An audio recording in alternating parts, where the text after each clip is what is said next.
What? Boner pills? What on earth? Incredible.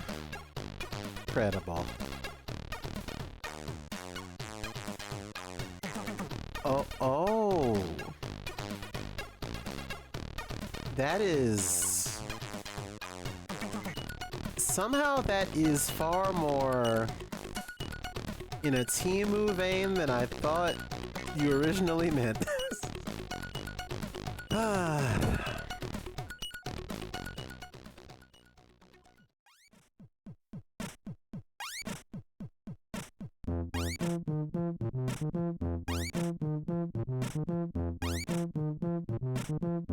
You know,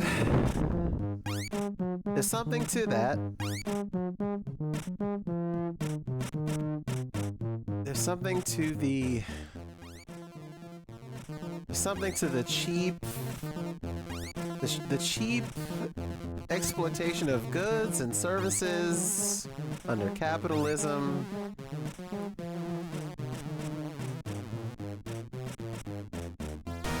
Woo! Sorry if that got anybody. Oh, okay. Hi. Hello. You know what's really Verhoeven-ish the other day, that I saw, like...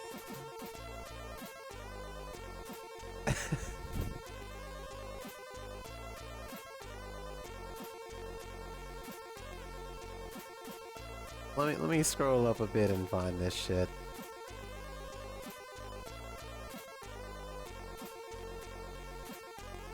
Oh yeah, there was a technology review article where they're like, your gut microbes might encourage criminal behavior. And it was like, the header is like, is my microbes made me do it a valid legal defense? And so you've got stomach phrenology on the table in this Verhoeven ass shit, and then you imagine them pulling some shit like, hey, you gotta buy the RFK Jr. approved raw milk smoothies that will make you less likely to do crimes and be a nasty crime guy. And truly peak Robocop. Yeah. What's up? Hi, everyone. Not how I wanted to start the stream, but it's how I have to start the stream, I guess. Concerning. A computer can never be held accountable, therefore a computer must never make management decisions. Alright, so I guess I should get started in a sec. I'm going to keep this a little light for several reasons. One of which is I don't necessarily want anything I say on this stream to come back to someone that I know or in like a retaliatory way. I just am kind of tired. I'm tired. I'm tired of tuning in to an event and seeing a logo of a thing, an entity, a company that sort of just exists to skim off the top, like it proclaiming one thing, like, like you have these forums, fanboys, just they're saving arcades, okay? And if you don't understand, they're saving arcade, and then you go to look any deeper than that shallow take, and no, they're not actually doing that at all. That's wrong. Demonstrably so. And I think what I just want to say right up front is the point of this stream is alternatives that you can have at your disposal to not have to deal with this like counterfeit industry middle person that just sort of like existed to skim. Like it's not necessary. So let me let's go back to the beginning, shall we? Let's go back to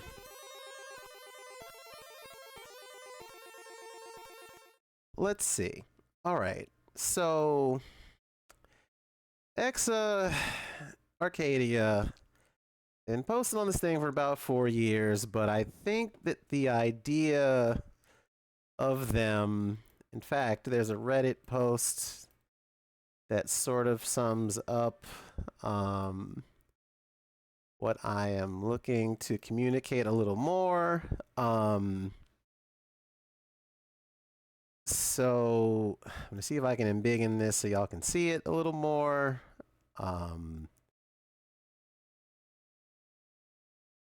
And I should be clear that I didn't write this.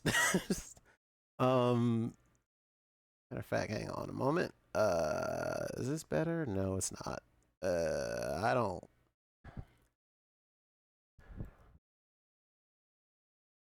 Get this centered. I need to click here and move it over here, and maybe this is better. All right. Well, we'll go down the line real quick.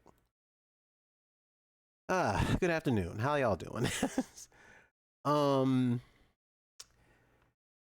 So the CEO of this company, Exa Arcadia, you may have seen them announce several, scare quote, exclusives for their arcade platform, which is a mostly Japan exclusive platform and is highly expensive. But okay, so this post is actually taken from 3 years ago, not 4 years ago. This is from when was made in the fallout of MAME having to pull Dodonpachi, Side-Eye Ojo, and Akai Katana off of the MAME also because of a C&D request. And yeah, a lot of this is gonna be me hating how the words come out of my mouth. So could someone clarify what / who are Exa Arcadia, Cave C100? Eric Showtime Chung is a somewhat well-known collector of video games, anime, laserdiscs, another form of popular culture. One thing I do want to interject and editorialize on is there are very rare prototypes that exist in, only in his collection or in are not available to the wider public. One of those, I think he was one of the few people who own Vertexer, which got some footage leaked onto a YouTube like 2 weeks ago. I do not believe that game to be dumped. I know Wing Force was one that has been dumped. I believe there's one called R9 that has never been dumped. A lot of stuff like that, where it's like prototypes that people will scoop up and sit on them and let them increase their, aftermarket value. Basically, this is an example of someone trying to parlay that into creating a company, where you just kind of flip IPs in the same way. So Eric Showtime Chung is a somewhat well-known collector of video games, anime, laserdiscs, and other form of popular culture. He has a massive collection. He's also very well connected in the Japanese arcade game industry. At times, he's dumped and released rare games or helped secure games for dumping. He had a Patreon at one point with a goal of $500 USD per rare game release, offering early access to ROMs for people pledging USD 100 per game or more. In recent years, the dumps from him slowed to a trickle, pretty much just one game around the end of December each year. Meanwhile, Showtime founded the company XR Arcadia. I also want to really quickly point out that Showtime was apparently at like in Evo 2004. He got top 8 with Sarah. That this is really unrelated to that, but he is also a VF player. You know, for what it's worth, I guess. Big ups for that. I say as I'm about to paint a horrible portrait of this CEO.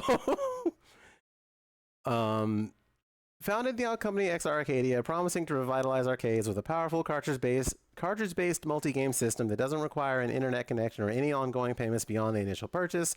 What they've actually delivered is a PC-based arcade system that's priced way above the competition with less than stellar support. It almost feels like it's a system made by collectors for collectors, and being able to run it in an arcade cabinet is just a gimmick. There's a link to another thread here that actually that goes to like a privated Reddit. Arcadia bought exclusive arcade rights for at least some of Cave's IP last year in 2021. They released an enhanced version of Donpachi Side-Eye Ojo. That one was called like True Death or something. And in 2022, they're planning to release an enhanced version of Akai Katana, another Cave game that ran on the CV1000 platform. Their chief designer for these enhanced versions of the Cave shooters is Alex 15 Marshall, who has a history of making unlicensed hacks of various arcade games and actually received a C&D from Cave. In relation to this at some point, XR Arcadia has been trying to suppress download links for the Donpachi Side-Eye Ojo and Knuckles hack for the last excuse me, the last few weeks, and now sent a C&D notice to MAME developers alleging copyright infringement in relation to emulation of Side-Eye Ojo and Akai Katana, which, fuck off. Like, you don't get to decide that. Fuck off. That's not how preservation works. You know, but again, they'll get to it. On the face of it, X Arcadia really doesn't want emulation of the original arcade versions of Donpachi and Akai Katana to overshadow their enhanced versions that are available exclusively on their platform. They don't have very good market penetration at the moment, particularly outside Japan. Editorializing again, that would clearly change given that now they are kind of using tournaments like Evo as a mouthpiece to try and sell some of these old games.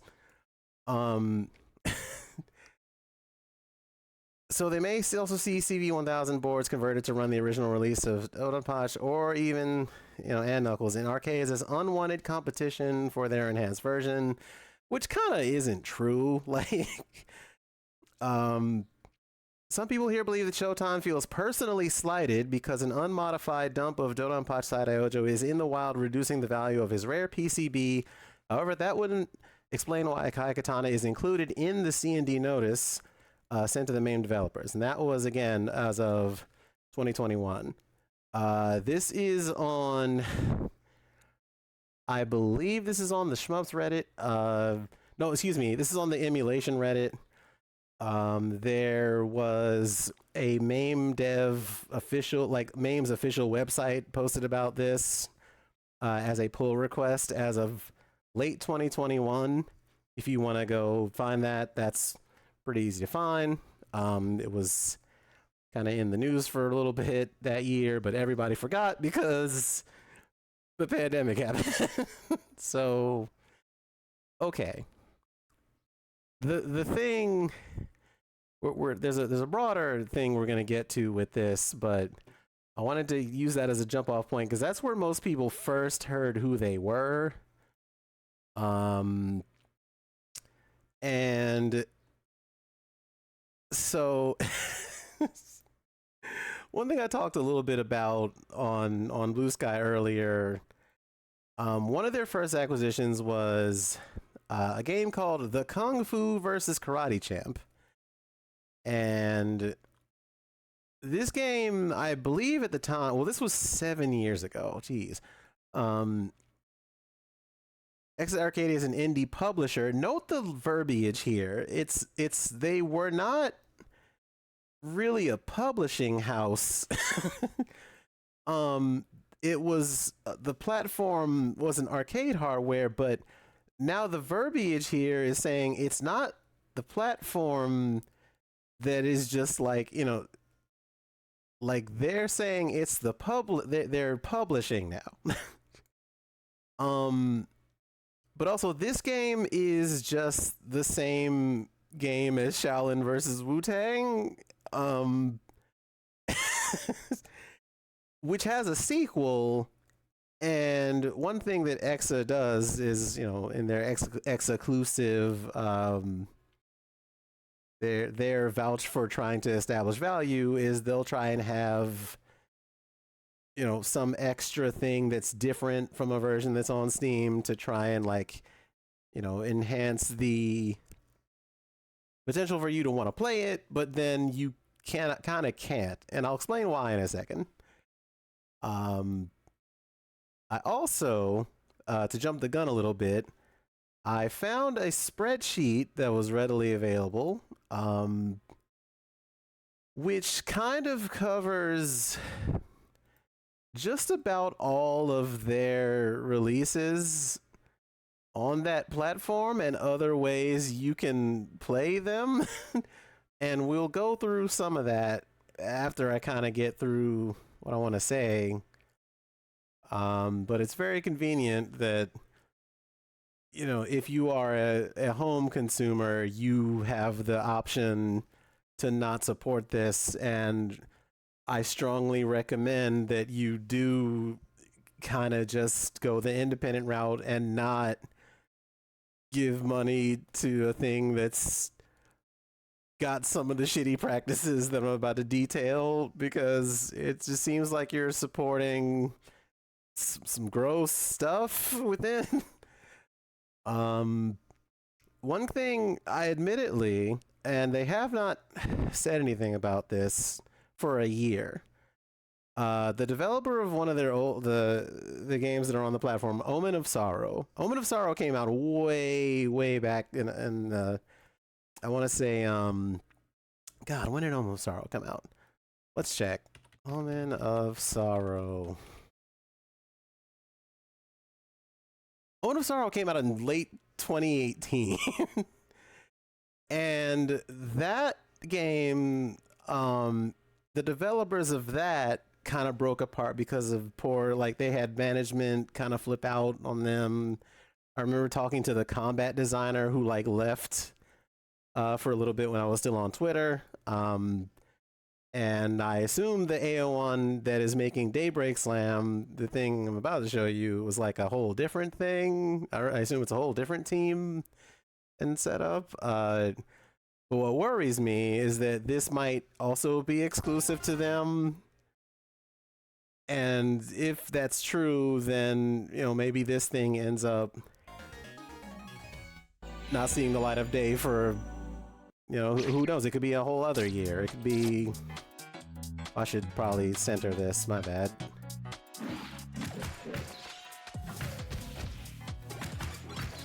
What is going on with my... Alright.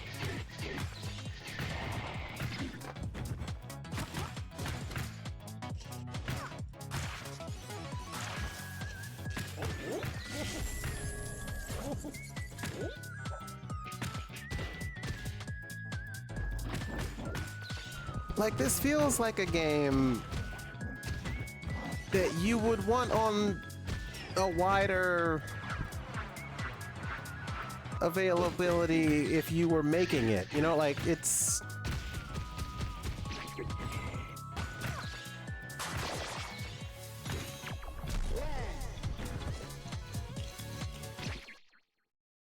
And I don't know if this will only be the only bit of footage you ever end up seeing of this thing, because there's been no word whatsoever. And then you go to look at it, and it's just, if you search it on YouTube, there's the official account, and there's this Arcade Heroes guy who as far as I'm aware, is like a Belgium distributor of those game of those like is someone who is tied into wanting to make money from it because they own several Exas and they're like wrapped up in it, so they are not at all critical of the way that, again, this is a walled garden and you're paying like, you know, 2-3K for the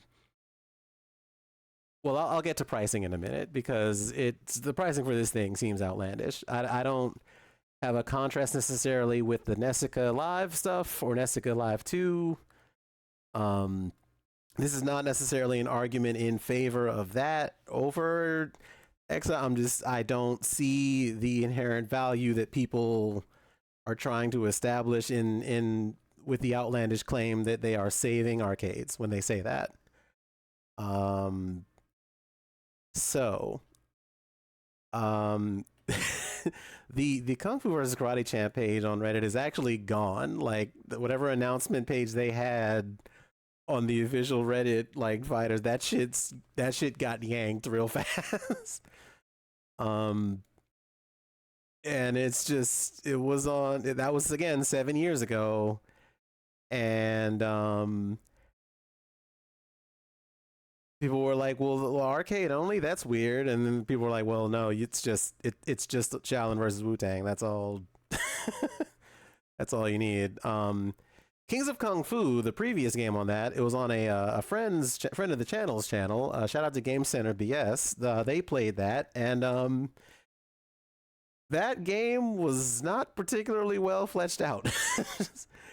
um, and there's a very good post where the guy, again, that the aforementioned Showtime, tries to make the argument that that game was more popular in the arcade than Fighting EX Layer, which is, oh boy.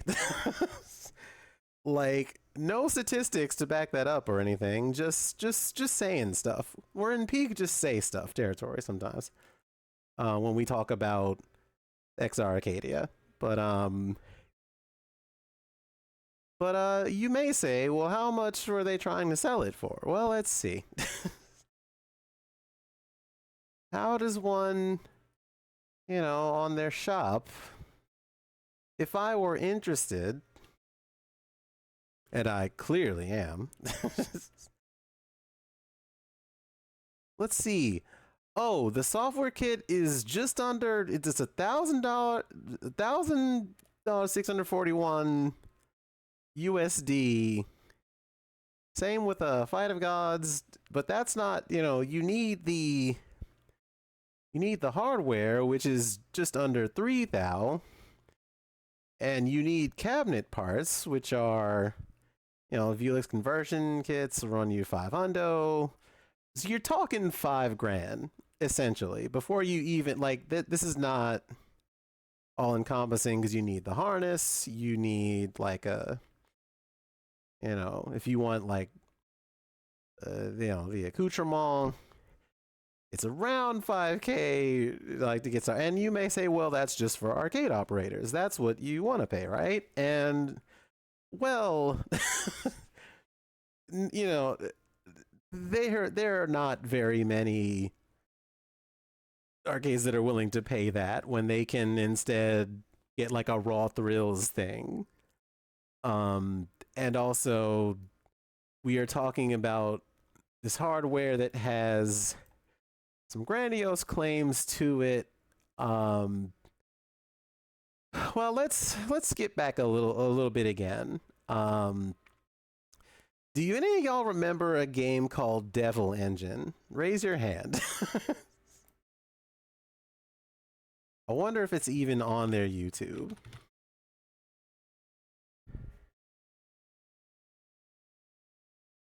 Oh, actually, it's not on their YouTube. Interesting. Huh. So, an arcade, I wonder. All right, because I know this game actually got like, Dangan Entertainment has its own slew of problems. But there was a Devil Engine Complete version that came out later, and that was kind of fine.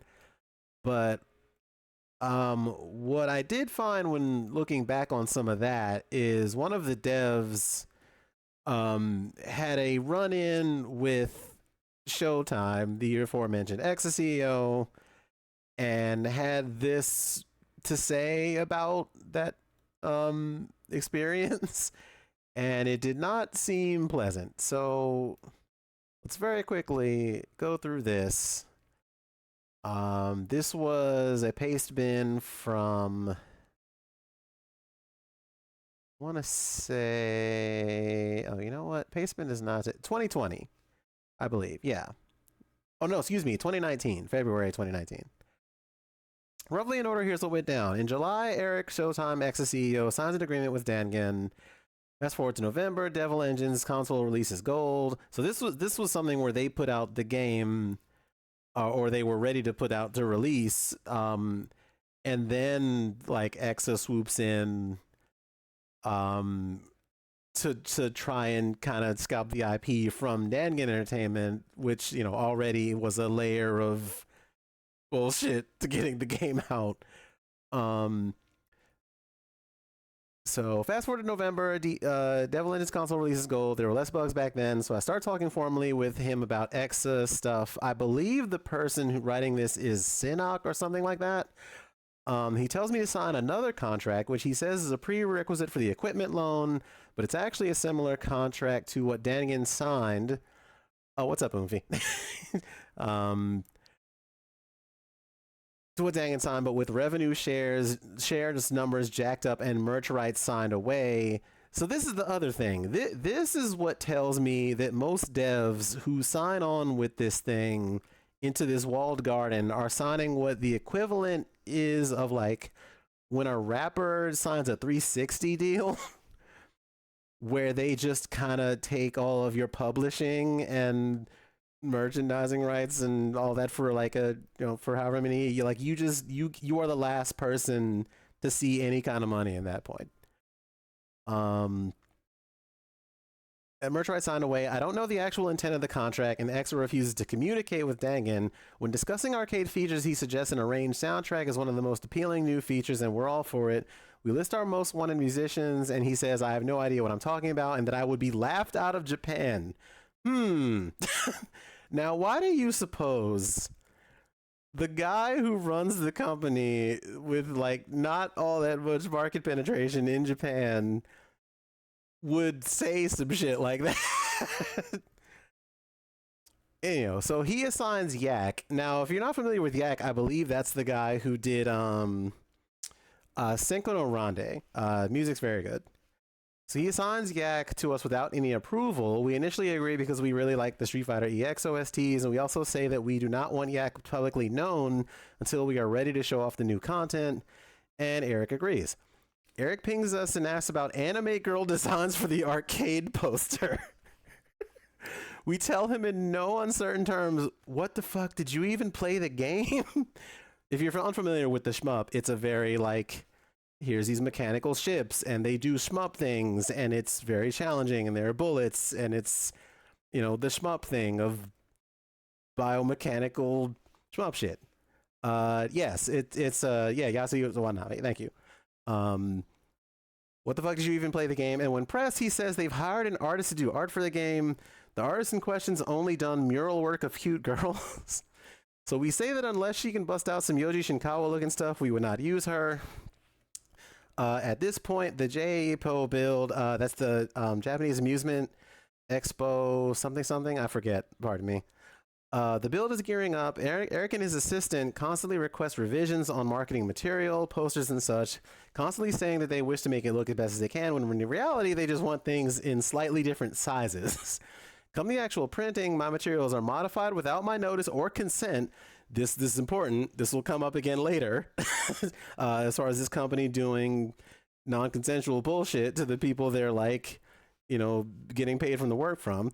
Including removing our logos. Yak delivers a quite frankly terrible original song. I did try and look for the song. I couldn't find it. If anybody is familiar with like the Devil Engine complete version, I would be very curious to see if Yak actually had any music contributed to that, but I kind of have doubts given this story. Delivers an original song instead of a proper arrangement. We tell Eric this isn't at all what we wanted. Eric tells us that Yak hates Sukumo and doesn't think his music fits, which to me sounds like total bullshit. So we tell him to do an actual arrange. He does indeed return with one, but it's also shit, so we tell him specifically, make it like Street Fighter EX. I think that I don't know that the party writing this, this Inok version is necessarily like, I'm not reading this part because I agree with any of it. Like this is their viewpoint. Like I don't know what the other shoe might have been as far as communication between them and Yak, but what I will say is that it feels like there's some unreliable, mediation in this conversation between Yak and this person. Goes on to say the build was also receiving constant revisions, with my favorite being redo all the sound effects in less than a week. Jesus Christ.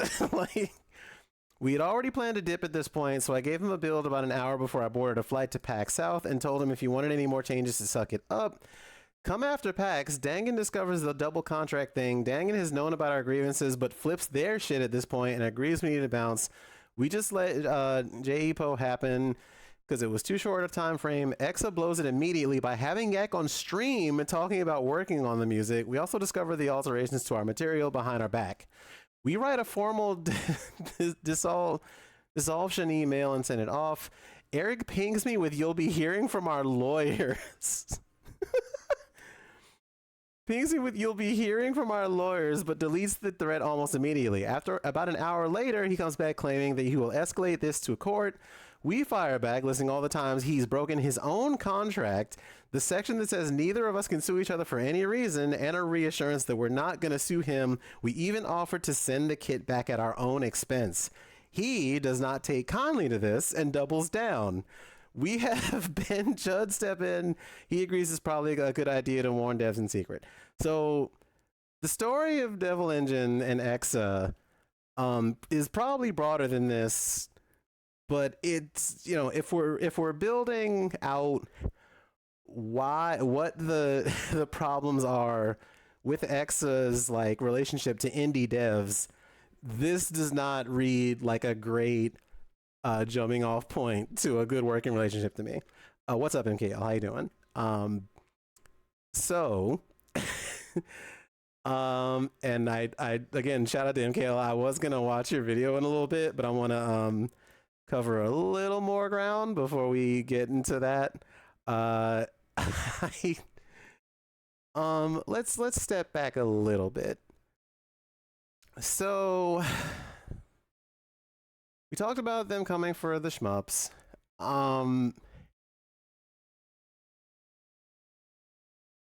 This, I believe, was a thread about their PDF. So they sent this PDF.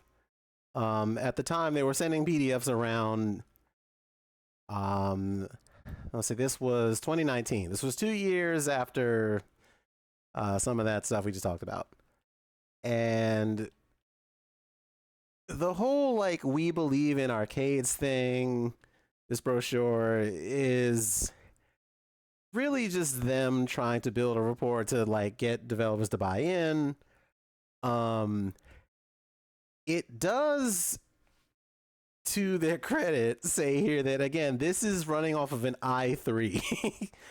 An i3 is vastly nowhere near, it's not anywhere near what they were telling people that like the guy. Okay, let me try and find that post again where show explicitly is like, okay, this part. So this guy in a post from 2019 tells people this is show, by the way, this is him on Arcade Otaku. The same website where he would come to basically yell at people if they complained about having problems of getting their X's shipped. um, but he kind of had a lot of clout on these forums because he had been there since 2009. He, like I said earlier, he had contributed all these like prototypes to and stuff, but now he's getting like litigious and getting his lawyers involved when MAME wants to preserve the games that he wants to flip to sell for on his walled garden platform. But in response to a post from this year, it's 2019, he says he says, I heard this burning my trumpeties. At first I thought that this was a joke, and the more I read into it, he says he's cutting off what he's saying, making arcades great again. Like, he thinks he sounds cool here, but then he goes on to say that he saw the PS5 dev kit and Neo Geo 2 citation needed on that even existing in 2019. Neo Geo 2 in the last week from the current specs. EXA performs beyond it in several aspects. Of course, they'll have time to change their spec. Like, he's out here talking big mess about like how he yeah, this is like my uncle worked at SNK and he said they weren't all that. Like, my uncle could beat up SNK's uncle is what he's doing here. Like, because he's trying to hype up his own thing. And then you get to the very next post, and shout out to this person who's like, you're on an i3. You can't be serious. And I am not a PS5 stand like that. Like, we just had Evo Japan this past weekend. People's PS5s were overheating. It's basically, it's well known that it's kind of like hostile architecture for fighting game players. Shout out to Athena for pointing out all the ways that it has overheating problems. And a lot of people even are having to get these like aftermarket shells. And that's before you start getting into converters. And it's just a fucking mess, right? Even if you were outperforming the PS5 with higher specs, your system is $2,500. And this person says, sorry, Eric, with all respect, your PR bubble will burst at some point, and when it does, it will upset a lot of people. Who the gift of prophecy is apparently getting around these days. So yeah, like, think about the computer you were using in 2019. I was on a laptop, like one of those gamer Acer Predator laptops that I got with like an old tax refund, and that had an i7 that I believe is in the computer I am using to stream this. Like, that shit's a pretty good processor, right? And why would I, even if I was like, oh, I'm just gonna get a Raspberry Pi or something, like, not to be the annoying Raspberry Pi person, but I think that this person's show strikes me as that taken to its logical extreme, because they're just someone who effectively kind of, buys up these prototypes and is like, hey, I could have my own thing. I could do my own thing with Coke and hookers. I'm going to buy up these IPs. I'm going to buy up a bunch of old PCs, and I can flip them and posture myself like I'm saving arcades, when it's really more for trade shows. Like, as I'm going to show in a minute, it's not for collectors. In fact, let's get to that. Where did I put that thread? Kind of losing track of my, okay. So this part, because when I said that he was like, kind of had like forum clout, this is kind of what I mean. This guy, this is the situation here, the dynamic, to kind of give you the quick explainer. The person who made this thread, or at this point in this thread, they bought a unit from like a second-hand owner. And they were trying to see if, well, okay, I got this thing secondhand. I'm not that familiar with EXA. It was just like an auction, right? I wonder if I can still get like coverage or get something updated if I need to, because like otherwise this thing just might brick itself one day, right?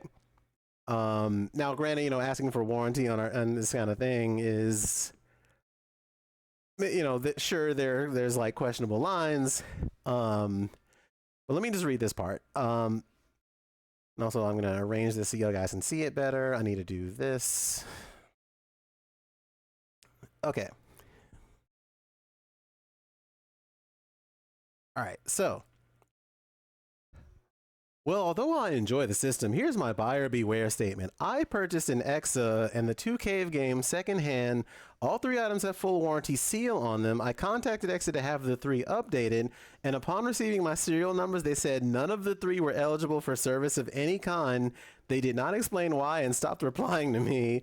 After 2 more emails from me asking why, without reply, I PM'd Show, who received my PM but also did not reply.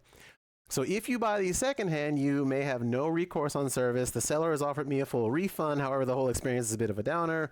If the team is made up of actual arcade lovers as they claim, it does seem that that love does not extend to the individual collector community.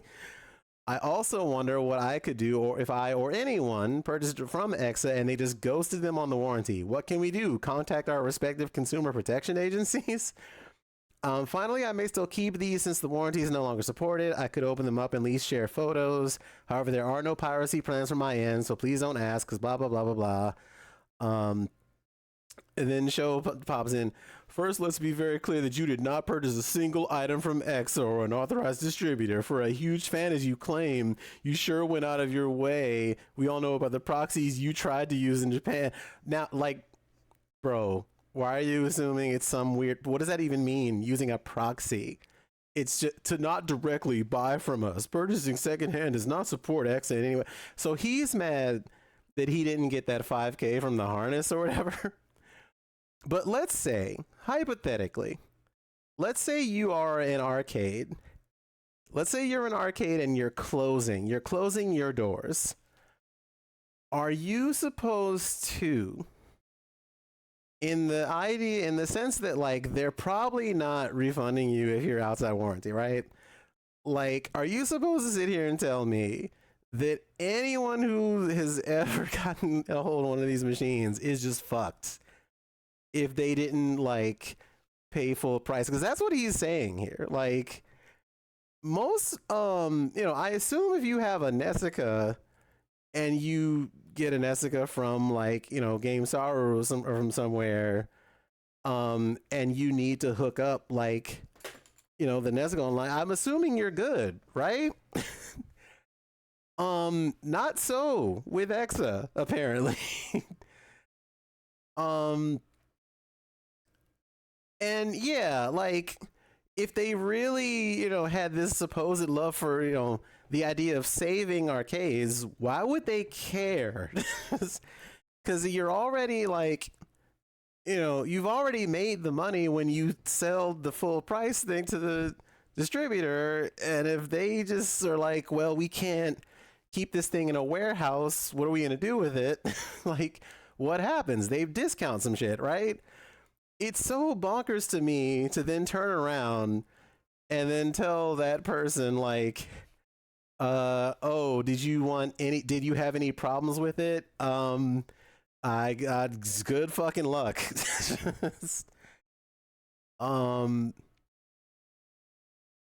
So to continue, you expect an immediate response from me by DM, no warranty, and blah, blah, blah. You contacted support until we're told that these items are ineligible. All of them are way past the warranty period. That part is clearly not true because he said it was within the window. Like, I'm assuming whatever dates on the cabs lined up. There are quite a few customers who have asked before buying secondhand if a given game or system is eligible for support. We have verified accordingly. There have even been cases of stolen systems or games where we have helped the original owners in law enforcement. Okay, so they're just going to cops.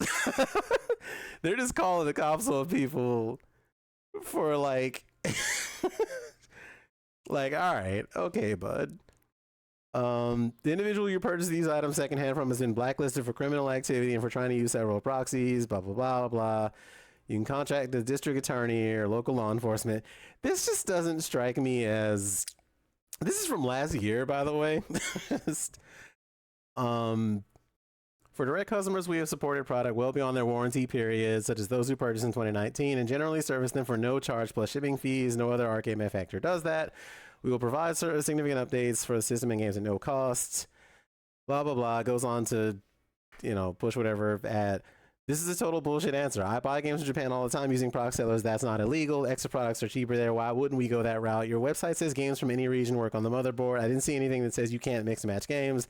I'm a huge fan, but I'm not done with money. Like, I don't. We're kind of in the weeds here with this person is. Okay, so this person is like from a Euro country. Let me see. Finally, I cannot believe these are stolen items. How would someone steal a motherboard and system from you? I have the original boxes and they were clearly mailed to the buyer I purchased from. That's a ridiculous response. There's clearly something else going on here and you're being very shifty and accusing in your reply. As far as I know, I haven't done anything towards your company or you personally. Maybe you're mad people buy these systems from Japan cheaper because of the yen exchange. Ooh, I forgot about the yen. Again, I want to say, I feel like tariffs are probably another factor we need to think about here. Firmware support should be indefinite and warranty period should be clearly spelled out. This is kind of gray area. I think the reason I don't have sympathy for Sho here in this situation is because this is a CEO talking. Like, you're the one who pointed out you respect other people's business, but you want to get into it now. Respect the individual you purchased from has done something that blacklisted him, and it's up to him to deal with it. Blah blah blah. It's very weird to talk about this third party person who they got this from this way when how do where's the where is the line here? I don't know. Yeah, it's an antagonizing thing, and it's accusatory in a way that it makes it sound like this guy tried to steal the machines himself and is just trying to, he's making it seem like he's looking for a handout when he's like, no, I paid through the nose. I still he still, whatever discount he got on it, it probably was still $5,000. For the because you still have to pay for the harness, you're still setting this up. It feels weird. And then he tries to make that point of again, if you buy it through Exa or an authorized distributor, you're taken care of well beyond any warranty period, as many people here can attest to. Well then what's the difference in what this person did? I'm very perplexed about this. So just okay. Let's back off of this for a second because there was something else I wanted to get to with Shmups forums, but again, a lot of the people who back this thing, as friend of the channel Zether pointed out, are kind of forum chuds. Just and if you go in the Shmups forums, a lot of them will be like, oh, just tell your arcade to get one. That doesn't work. If you've ever gone to a round one and told someone yeah, there's a guy, I think System of 11 in your comment section who went into this whole, oh, just get one. Yeah, these tournaments, they could just get an exit. As we've stated, $5,000 is a lot of fucking money.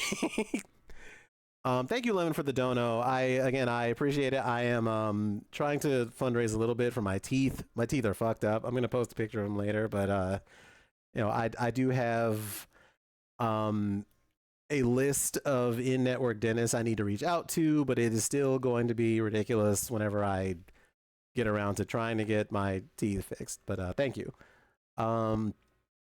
It's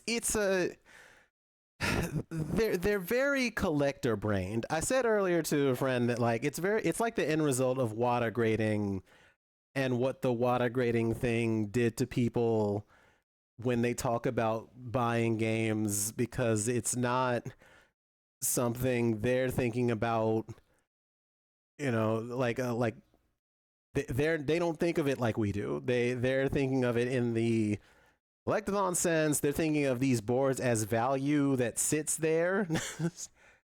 Yeah, scarcity value, exactly. So let me again, and I want to not. I want to be clear that I'm not bringing this part up for like just drama or whatever. Because again, the CEO we just talked about is kind of a creepo. um, Insert Credit is a good site. They got a good podcast. I listen to it pretty frequently. Brandon Sheffield, I do want to respect, please do not let any of this come back upon him. But he did state a month ago that the CEO is a creep pickup artist who harassed a friend of his, but he's entrenched in the arcade scene at this point with no hope of extraction, so he prefers to pretend they don't exist. That actually was something that he did say on the forum Game & Guy. I did verify that with my own eyes. The problem is Game & Guy's forums are now kind of shuttered. Like, you can't go back through archive and screenshot it, which I really wanted to do because he was saying some gross shit. But that guy sucks. It's really not good as far as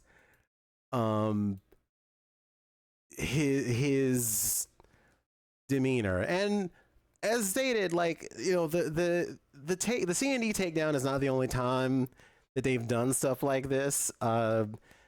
They were doing takedown notices from Gimmick, an old NES game that they were trying to, again, do the same thing to, as far as putting it behind their walled garden for an arcade machine. Yeah, it just, yeah, they copyright struck all of this off YouTube. I don't know if Scum of the Earth is pretty harsh. I didn't say it, but they, again, people made sure to point out this was 5 months ago when they did that and got litigious about Gimmick. People were sure to point out like the pattern of them trying to issue takedowns to MAME, which again is like, why would you want there to not be a preservation of those games? Like, it's not even about like, oh, they just want something for free. It's like you are intending to be the only game in town and sell it, but you're creating a like, you want the monopoly on it, and that sucks. I went to the Shmups forum. Someone brought up Shmups earlier. We just talked about the Dodonpachi thing. They also, like, Raiden 4 was a game that had a release called like the Mikado remix, and Mikado, if you don't know, is an arcade that's like one of the last real big ones left. We've lost TRF, we've lost HO at this point. They're kind of one of the last big ones going. And a lot of what I believe was added onto that version was to benefit them in some way, because the band that remixed a lot of those music, Heavy Metal Raiden, did a lot of themes for that edition of the game, and so there was some deal made there.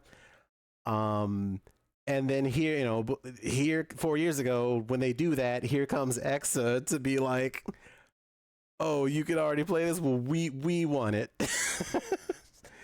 And I don't know what exclusivity of, what little exclusive thing they snuck into it to put it on there, but you go to look at it and it's like, oh, well, I spoke to the guy and he seemed fine, and it's like, well, did he?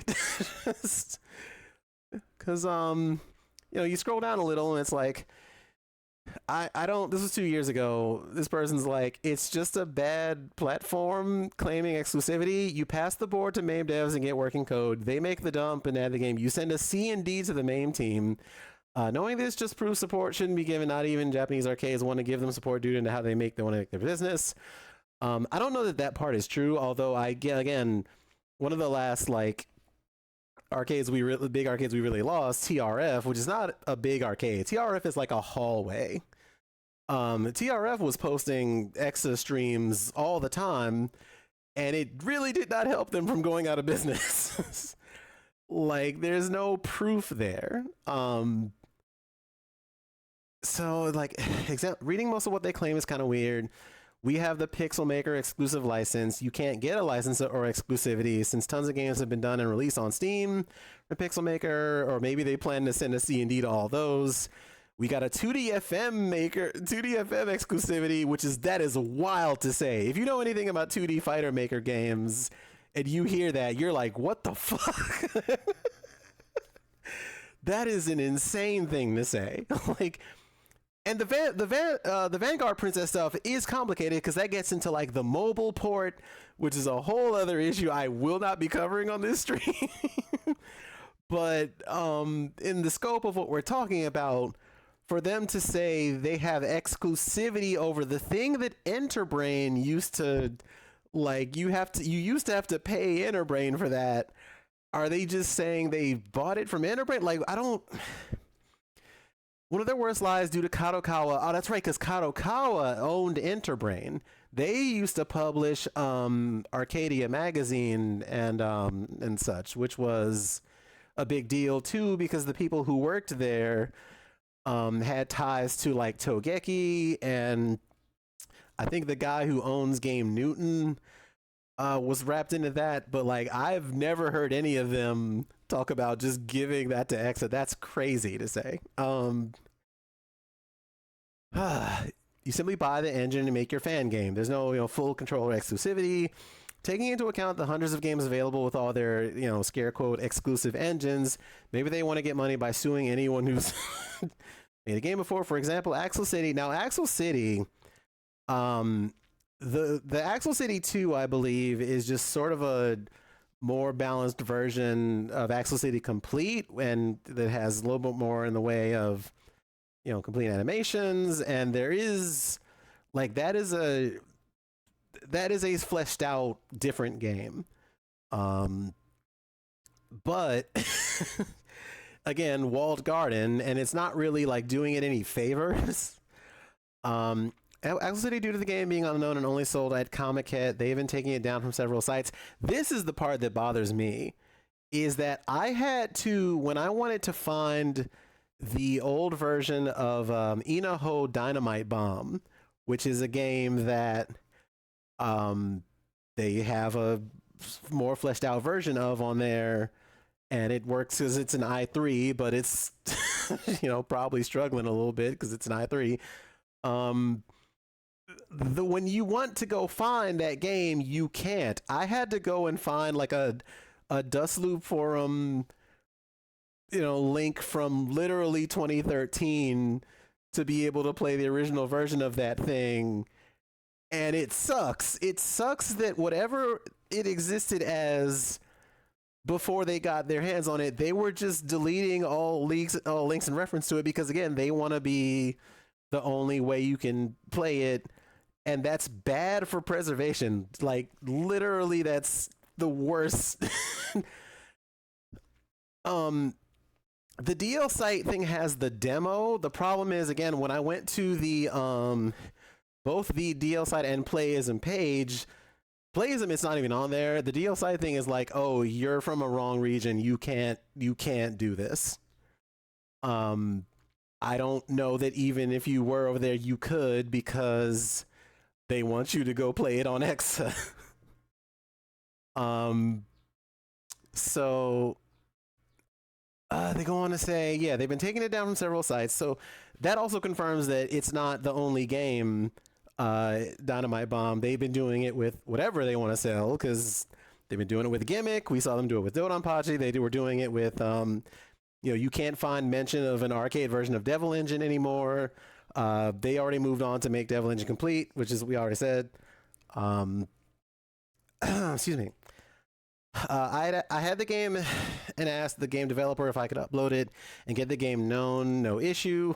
A month ago, Exa sent me a C&D. So that's fucked up, is that they're sending people C&Ds for uploading old versions of the game, which, why would you do that? It's not even representative of the final thing. If you had, you know, a modernized, if your modernized thing was really worth the value you claim it is, then people will go play it and you'll put it in more spaces where it's worth the value you're claiming it has. You don't artificially make that by C&Ding people and being a litigious asshole. It sucks so bad, dude. Ugh. I told them I'm legally authorized to do this. They took down my site by saying I was sharing child porn. Like, I bet they're doing the same to Vanguard Princess developers since their game is made with 2DFM and is released for free. I can't claim that I don't know this person. I just think that them having that takedown sucks. And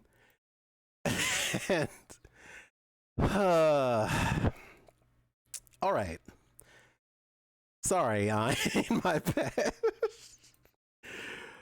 Okay. Where do we see? Let's see. Oh, right. The reason I think I had this open was, I think this is, yeah, someone pointed out when the Arcade Belgium Arcade Heroes people were like, oh yeah, there's a new Sam Show version Loke test, and it's like, that's not new. That's perfect. Like, this was 2022. I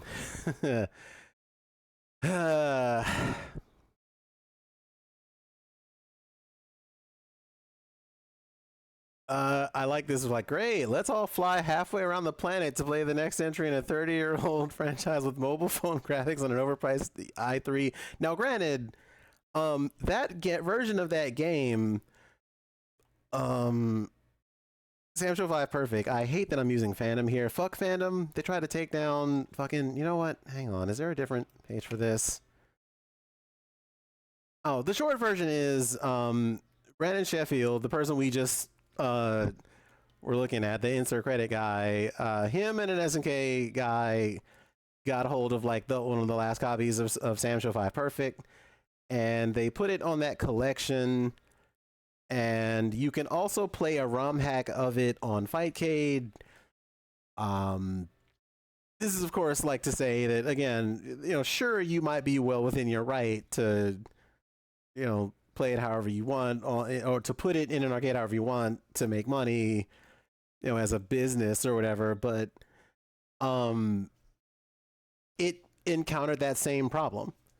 Like, it's like even that fandom article I just had open is basically filled with Exa glazing at the end. They're like, yeah, well, they restored all of this stuff and it's so cool and you should, and like, it's this inflation of it's this inflation of value that it doesn't necessarily exist for most people or most arcades, because most people who even really like Sam Show like that are not seeking out Perfect for the added cutscene material, and there's no real like balance changes in the way that it was just 5 special.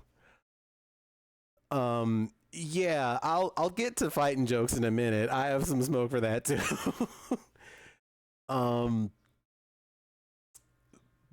And yeah, I can't get into, I don't, if Zether or somebody watches this, I really do wish I had screenshotted the really gross post where Show was in this forum bragging about the shit he was bragging about, because it just seems like dude's gross. You know, you go on you know, the everything website and I want to also point out, you go on YouTube and you search for Exa, and there's like no real bad press other than like MKL. There's no one is critical of it other than MKL being like, you know, hey, here's what people are doing about this.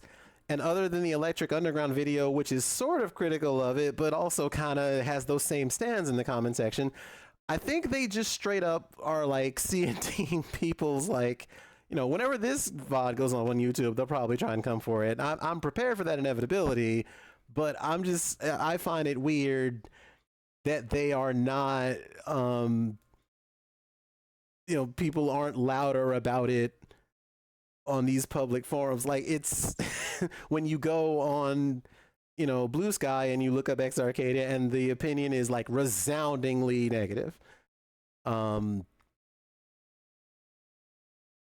But everywhere else, you know, everywhere on YouTube is just, oh, it's all like Arcade Heroes or Arcade Belgium or someone, you know, extolling the praise for shit they didn't do.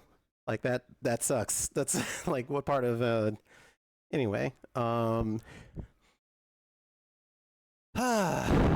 So someone in like 2019 didn't know that he was the guy behind the hardware. And I would love to, if anybody knows this Ate the Princess person who's like, oh, the stories I could tell, please have them DM me because I'm curious as to what they have to say. But there was a panel at CAGS, and this is again where you start to get the idea that this dude is just grifting. 2018, a year before the 2019 thing we talked about. XR Arcadia panels at CAX, taking your questions. We'll have 3 panels on Saturday going over the following topics. How to make $1 million from running an arcade business. Like, brother, you mean to tell me that you're going to save arcades, but you just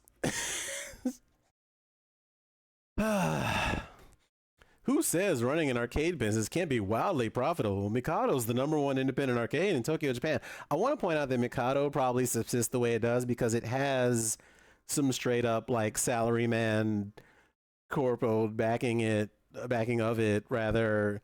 But again, Ikeda Minarak has been around for forever, and he also like it's not his only thing. That is not his only job. Like he kind of wears a bunch of hats if you look into him, and it's not about like it's just like this feels gross to read.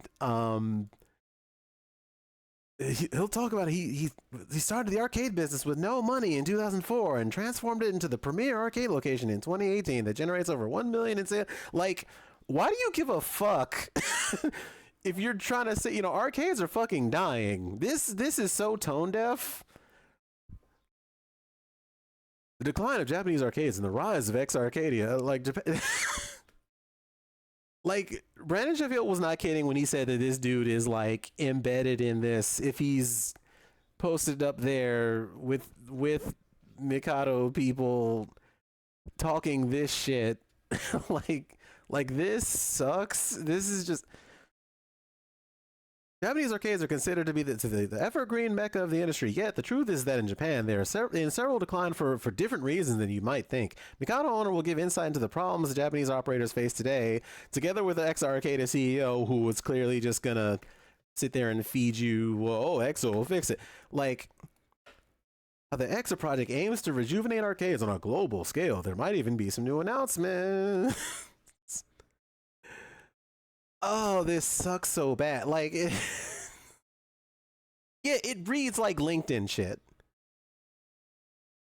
Like, if this dude had, you know, if this dude had Chat GPT in fucking 2018 before everybody else was using it to write everything for them, it wouldn't surprise me. And I don't know, it used to not be that way. Like, you know, here's 2016, just some years prior, he was still doing this dumping stuff, like, and these sites, you know, Sega nerds, these sites like this would kind of be like, hey, a Lost Atlas arcade shooter's just been discovered. It's You know, it was supposed to be released in 1993. Not much was known about it up until Showtime. An avid arcade collector found a listing for the prototype board on an auction site and quickly purchased it. So it's not that it was discovered. He just bought some shit. Like, he didn't discover it. Why do we treat this guy who just hoards this stuff like he's this Indiana Jones type guy? It's so weird to me. Yeah, also Jitsu Squad, that Jitsu Squad thing, so that came up recently because the Samurai Pizza Cats have that game coming out, and people were like, "Oh, is that related to this? Jitsu Squad has a similar style," and they're like, "Yeah, they have a DLC collab, but only if you play it on X." And it's like, all right, fucking, welcome back, Colette. What's up? But yeah, this guy. So, and we already talked about this quote. God, the PS5 dev kit and Neo Geo. Fucking fuck off, man. Like, MKL, are you still here? Do you remember writing this? Because that Japan Amusement Expo thing we talked about earlier, like, MKL has a handy article on his Patreon about it, and I remember being very surprised to see that that got covered. And MKL kind of goes over, like, hey, here's what they revealed at that show. The thing about it, again, if it were just that this was another platform where you could play these and they weren't, locked to this, like, you can't, like, the thing about the arcade experience too is we've long reached the point where you practice something at home and then you take what you learned to the arcade. Like, shit doesn't work that way anymore. Like, even if I guess you can make the argument of, oh, Street Fighter 6 is incredibly popular in Japan now. They're changing the whole, like, such that they're changing, like, that anime, Young Ladies Don't Play Fighting Games. That thing is run for so long, and they want to, kind of coast off the popularity of Street Fighter 6 because it's huge. They're changing the focus, the game that they focus on in that show to be about Street Fighter 6, and they're probably gonna have a bunch of, the luminaries from that scene in it to kind of bolster its popularity. And it's like, oh, well, there's also Street Fighter 6 type arcade, and I mean, I don't really see many people playing that because it's I say that even though Kohatsu did just recently have a tournament for it, but also I'm sure that wasn't like a ton of people, in part because one of the things about arcades in Japan is when you're playing in an arcade, you're oftentimes playing online in the arcade. Like, you're not playing with someone who's sitting across from you. That's a kind of the cultural difference. Is like that started with like Tekken 7. But even that game, like, is wildly popular as it was, like, I don't think it would have been that way necessarily if it had just stayed arcade based. Yeah, like, we live in different times now. It's I don't think this exclusive shit is healthy. For either the dev, the people who want to play this stuff. But if you have collector CEO brain, you don't think that way because you're not really tied to the people you're trying to sell to. You're trying to extract from them. Dan Z being here is interesting because Dan Z just had a tourney at Evo Japan, actually. And that developer of that thing, Red Suzan, their games used to be, you would have to go onto like GeoCities Japan and find their page, and they would just kind of give their games away in terms of like demos and samples, but they would sell updated versions of them at Comic-Con. But you had to get the update, you had to go find their table at the convention, and that was awesome. Like, I remember at one point there was like, I want to say Metal Gun 3 got a bunch of updated characters. I wish I had the updated like final build of that thing. And I wish that thing could wind up in some modernized playable form, but again, that's a 2D FM game, so if they're truly trying to like maintain control of 2D FM, or they have this claim, maintain this claim that they own that Interbrain shit, then that might not be possible. I don't know. Yeah, Blacklight's good. Okay. Where did I leave off? So yeah, this is a bit about the Pixel Maker thing. I do recommend checking out MKL's Patreon, and his channel. He does stuff like this all the time. I see Mohas in the comments. That's funny. I talked about this already. So, here's where it gets a little gross. Because this site that I just showed you, their official website where you get the cabinet parts is not their only. That's not it. That's not the only like part where they're selling stuff to you. And there's two gross ends to this. I'm gonna get through it, and then I'm gonna tell you some alternatives to this whole Exit shit. If you want to play these games in some capacity where you just don't have to involve yourself, like you don't have to tell your local round one operator you should get Oscar 120, like you won't have to do any of that. Okay. As we've kind of established, this shit's overpriced. It's all right. Basic hardware costs $2,000 or just under $3,000, 2,735. That's kind of arbitrary. I don't really get why that's set that way.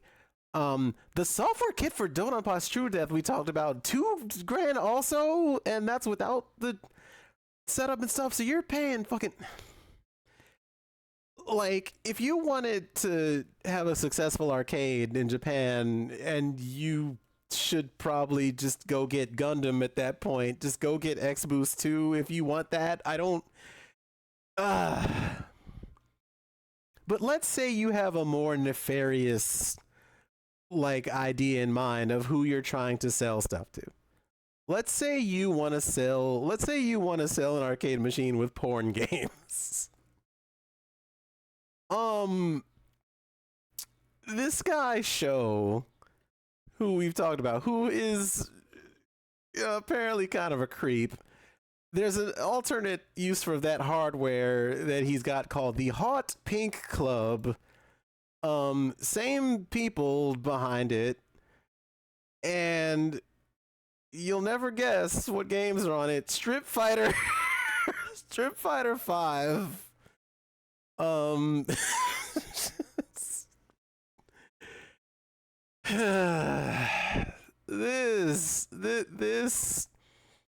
This sucks so bad.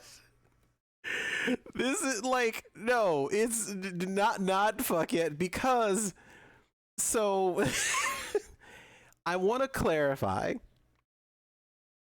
as someone who is a trans person, and trans people get just sexualized for just basically fucking existing in the world, I do not have a problem with horny in video games. I think that it can even be done in a visionary and noble way if you find the right people. Oftentimes on like itch people will, put up very personal stories to them, in game form that will talk over some sort of sex. I'm very open about, that being something important to express in the creative medium, because that's just it just is, okay?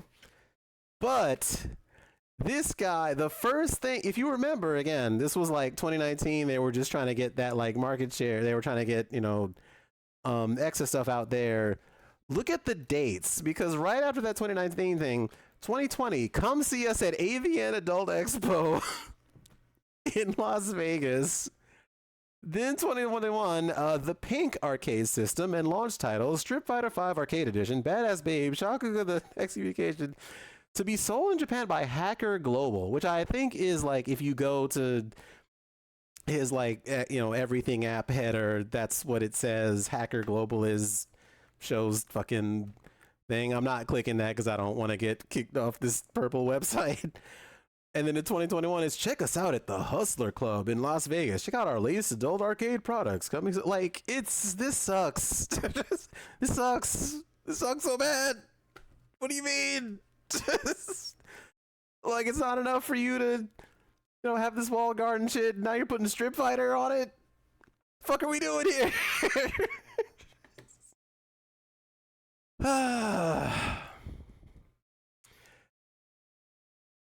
and like why would you want this in a like imagine going to like the saddest strip club you've ever been to on like a Tuesday, Thursday, middle of the day, like one dancer on stage. You're gonna ignore the dancer and play your exa. That's what you're gonna do. That they blew through $5,000 to sit in there and be sad. Like that sucks so bad. Do anything else with your time.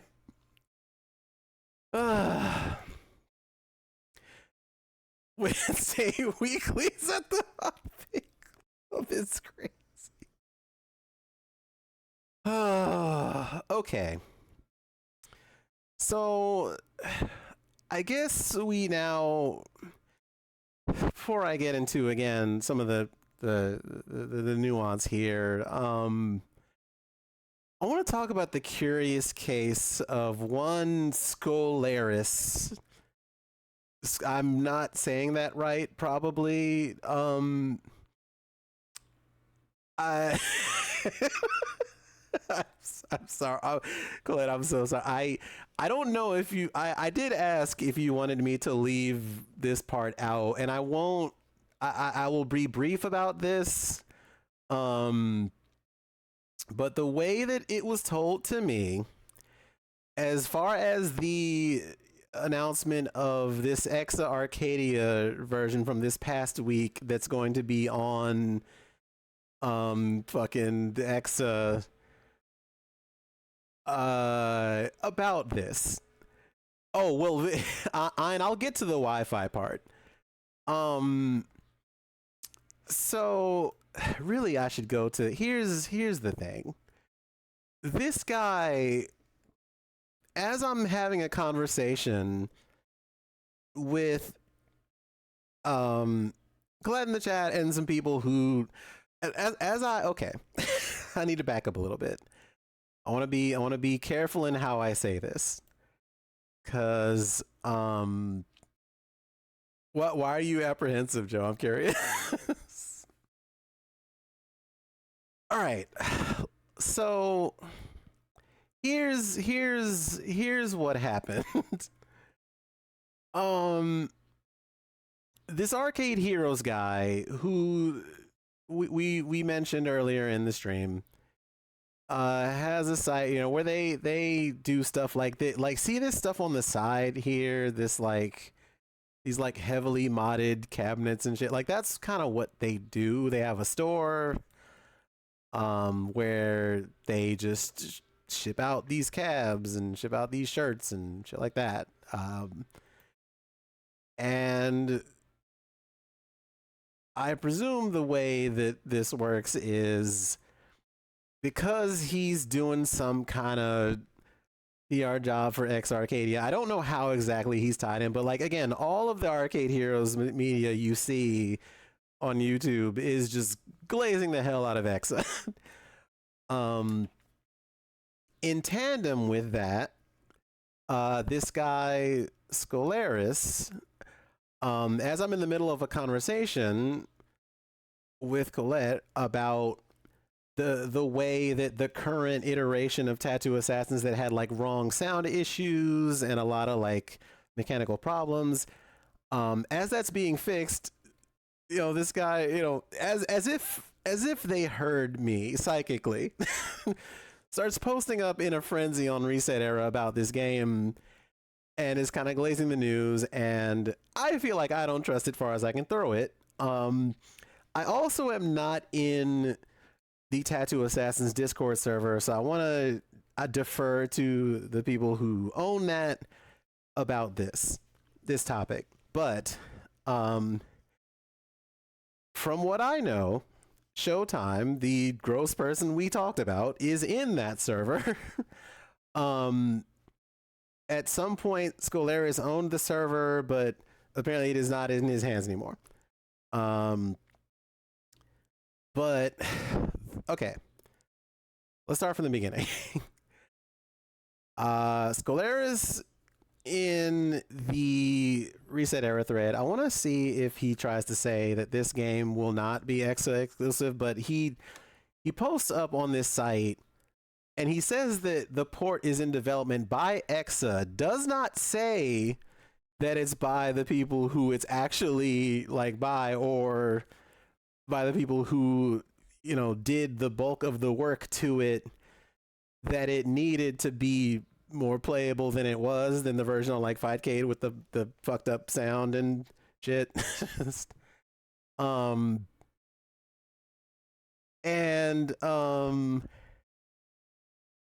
It's really weird. The wording on this is so weird.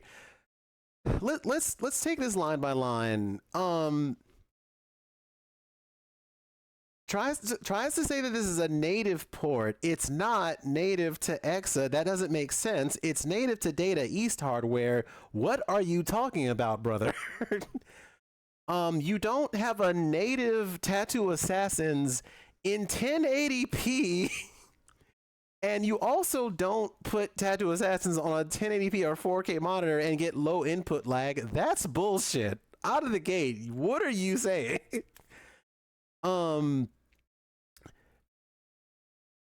Arcade Heroes is wrong here, saying that EXA resurrected the source code. That was not EXA at all, from what I understand. That was under the, like, that was Colette and people in chat and people, you know, who was working on that way before any of these EXA people got involved. Calling it a perfect port is weird.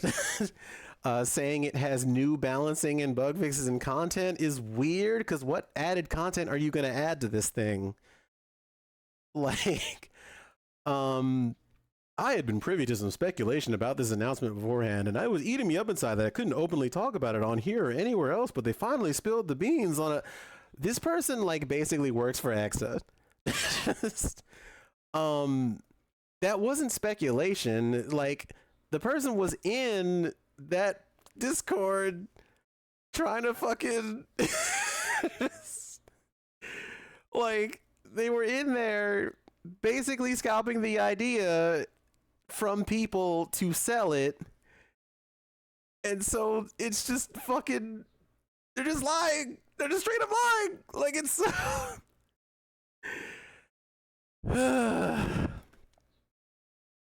very recently, my interest was sparked tenfold when I played an actual cabinet of the game at Galloping Ghost Arcade, and then subsequently found a Discord server dedicated to the game. That led me to contact some of the game's devs. I'm pretty sure that's backwards. I'm pretty sure this person, like, okay, you know what? Let me just get to the end of this. Complete coincidence here is also bullshit. Apparently, Arcadia managed to nab the rights to Tattoo Assassins. They've been like, many arcade enthusiasts have called this something of a monkey's paw situation for a few legitimate reasons. EXA Arcadia has not garnered the best reputation. Gee, I wonder why. EXA makes all of their games. EXA does not make. We established that EXA is a publisher. I already pointed that out, by the way. They're not developing these. They're making people sign these deals to tack on some, you know, like one additional button, or like some additional, in the case of like Breaker Chicago, oh, here's another gauge that maybe the game doesn't really need or that players won't use. And here's, like, what do you do with Tattoo Assassins? Do you Photoshop in some additional fatality? Is that what you do? Because why would in the case of Omen of Sorrow, they changed the announcer and put in some like portraits that didn't fit, and it just kind of felt weird and gross. I don't.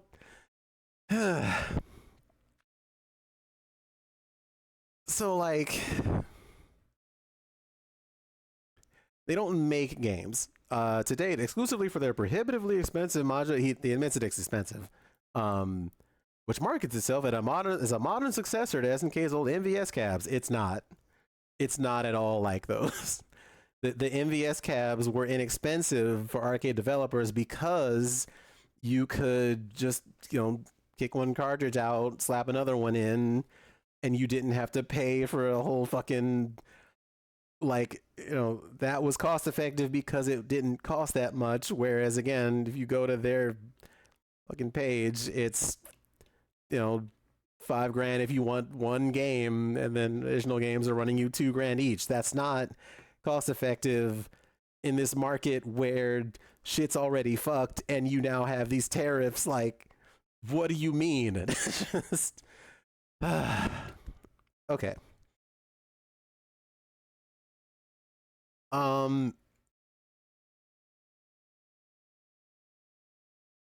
That was pretty much the end of whatever little goodwill a lot of arcade enthusiasts had towards them at the time. You wouldn't really be able to tell because, again, like I said, if you go on YouTube, it's just people glazing them and they delete any criticism. It sucks. So while the notion of Tattoo Assassin is being updated with bug fixes and an extra passive polish, the developers never got to apply to the game as it had the plug pulled right before it was set to release in 1995. Sounds amazing to me. There's really only one scenario in which fans of the games could be happy about EXA driving the bus on this. They need to leave the original. This is so fanfic. Like, this game is often mocked understandably, but if it's actually legitimately the best MK clone out there, well, it's good. I mean, listen, I think Tattoo Assassins at its best is like up there with like you could say Survival Arts. You could say that. That's fine. But also, again, this mid to high level sets the guys posting. Dude's playing on fucking Wi-Fi. He's playing on Wi-Fi. He's a Wi-Fi player. What do you mean? What do you mean high level? Brother, you're on fucking...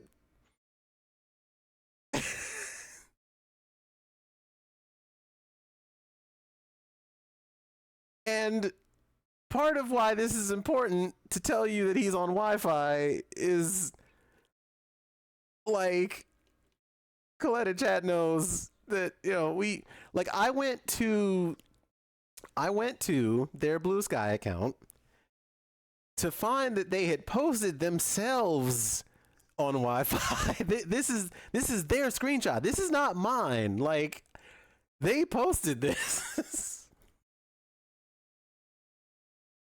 And, we have mutuals, which is, I guess that tracks. They're just someone who likes games or whatever, but dude's on fucking Wi-Fi. And he complains about desyncs, apparently, in that game's server, and he blames the save state for the game, and he blames the emulation, and he blames FB Neo and Fightcade, but and a lot of these people who ride for Exa so hard, they love to be like, oh, you just want something free by emulating. You're just misled. You just don't like paying for game. You're just blah blah blah. This and that. They want to just call people poor. They want to talk shit about poor people. And it's who don't want to pay $5,000 for a fucking but he's on fucking Wi-Fi. Like Colette told me the other day, this guy apparently like pinged that entire game's server to tell people to not use a save state, and a bunch of people in there are just not like really gaming on it like that, or don't have Fightcade, and it's gotta be the safe thing. Like, to back up a bit and tell you a bit of what Colette told me, again, it is not my story to tell, and I've been dancing around this a little, but I really empathize with Colette in this because a part of my grievance with Exa is them clearly using people's labor in a manipulative way. But a large part of that too is I see this sort of thing happen to trans people a lot in the scene. I've seen it happen with a friend in like the French bread space, in like, you know, ASBR. It's like we can't flourish or thrive without someone being like, this person's really passionate about this game. How do I exploit that? Cause you know, the Arcade Heroes guy we talked about, he pops into that server and starts asking people what their expectations are. I assume, does anyone is Data East still around? They're not a thing, right? Because somebody from Data East is probably like, what the fuck? But anyway, this Skolaris guy, according to Colette, Skolaris like assures people he somehow knows these things, but he, you know, won't tell you how. But he says that they're rumors. Says that this game is being multi-plat and won't be Exa exclusive. But it's like, how do you like balance saying that and then on Reset Era you're saying an entirely different thing when you're saying somehow Exa has the exclusive rights? It's crazy. And then so like you know, Skolaris, he plays it at Galloping Ghost. He goes on Reset Era and asks for a move list, which is crazy. Like, buddy, you didn't want to fucking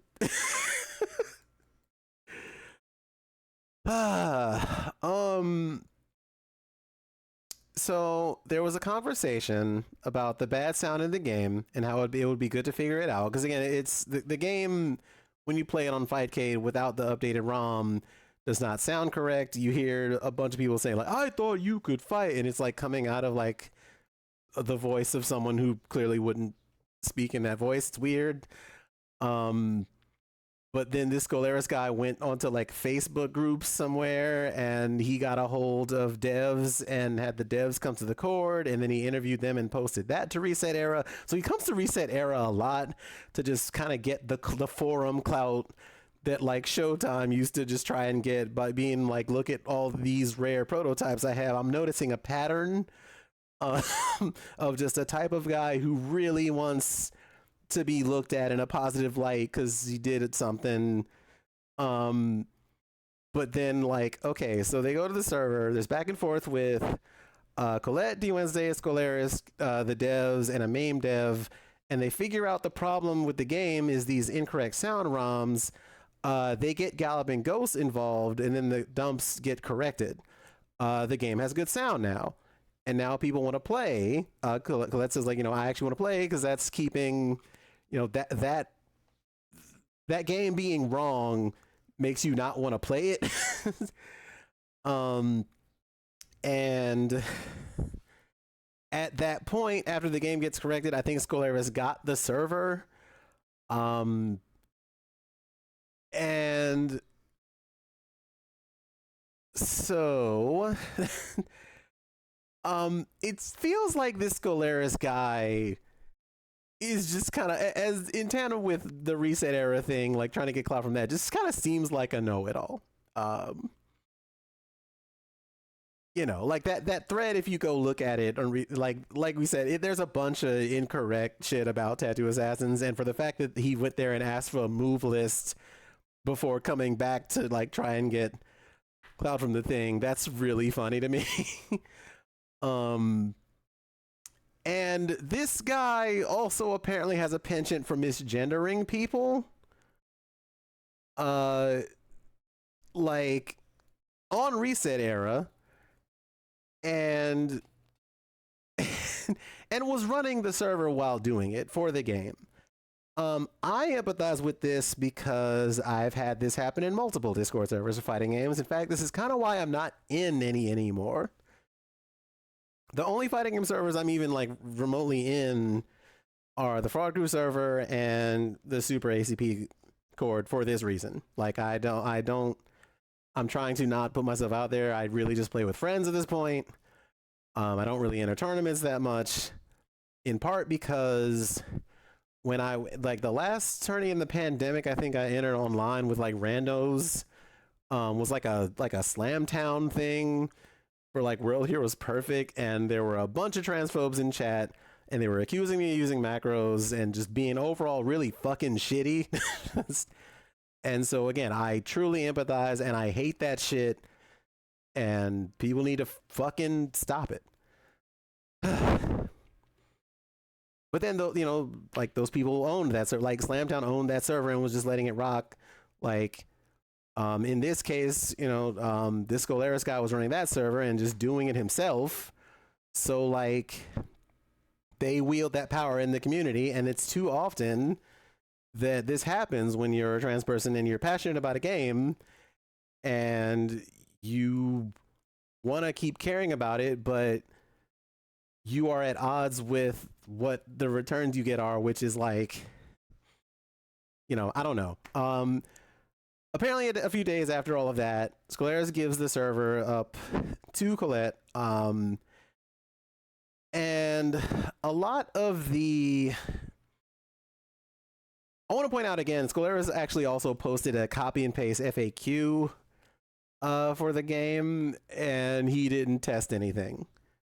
And there's a mirror in that where when I was working on stuff for Street Fighter the movie, like namely the making a case video, that thing was on a large Google Doc that I had that was called like Street Fighter the movie best bouts, and a certain individual I won't name basically like had me like took someone else's Google Doc, scooped out all of their info, and had me like the day before like put all of your stuff in here, had me do like a all-nighter cram sesh like hours before that that stream and that video went up to make them look like they, and then they presented it like it was their own thing.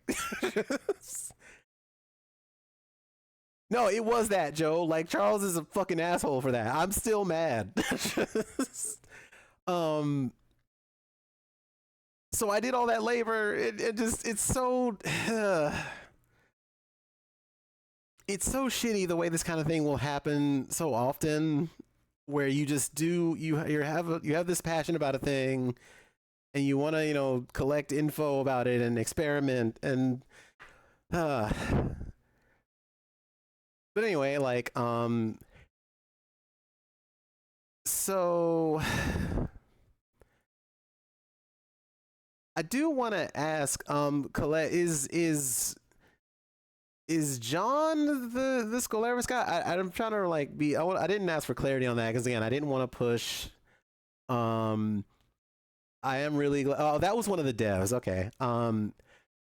But that fact is like probably really like it reminds me of like there's the one fact that like the Primal Rage community relies a lot on, where it's just that thing has taken years to be where it is, and if that thing ever goes away, that game might be fucked. Like but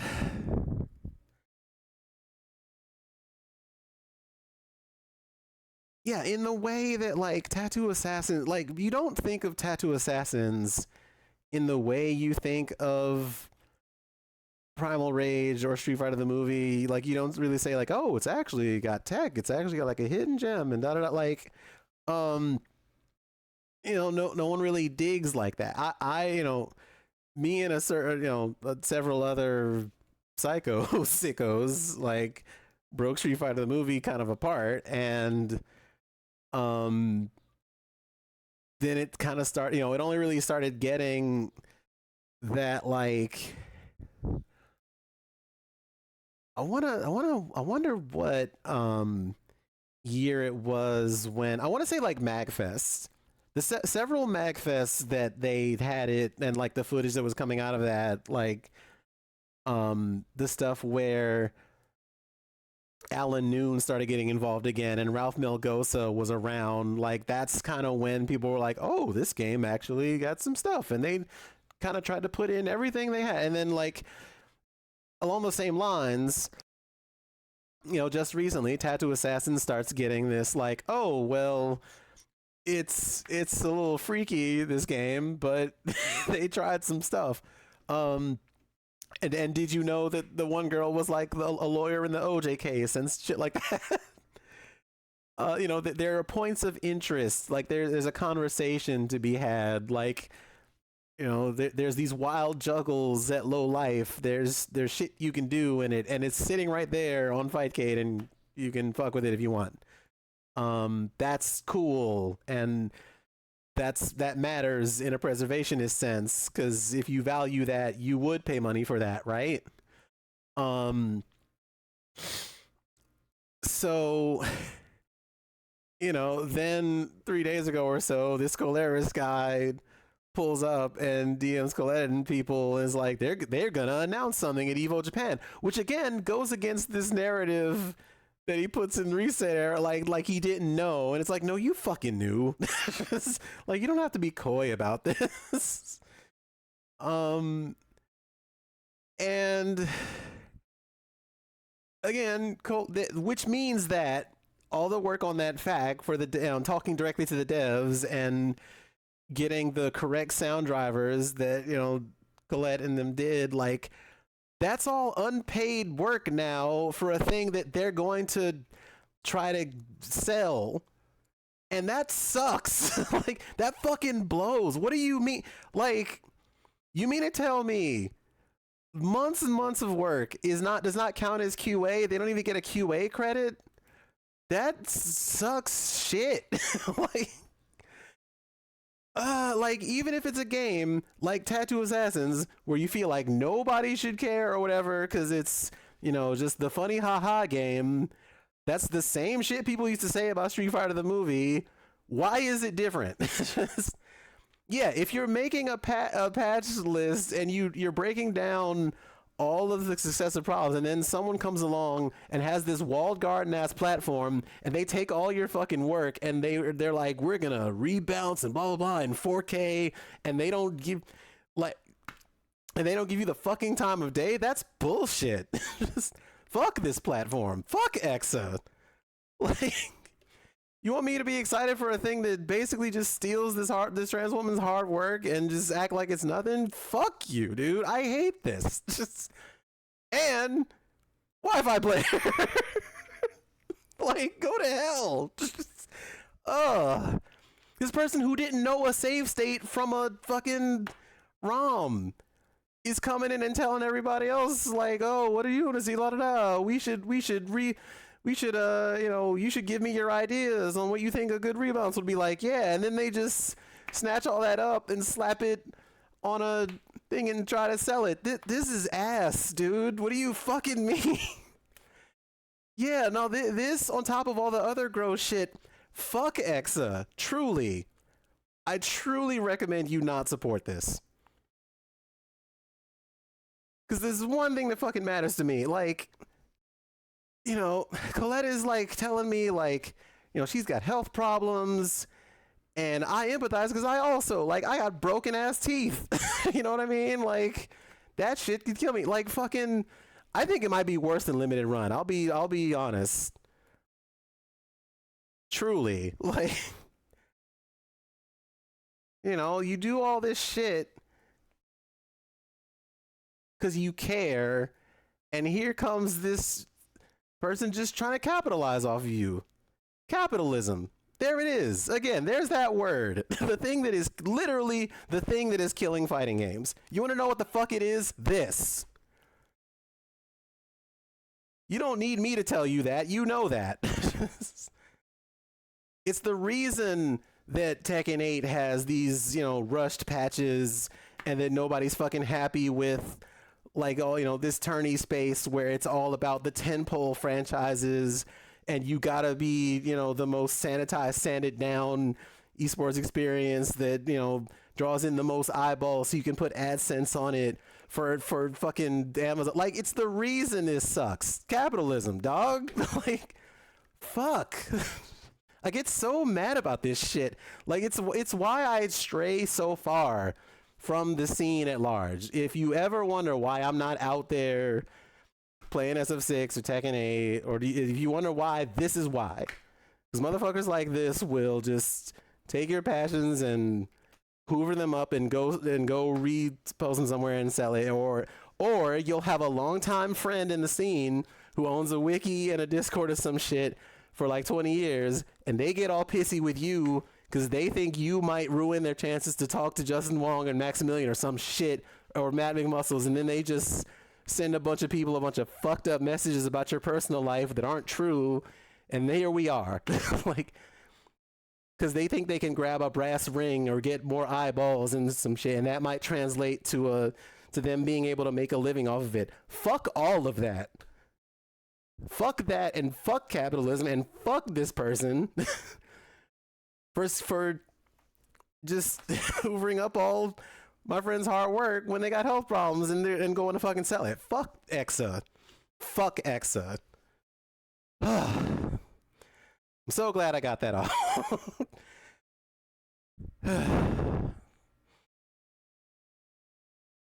Because they're not even really, I told Colette this, they're not capable of caring for games in the way that a lot of the people here obviously do, and all they can seemingly do is just exploit your passion, and you don't deserve that. You deserve better.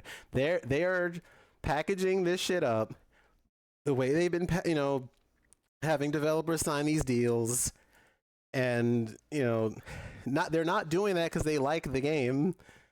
Like I just said, they don't care about like aftermarket people. They won't warranty that. Like, they're selling it to people who probably have never even looked at a move list. Not to pull up the like you don't even play whatever, because that's gatekeeping shit. But it's like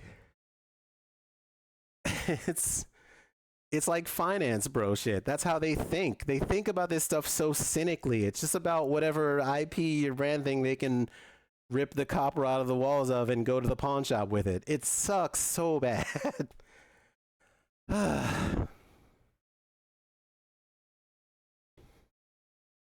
9/11.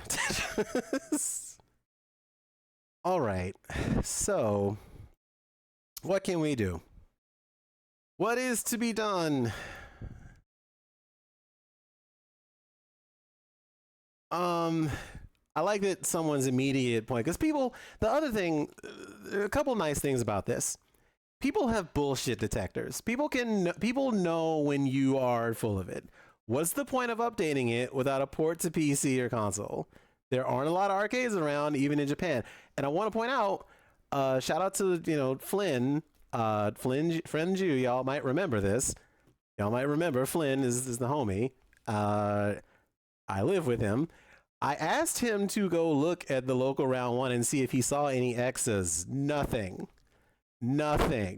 Like, and they're like, oh, just tell them to buy one. They're not gonna. You want me to go into that round one and tell the underpaid worker there to just cop a $5,000 thing that will have no guarantee of return because it looks like a game from 1993? Are you insane?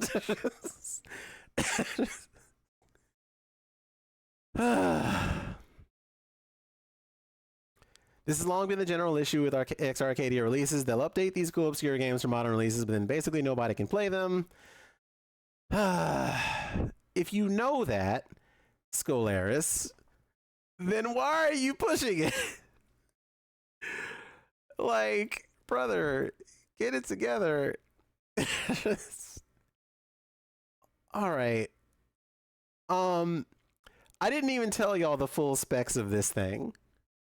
This is the innards of an Exa as of when it came out. I'm sure maybe they did some massaging to the internals, but think, what computer are you using literally right now, or what do you think you could run on a Mister that would have other people want to play it with you, or what do you think, like, you could do with an MVS compared to this. Like this stinks. This is an i3 and 8 gigs of RAM. Like, said that this was more powerful than the PS5, by the way. Yeah, you know what? Also, I didn't get to just yet. The whole assurance that it's going to come out for home platforms was also something that was said about the Oscar 120 excellent game, and that was along with a whole bunch of bragging about how much it was supposedly improved.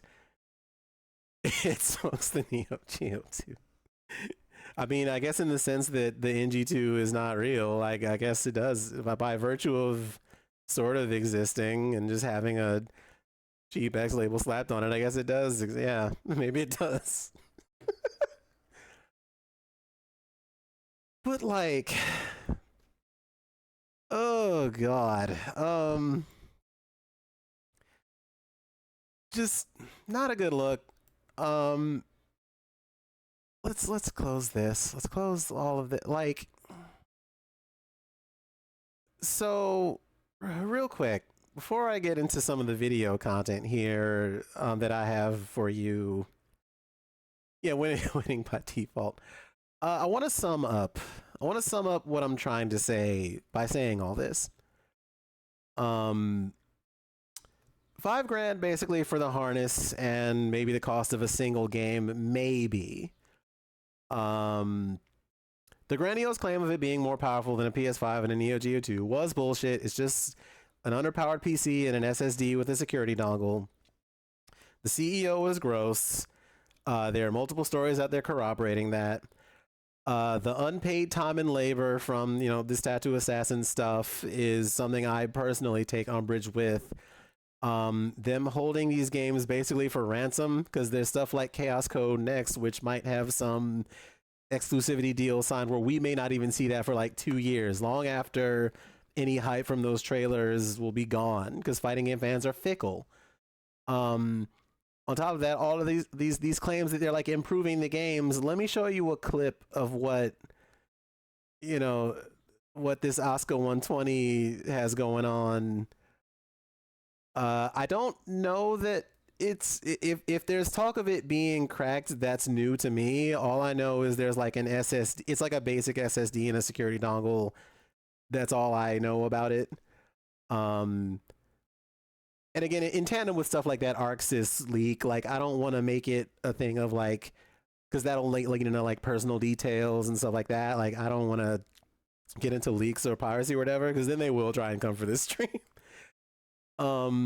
But so you might be wondering, like, oh, they improved the games, right? Like, aren't the games balanced better? Because Oscar Limit Over had these two BB loops, and those were kind of messed up. So clearly, it's like. But also, I want to point out that Oscar 120 Limit Over source code was lost. And here's what they thought. Like, really? This is an improvement? Look kind of easy.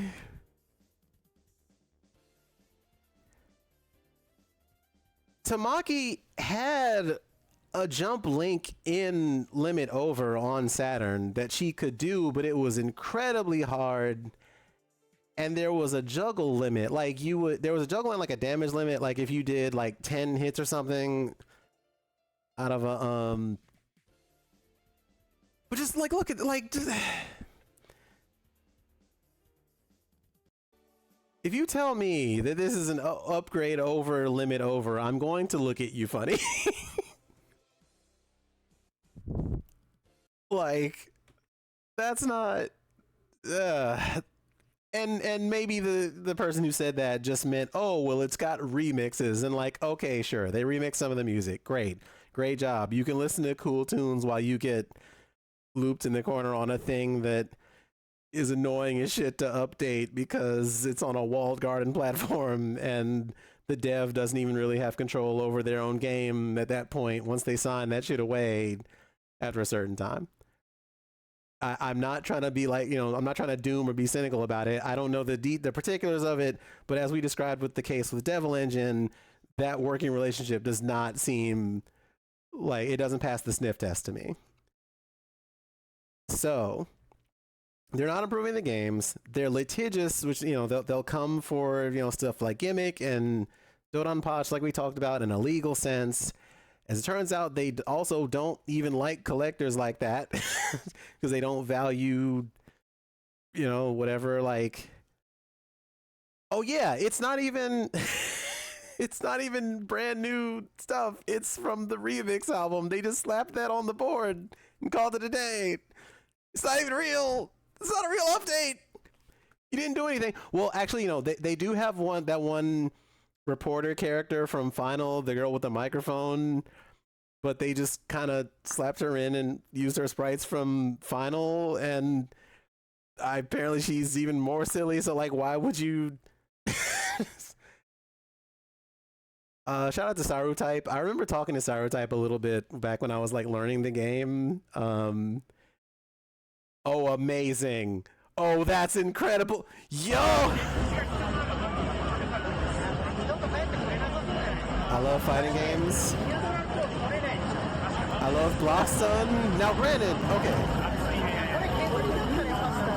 Now, granted, I want to point out that in Limit Over, if you're in Blockstun like this, you usually have the option to step out of it. But if you step out of this, probably forward or backward, your ass is getting hit. So like, so why wouldn't you? You know why they rushed this out? They rushed this out to slap a thing on the platform and to be like, see, we're cool, Japan, evil Japan. You should come through and buy this. Aren't we cool? Is this not what you want? They're not improving these games. They're placing them behind a paywall and just calling it something it's not. And like I said, they're not saving arcades. HO went down. We almost lost, years of HO footage until they confirmed, like, oh, that's going to stay up. TRF is still streaming, thank goodness, but they're going to be gone by the end of summer. And again, like I said, if you go to TRF's page on Blue Sky, which I'm about to do in real time, Nakano TRF, this arcade,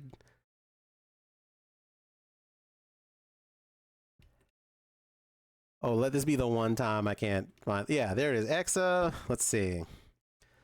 Can y'all see this? Yeah.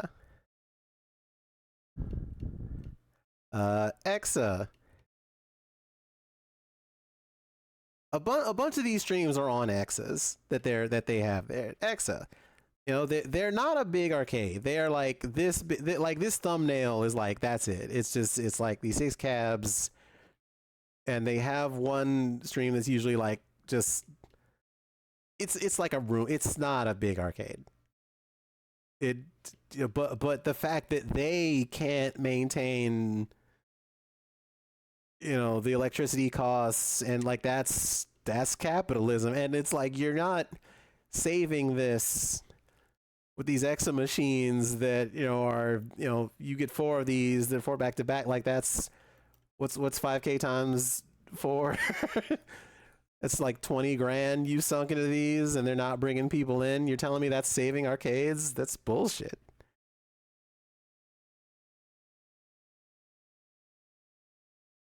And all right, so let's double down on that.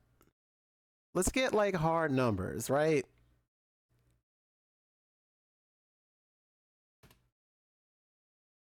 Okay, from last year, the number of Japan arcades has declined by 8,000 in 10 years.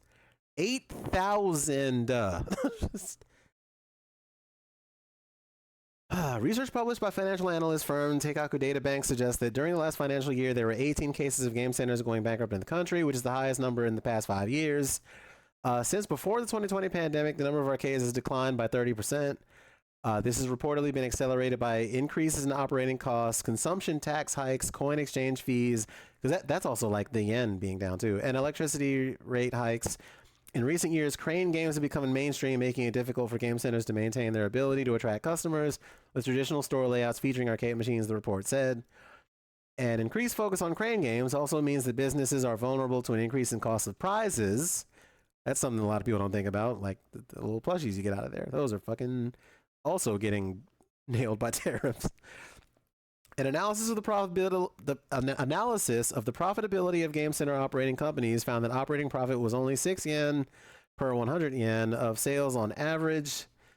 That is dire. Fucking Christ. That is like a net minus 98% of what you put in that you're getting back. That sucks.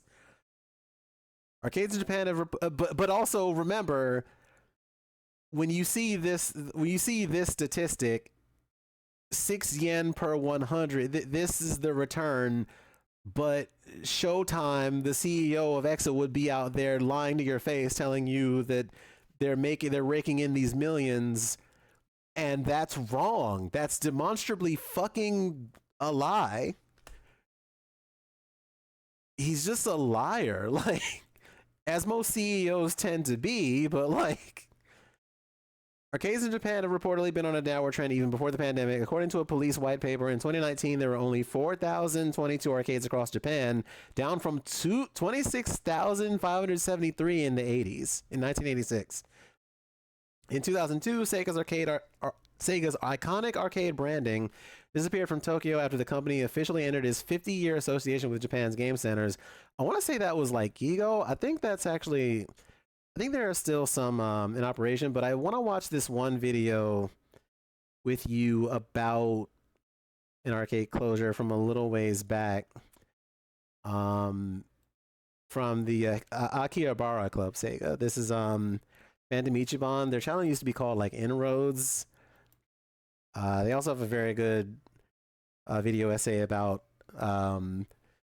obscure fighting games and Creedence Clearwater Revival, which is very good because they were talking about Combo Breaker. I'm not just saying that because I'm like in it at one point, but let's watch this real quick. This will be a shorter one, but ever since I first saw this image, I knew I had to make something out of it. This photo depicts the Club Sega arcade in Akihabara on its last night of operation. It's a powerful image. The staff, who almost all look to be younger than the arcade itself, which had been in operation since the 80s, bowing in gratitude and contrition to a crowd of onlookers so large it's clearly spilling outside the edges of the frame. There are a few angles one could take when talking about this photo, most of them at least a little sad, as is to be expected. One could connect it to the gradual decline in Japanese arcade culture that was accelerated by COVID. Oh, hey. That said, one would have to hedge that point a little by acknowledging that space was bought out by Bandai Namco, and while I don't exactly have data to back this up, they seem to be doing well enough there. One could specifically relate the closure to Sega's decline as a company. There may be a kernel of truth to that, but look, people have been making the Sega fell off argument ever since the mid-90s, at least. Understandably so to some extent, but it's just not a novel point for me to make in the year 2024. And I'm nothing if not a maker of novel points, so here's one. Do y'all remember when Roger Ebert beefed with gamers? Some context, if you know. Roger Ebert was a film critic, considered by many to be the best to ever do it. Well, personally, while I read plenty of other critics, depending on what mood I'm in, I don't disagree with that assessment, at least not enough to build an argument refuting it. He was good, and probably uniquely good for somebody who had to put out new stuff pretty much every day. Which is why it gives me no pleasure to point out that this guy I've spent much of my life looking up to didn't much care for video games. Video games could never be. They were made in 2010, and since Ebert died in 2013, it's impossible to ask him if they would still hold sway in the medium as it exists today, a whole learner's permit worth of years later. What I want to bring up is the second post he made on the subject, where, in response to some apparently level-headed critique of his prior points, he hedges his bets a little. Ebert concludes that second post, adorably titled, "Okay Kids, Play on My Lawn," with an attempt at defining art. An attempt that is, as it usually is, unsuccessful. Quote, "I concluded without a definition that satisfied me. I had to be prepared to agree that gamers can have an experience that, for them, is art. I don't know what they can learn about another human being that way, no matter how much they learn about human nature. I would like to briefly interject and editorialize a little bit and say that if we're going by this strictly, what we're saying here, Tattoo Assassins is a form of art. And you might disagree with that and say, well, how can a thing involving like a fart attack that launches you and a not great cultural stereotype, how is that art? Like, it's not so much that it's going to relate to you and your sensibilities or culture at large. That does not stop the fact that it had all this music and line work and frames and code and all this work put into it that is a Herculean effort, and it wasn't even done. Like, usually art is some sort, because it's not that it's the object and that you're disagreeing with. You're disagreeing with how it made you feel. That's what the thing is about Tattoo Assassins. When you kind of look at the wallpaper it's wrapped in and you say, well, some of this is fucking gross, it's not that you're wrong, but you are not talking about the object directly. And the people who put that thing together, the people who put that thing together have an experience they want you to feel. They want you to play the thing on the machine and put money in it. That's one thing, but they're also trying to communicate to you like, hey, this is kind of what we wanted to communicate through the medium of fighting games, and what they might want to communicate to you might be a little messy. Or, it might be like a bizarre interpretation of someone describing a Mortal Kombat to you from memory, or it could be like something like Street Fighter the movie, where it's like, even though it's bonkers mechanically, they tried to shove every idea they were passionate about fighting games into the engine, and then it just, with no real regard for the outcome, it's just they wanted to impress upon someone, right? That's what art is. So I wanted to get that out before we continue. I don't know if they can be inspired to transcend themselves. Perhaps they can. Now, as someone who has made multiple videos paralleling video games to other works of art, from rock music all the way to poetry, you can reasonably assume where I stand on that. Absolutely they can.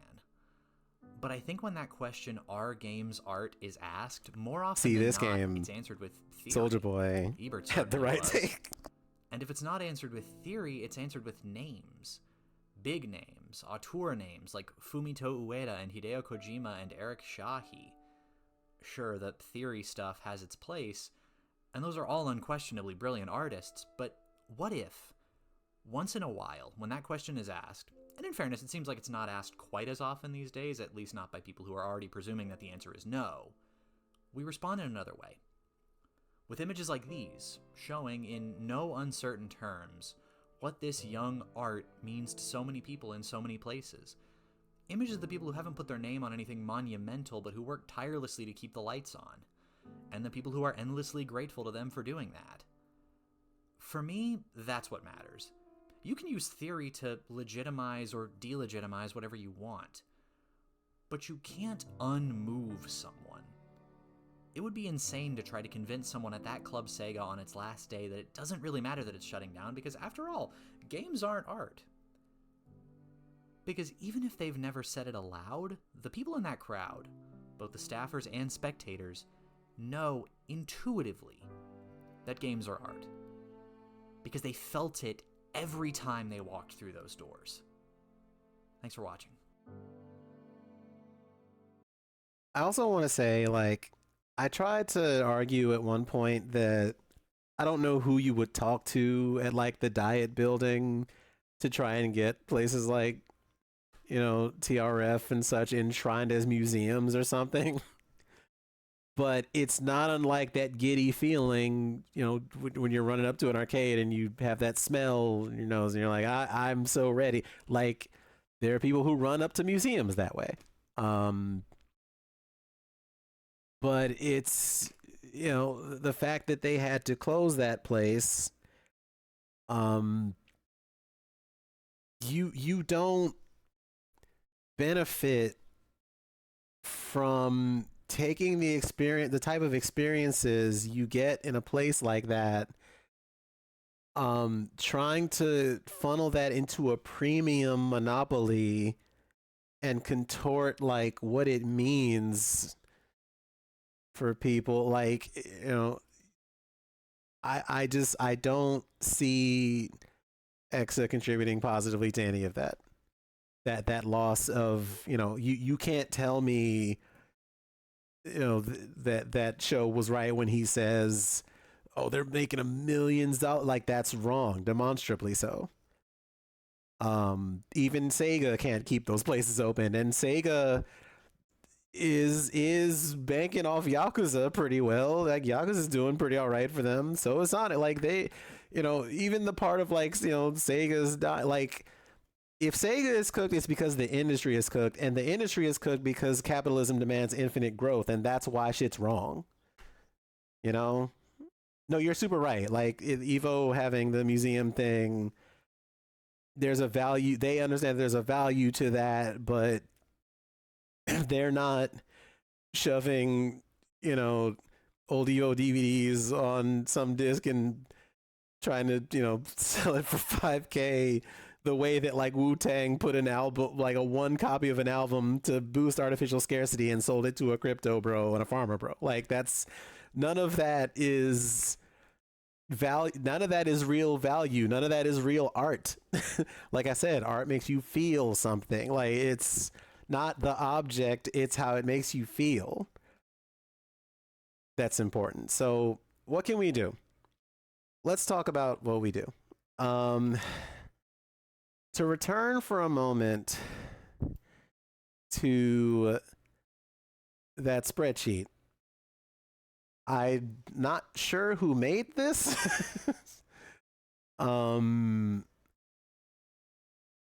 I just know that someone beat me to it, and I'm grateful.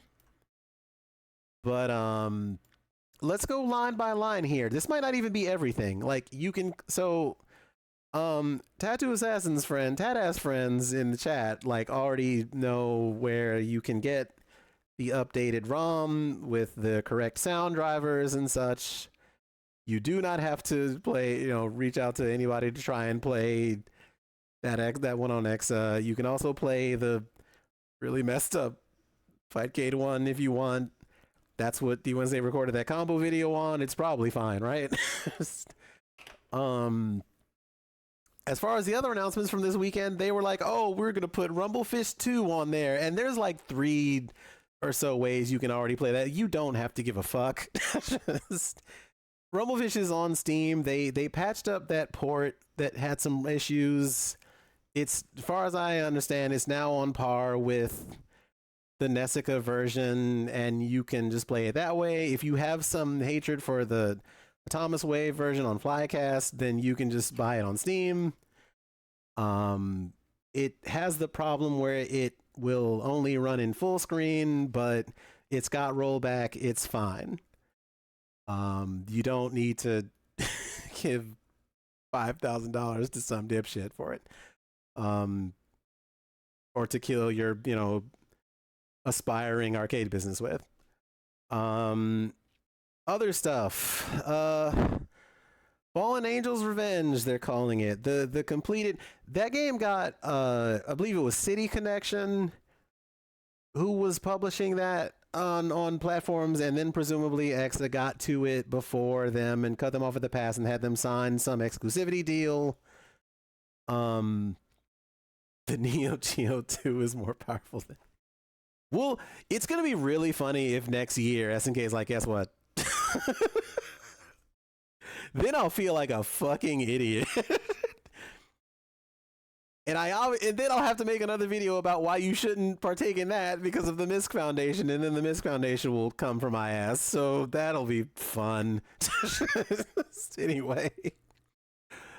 Fallen Angels, Daraku Tenchi Revenge, whatever air quote complete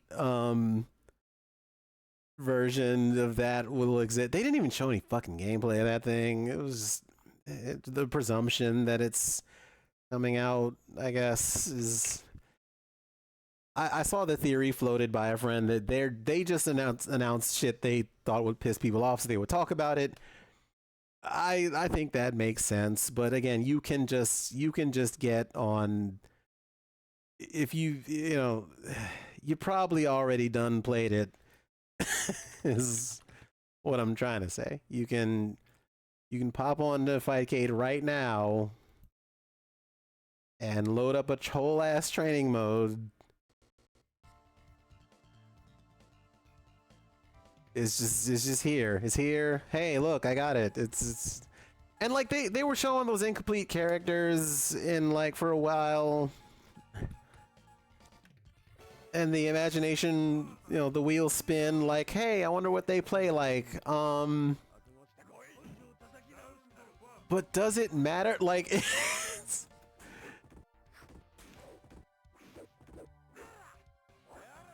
yeah, we're still hating. What's up?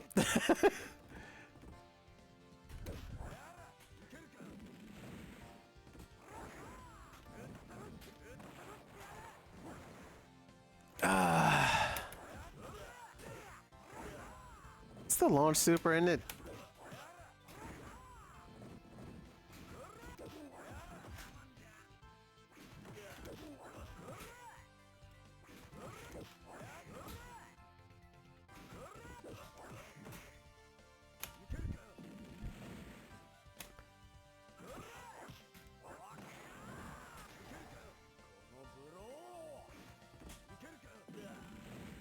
Well, I don't have meter, that's why. Yeah, it's not even. So a couple of times we've already contrasted it to limited run games. I'm sure there are horror stories there, but I brought up some very specific horror stories regarding the reason the labor and time that went into fixing Tattoo Assassins does not appear to be getting like. What the hell? Did I just. Oh. I guess Fightcade has a thing now where if you hit coin twice, you'll switch the people you're controlling? That's weird. Oh, you sure do. That's, huh. Who'd have thunk it? How's your sleepy cat girl doing?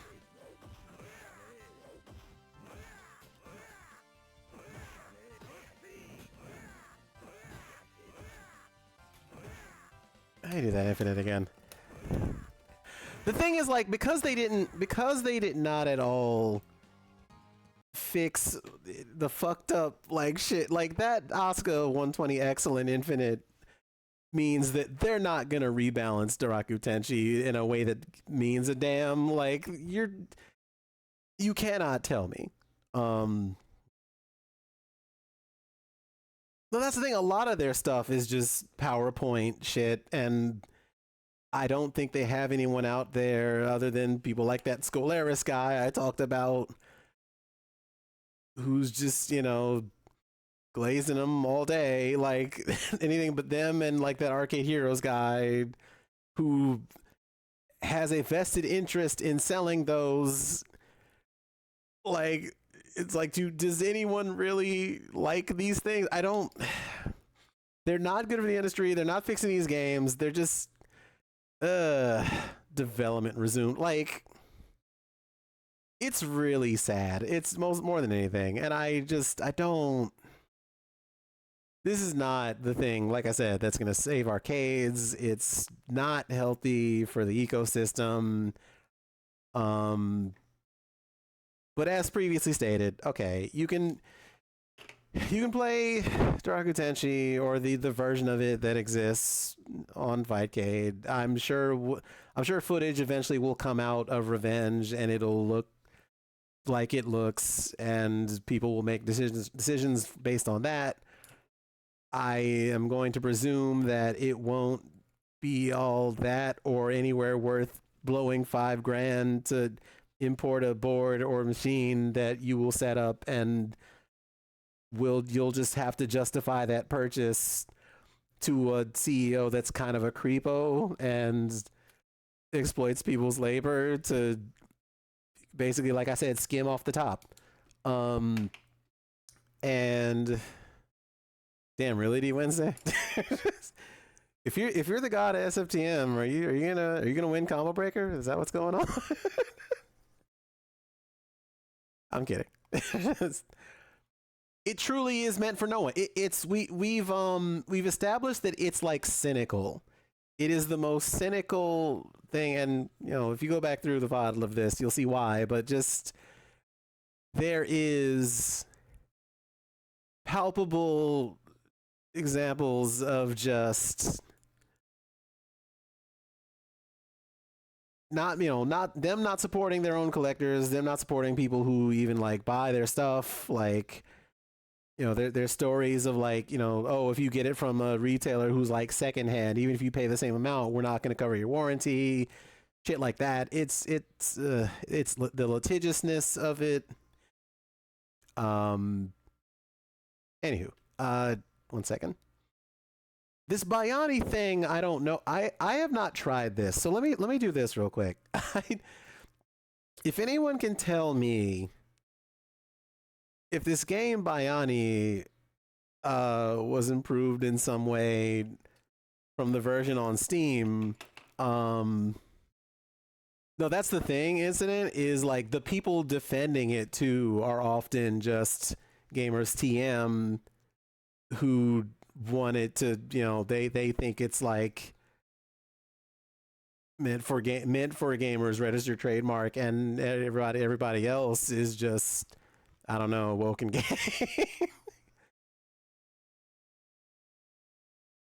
People like me who are not trying to run an arcade. Oh, what is going on with this game's visuals?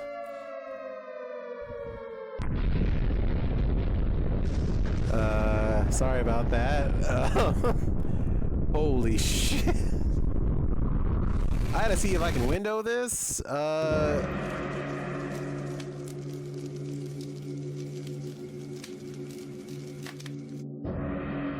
Oh, thanks, Biani.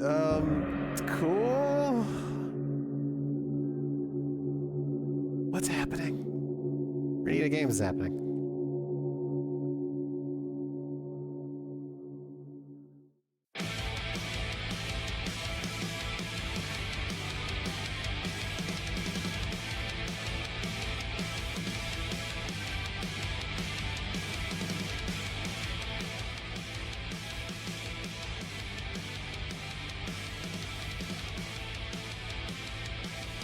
If memory serves, this is like a Filipino game. I'm not just saying that because like there's a Jose Rizal statue, but also I think Flip Champ did some kind of fucking Q&A on this thing.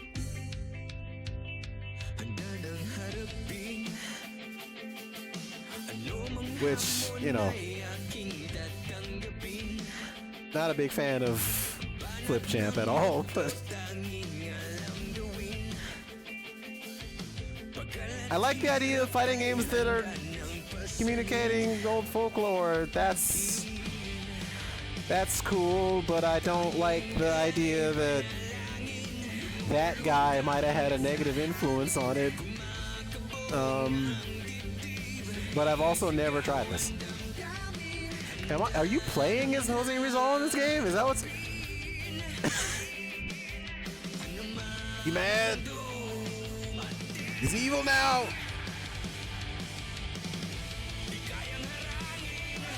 I have no idea what's happening. It's Maxima. Maximum Mega Man. That guy got a fucking energy cricket bat? What the fuck? You are playing as... Install? I like this magical old lady. Oh, we got new metal. Open up this pit for Bayani. Open up this pit for evil Jose Rizal. Oh, fuck.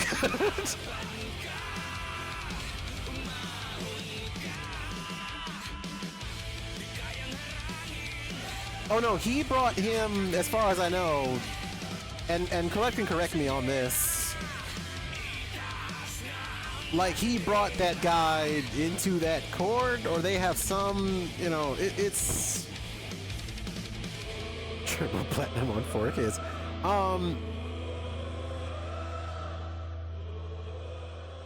I'm sorry, it's metalcore, my bad. All right, let me resize this so I can actually see the game and the window. They're really pushing this, Is there a menu? Can I... Let's not... Wow. I thought that for a second I thought the graphics options were like ultra and very low and that's it. That would have been very funny. I would like to not have it be full screen, please. Can I do this? Oh, that made it extra small. Okay, let's not... Wait a sec. Yeah, like it's hard to even pin down.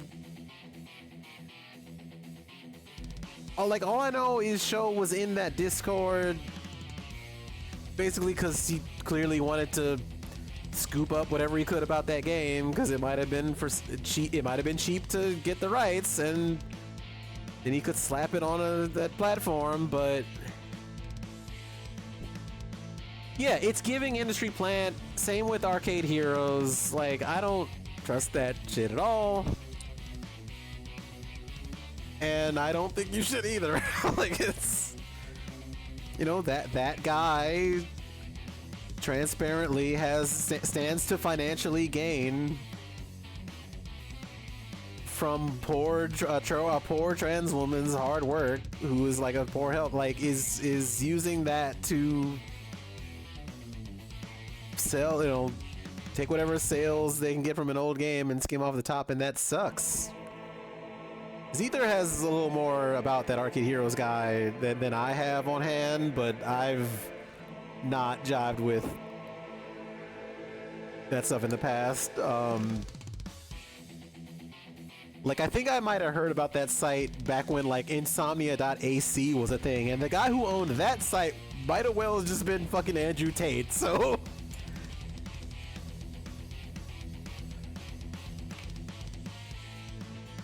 Like, that guy Icy Calm, whatever the fuck his name was, that guy was weird.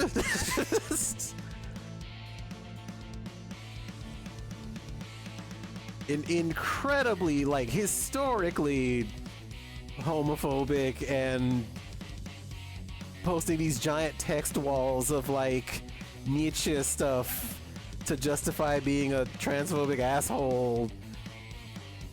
And he ran that site, insomnia.ac, which turned into like culture.vg or some shit. And I know Arcade Heroes from that. Like, he spawned out of that shit and is just some guy in Belgium who wants to sell you Exa stuff, but I'm assuming that if you buy him from him, because, you know, he's one of those licensed distributors, so damn, he's such an extent. His fans don't. That's crazy. Oh, 10,000% yes. Incident. I'm glad you remember.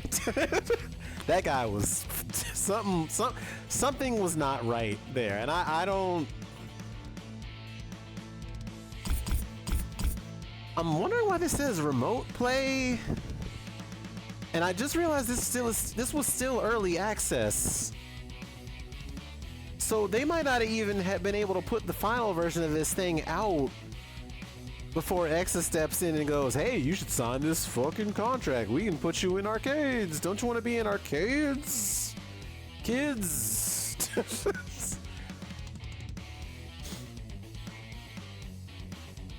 Yeah, a guy being your licensed thing, as in my friend who lives up the street in Belgium will sell you these things, and I'll only value your warranty if you buy from my friend, and if you buy it for the same price or greater anywhere else, like, you don't reap the benefits of, you know, me giving a shit. And don't I... This is how I'm saving arcades, actually. He talks shit. That's crazy. Like...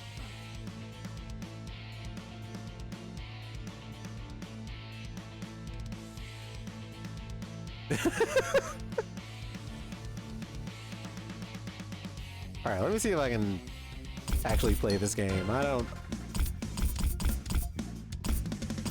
These are some designs. I like Aurea. I like this lady. Hey Joe, it's you. You're just...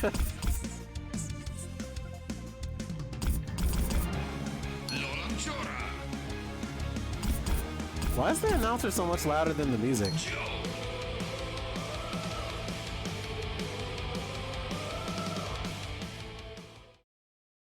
Joey Riz. Oh, I bet it's a featureless training room with a grid. Oh, that's... Time to choose a side. Let history be the judge. What? That's your round call?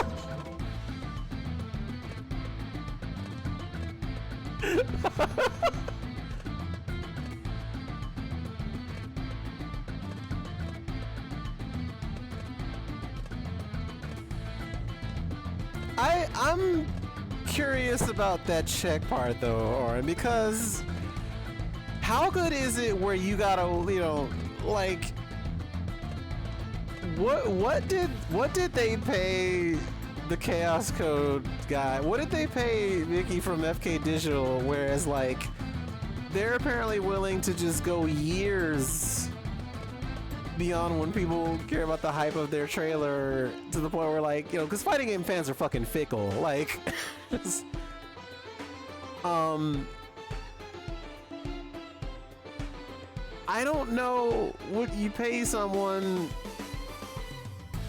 to have this exclusivity shit, like, and maybe they don't care because they're like, well, the game's already done. That's what I described this when we were talking about Devil Engine earlier, where, like, that game went gold already, but then, you know, Showtime steps in and drops all these extra contracts on them, and it just sounds like a shitty deal. Like, it just, you know, they take your publishing, your merchandising, all this extra stuff, and, you know, you kind of probably already know the story of Devil Engine at this point, or, you know, if you don't, you should go look at what happened with some of that, because it's not in arcades. Alright, let's see. I got air dash.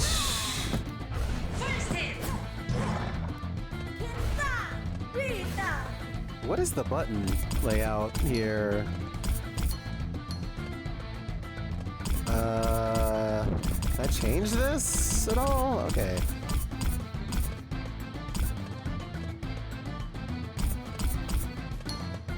Wait, I don't want that. Whoops. No!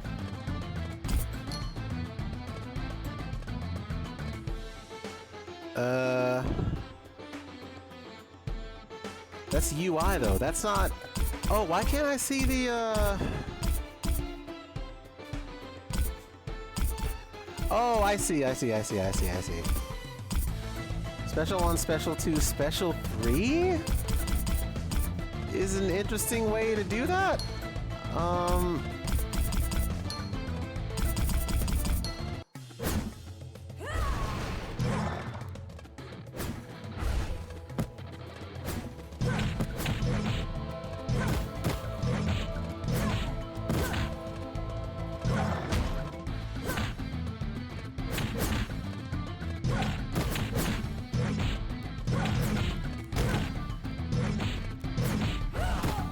Hmm. Hmm.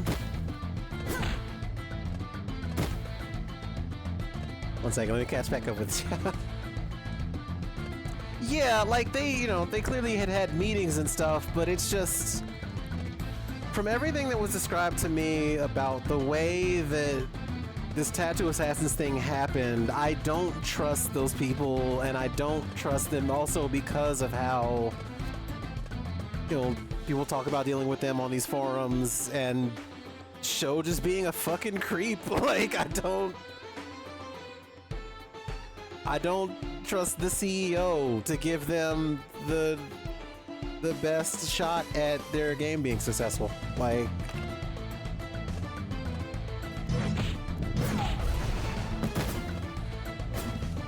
I feel like there's something I'm missing here about this game already. All right, let's pick Joe.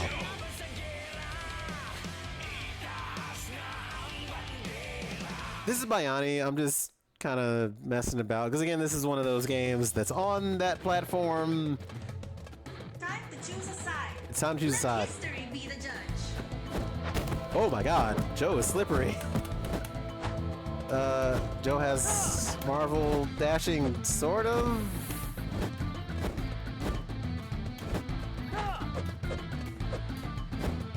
First hit.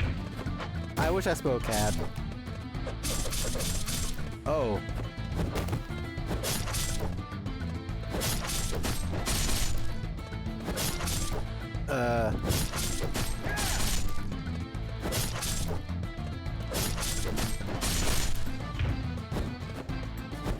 You know what this reminds me of? Did y'all play that Umbral Chaos thing?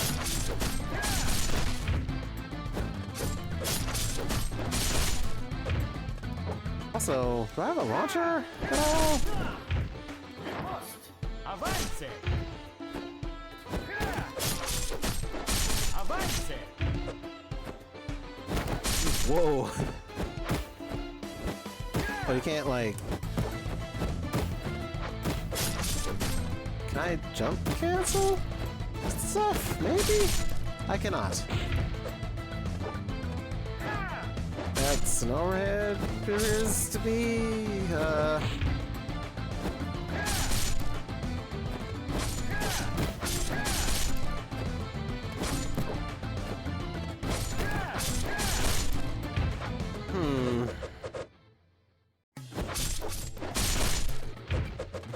Maybe that is the launcher?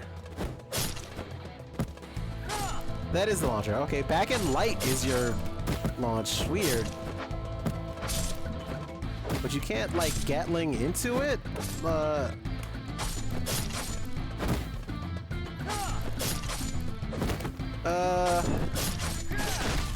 that wall bounces? Okay. Overall, this, just from what I'm getting in game feel here, this is pretty, like...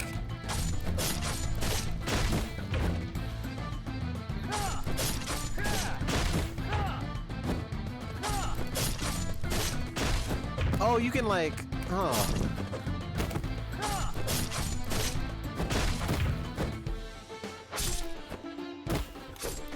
Yeah, I'm not really sure about that. Like, it's 1, 2, 3, and like, if your launch is back light, you can't really go back into it. Oh, that was a... I'm sure there's plenty I'm missing here. It's kind of funny how this reminds me of, like, Tuco. Like, if I'm looking at it. If you squint... Let me see. Where move? Where forward move listo? Oh, it's like this, huh? Anti-air slash, in-air cross slash. This is a strange way of doing this.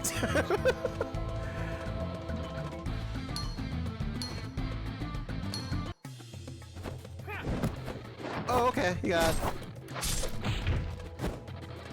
Avance! Avance! Avance.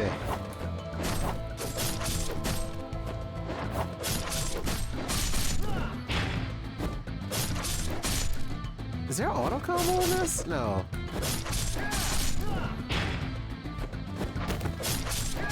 Was this 2012? Ain't no way.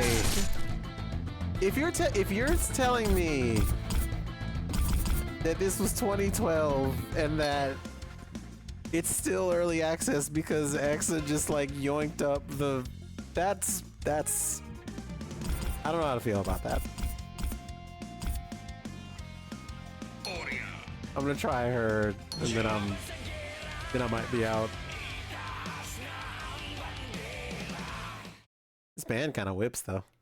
Just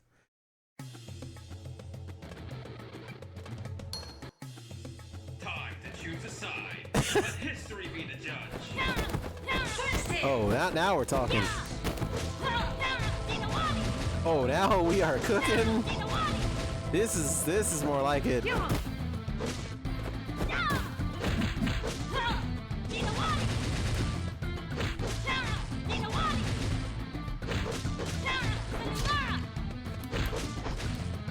Okay.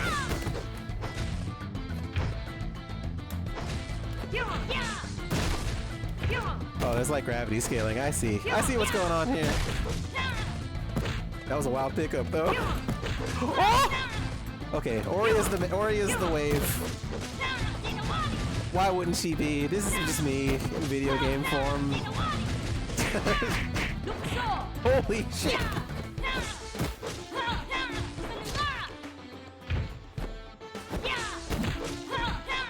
Maybe. I wouldn't know. Like.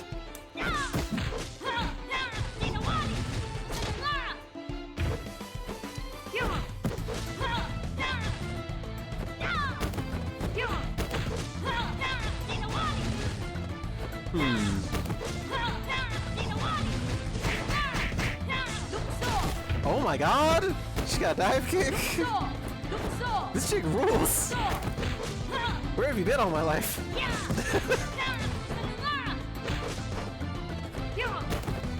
Boy, isn't it great that you can just play her, like, right now and you don't need to fucking go find an extra, like, official...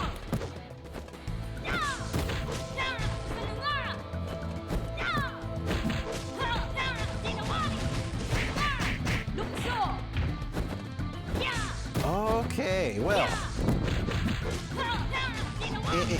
Oh, I didn't. That uncomboed, but it's fine. And also uncombo. Oh, what?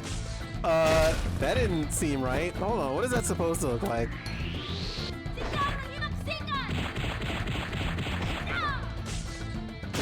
Yeah, I think it's just because of the corner. Like, that didn't really. That does work though. Okay. Yeah, this seems neat. Like, maybe if one day this game ever escapes the clutches of being, you know, it says they support content creators. It says online multiplayer will be available soon. I wonder how soon. I wonder if they'll ever, you know, I don't know. Okay. So you can just play that on Steam. Just do squad. You can't play the, You can't play the DLC, like the DLC content that has the Samurai Pizza Cats, that this stuff is kind of riffing on. That stuff is locked to their platform, but you can just play this game on Steam if you really want to.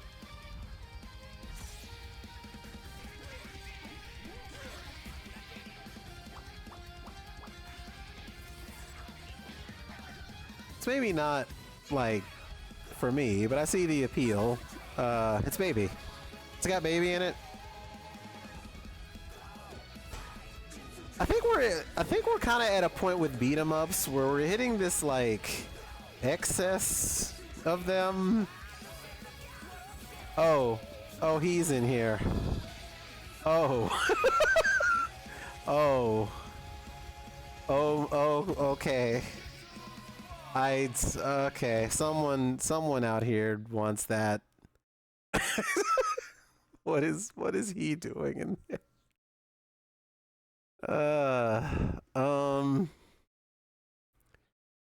So that's the thing. Is he just like in there and he's just not? It's kind of just Castle Crashers. It's not surprising that they, in the very first review, is not recommended. Just an okay beat 'em up, which is, if you want just an okay beat 'em up, there you go. I don't know. I don't really go off Steam reviews like that. It's fine. It's probably fine. Probably a perfectly serviceable thing.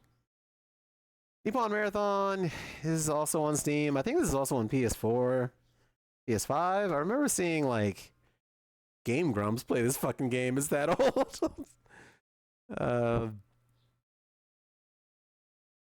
Wait, this is just not gonna play, huh? Oh, okay. There it goes.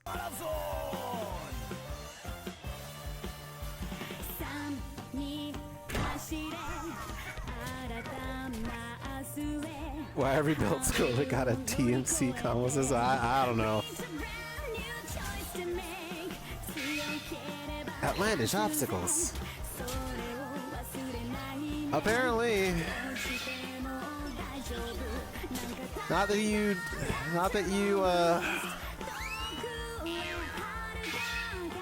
Lobster mode.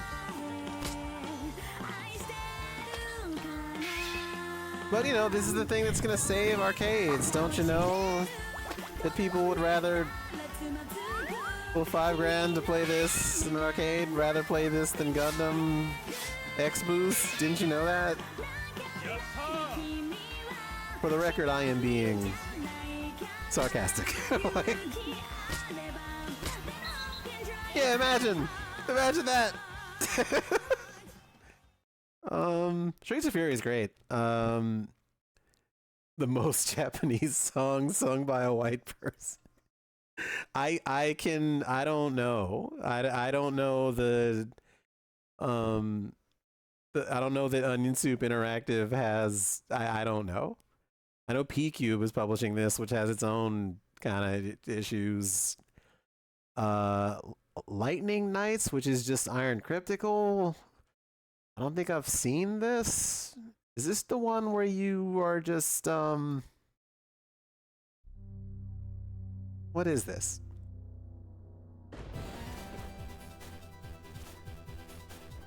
Is this one of them Makaimuras? This is one of them Makaimuras, isn't it? Yep, that looks like a... Oh, it's like a top-down Makaimura? Okay, I mean... Still not seeing anything that's... You say for cheap, but again, if I go on that site and this is like... If I go on that site and this is like $2 grand, I'm just gonna have a look on my face. It's got the cat merchant, okay? I can't argue with the cat merchant, though. Yeah, it's just alright, like, and this is a thing you would buy on sale on Steam, and your friends could play the 4-player, and then you would not touch it for like a year because you would forget, because that's what people do when they consume Steam games a certain way, is they do that. They're not paying through the nose for a arcade harness in their house like collectors do. But most people don't consume games in the way the collectors do. I don't know what Alien Field is either.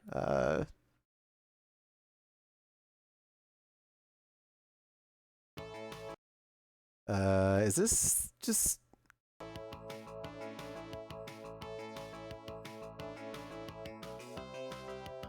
Alien Field that was published in Micom's Basic Mag... Oh! Oh, this! Roguelite X Eat Dots. Super aggressive Eat Dots.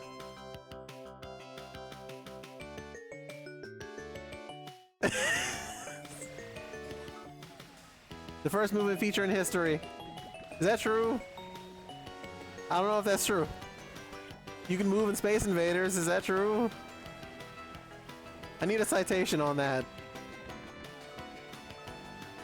I also would eat some dots if it would level me up. Eat dots and shoot bullets. This is the future of eat dots. It's like a game that you put in a like a little Master Higgins cabinet. It's, you know, like a fucking cocktail sit down that costs like, you know, $300 or some shit. It's not some shit you throw out $5,000 for. Like that's absurd to me. Still not seeing anything justifying this. Maybe Cosmic, whoops, 1 second. Oh, sorry, this is Cosmic, this is not the name. The name of it is Heiankyo Alien. Is Heiankyo Alien gonna justify this, I just had it fall on me that I feel like I'm watching the fucking, what was the Tommy Tallarico thing again?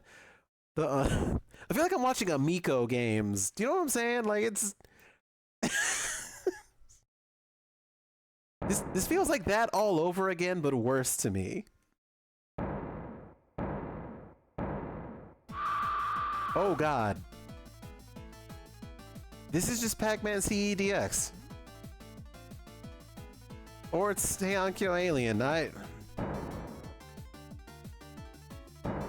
This was a Game Boy game, and they just like updated it with the fancy stuff. Oh God, that sound is...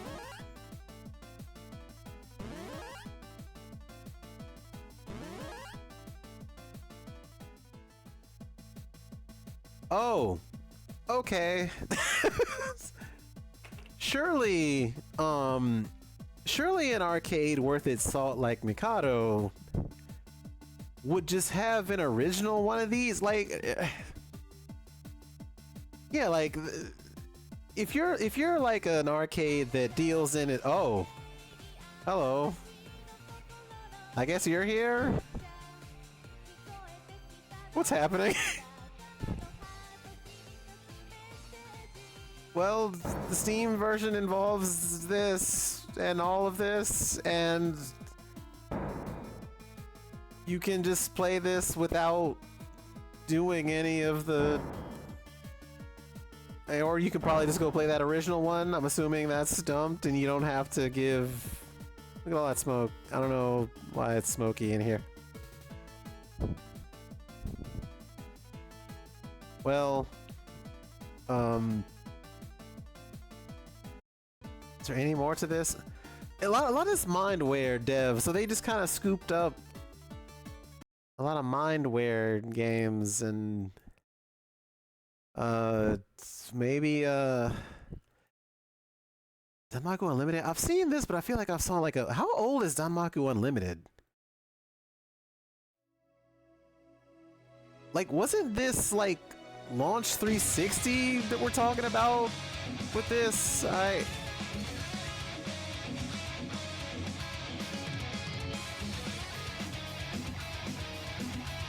Yeah, like, it's like literally Comic-Con stuff that you could just get for free when GeoCities Japan was still around. And now that GeoCities Japan is not around, you have to go this route. And granted, it's at least you can still just get that on Steam and not have to pay through the nose for whatever extra shit they want to push on you. Like, I don't know. Shikando Red Purgatory. This version was later released as Shikando Yokai Rampage on Steam. Is coming to Switch in May, on May 29th, as you can't buy it for their platform anymore. I wonder if that'll end up being like Switch 2 or ish or adjacent, but I can't really armchair that. This is not full screening. Okay, there we go. Deer Farm. Yeah, it's bullet hell with the girl and the Grim Reaper. 나도 내 몫은 The 해요. girl. 검은 꽤 쓴다고요? There she is. 여긴 어디지? She be shooting. 살아있는 게 아니야. 주먹 말고 다른 무기가 필요한가? There's the Grim 담배 Reaper. 한 대 태울 시간에 She's smoking. 끝내주지. 불러도 절대 대답하지 마. 저건 창기. 응답하는 순간 영혼을 뺏긴다. A weird thing, avoid the dazzling spread of bullets. I feel like Cave's, 준비됐다. Guange kind of eats this game's lunch, or I don't know.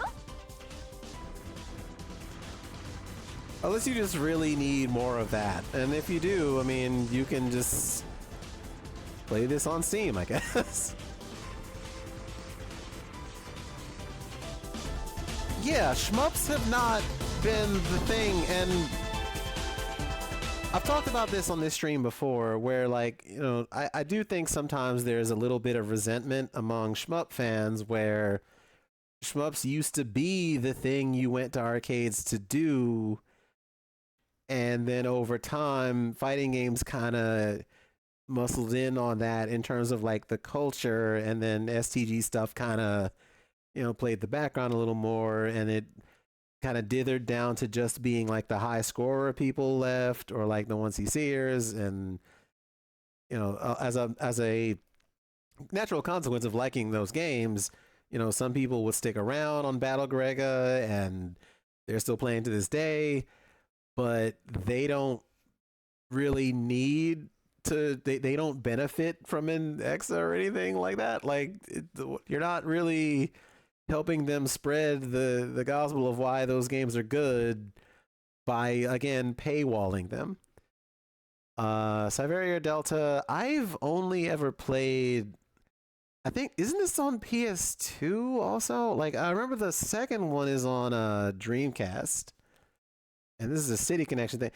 Alexa and City Connection often just, another one of those things where I guess you can, it's not an expensive license.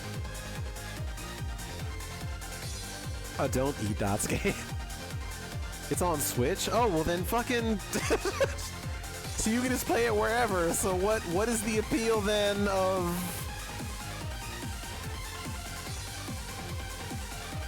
yeah, return on investment is a part of it.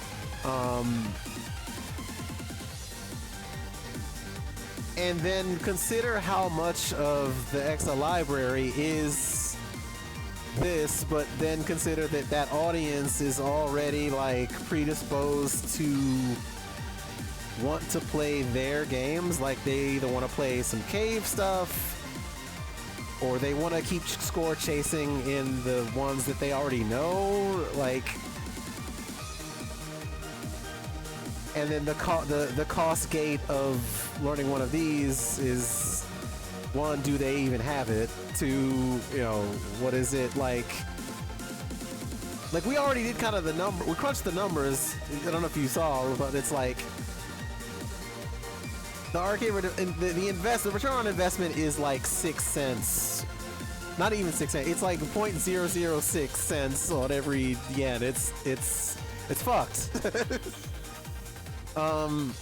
And it doesn't show signs of being improved by this at all. Ted is, I'm not gonna tell Ted to stop doing that. I don't. In Infino Scada, is this is let me guess. The feeling of 90s arcade shooter will come again. Arcade-like scroll shooter of 7 stages in all. And this has been on here since 2018.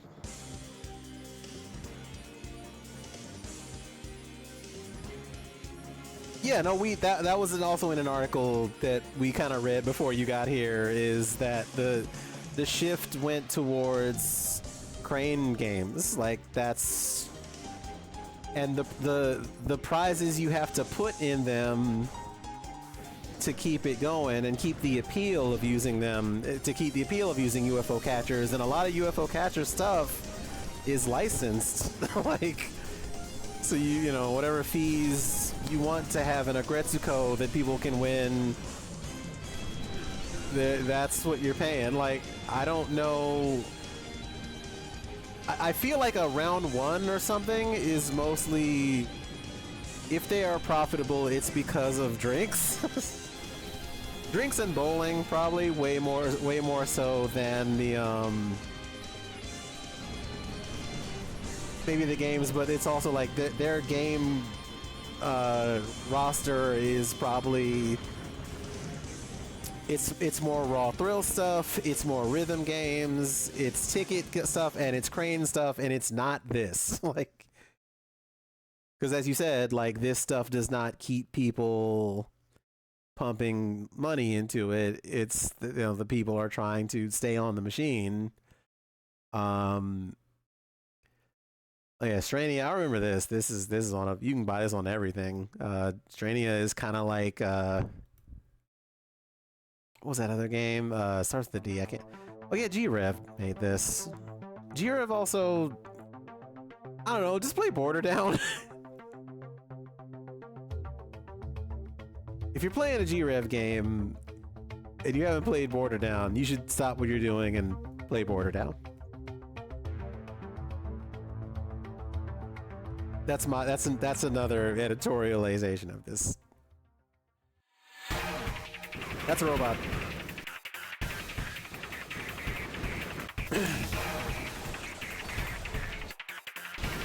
I do think they maybe only agreed to this because this is like kind of their post Border Down opus, and there's like, well, we're done.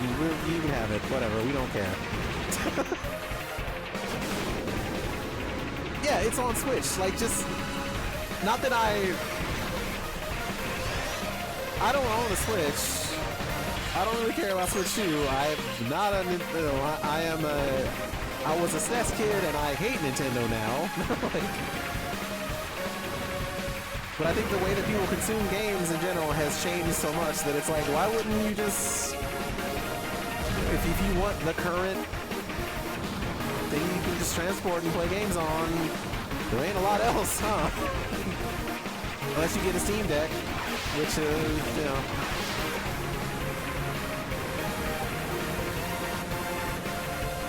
Ad prison. Oh, I'm sorry. Yeah, we're just watching trailers at this point. So, but I will, after this, I will get into some more of like the fighting game stuff. Oh, well, good. I'm sorry about the agile, folks. Again, if you have, you know, if you would like to sub with Prime, you're under no obligation to do that. But I appreciate having you. Sorry about the ad thing. I kind of want to look at the ad frequency again. See if I can make it less painful, or at least give people a heads up at the top of every hour when I stream, so that they don't slam into that brick wall without knowing it's coming. Yeah, I don't know. Strania seems neat. Just play it on Steam. Who cares about it? Fucking Exa version. Just get this. I'll wishlist this. Actually, it seems neat. We looked at Infinito Skyden, I think. Rival Mega Gun has been showing up in some fighting game events and stuff, like as a side game.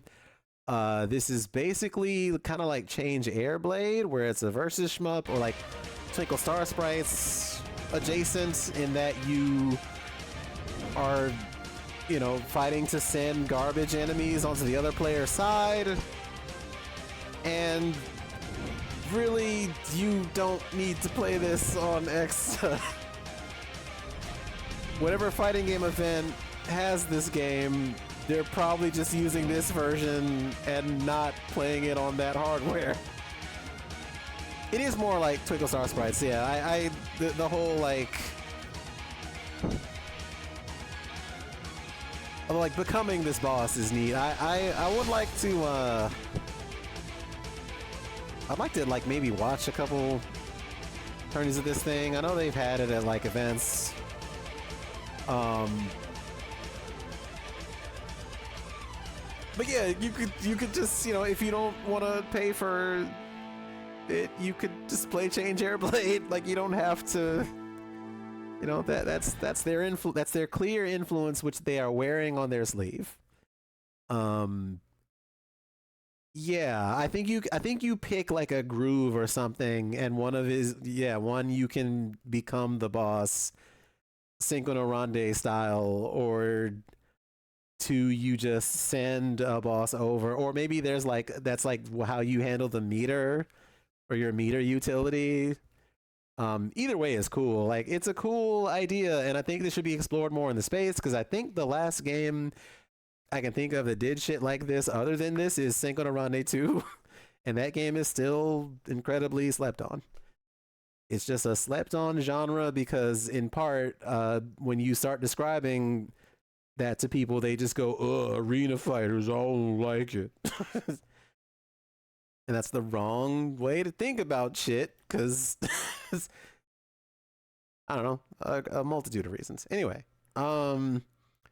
noise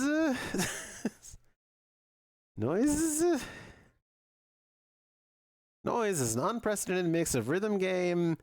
Is this shit just free? Oh, that's the demo. Never mind, my bad. Okay. Rhythm game, bullet hell, shoot 'em up, and visual novel. Battle of variety of challenging, da-da-da-da. In order to progress through a massive anime inspired... Oh, anime. I don't know. I'm out. If you got the stink of anime on you, I don't know if I'm up.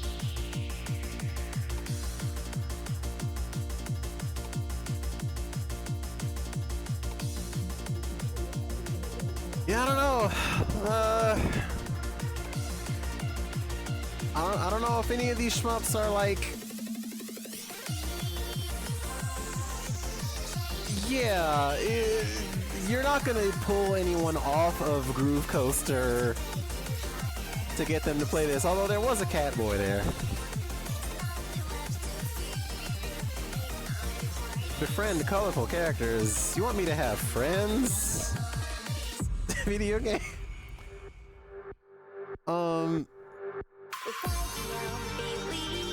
don't know. You probably won't catch me playing this in the arcade instead of Groove Coaster. Groove Coaster has Zuntata songs. Also, yeah, the whole like narrative part of this is clearly part of their dev focus, or they wouldn't have made all these characters.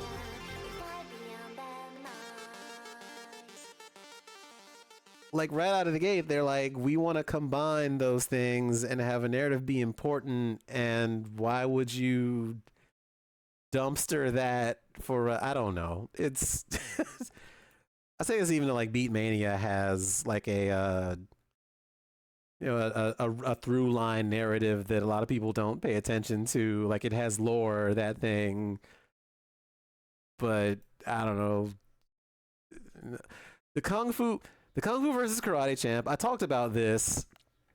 I didn't find the quote again, but on that same forum I showed y'all, Show was claiming that this game was more popular in arcades than Fighting EX Layer, and I'm going to show you why that's probably not true. Because think about Fighting EX Layer for a minute. That's a reputable dev. Arika, Nishitani, like all of those devs behind that thing. Fex was great. People still play it. It was just at Evo Japan. And for different reasons, you might open Shaolin versus Wu-Tang and you would be like, well, this is fine. And let me show you. Let me show you the video game I'm talking about. Galloping Ghost has it. Oh, you're talking about the Spectre files, right?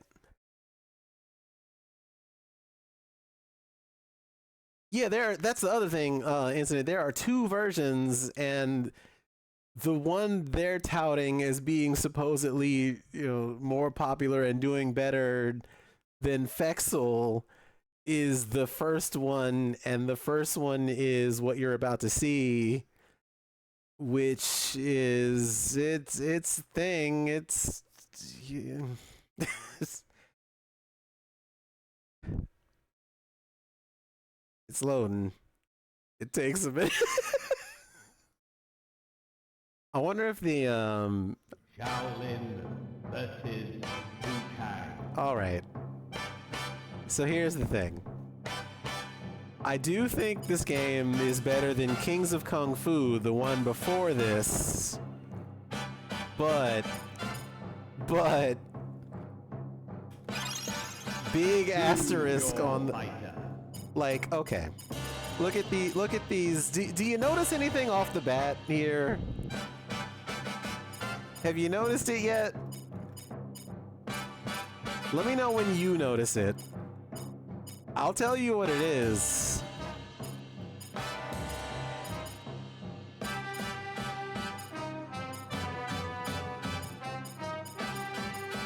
You know the problem here off the rip? This is the Unreal Fighting Game Engine. This is UFGE, and it's like... There's some model asset. Like, look how stretched out Muay Thai Man is. Whereas Chuck Norris here, his body... Then look at these portraits! We're going to Brazil. Brazil. That's it. You're going to Brazil.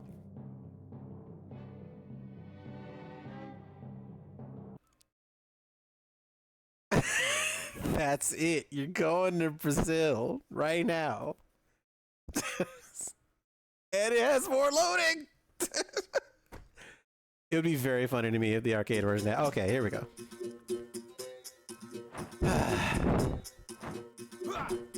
Oh, that's some good hair. Fight. But just note how, again, how I feel like I'm stretched out my model, whereas like this song. Now, look at this button.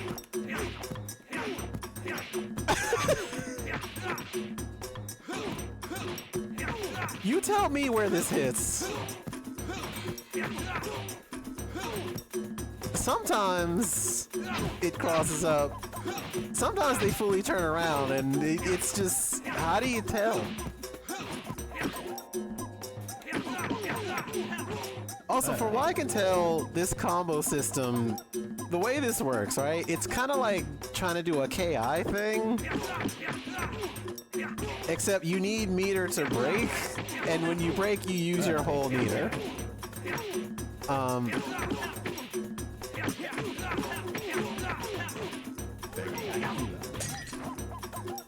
This is your walk speed, by the way. This is your normal ass walk speed. About that knife, you can't chain into it. It's just kind of like, it's kind of its own button, and I don't really know why it's... Oh, I just learned this. What the fuck? What is the...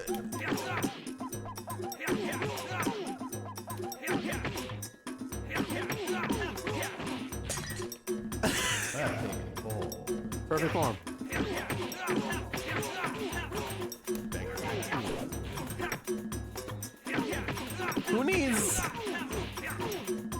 Who needs Bruce Irvin to come back in Tekken 8? Who needs Fakum Ram when you can...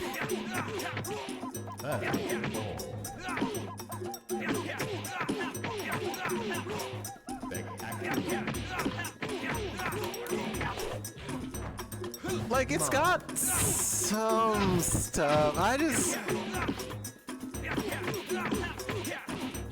That's just a... Like, this walk speed is not my favorite. This dash button seems... You can't really attack out of it, so it feels like you would just end up dashing into getting hit. Like... But you know the problem with the combos? It just feels like you're doing 10 strings. At the end of the day, like, it feels like Naruto strings a little bit. You're doing like stand light, forward light, stand kick forward, stand punch, forward punch. standing kick, forward kick, and then special, and then that's your combo. It's like not, it's accessible in that way, but it's like, is it though? Like, also, what the fuck? Brother, what is this? I'm just, you're telling me this game was more poppin' than Fexel. You're telling me that with a straight face. I'm perplexed by this. I like this game for what it's worth. I just think that like $5,000 though? American karate. It's got Jim Kelly, I guess. It's got this guy. Dave Select.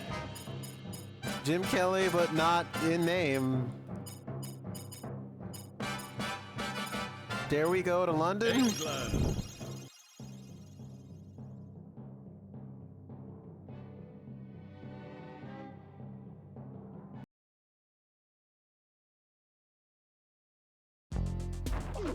Oh, that loaded faster than I thought it would. 武当士 Round 1. But it's so... It's such an Unreal Engine ass game, like...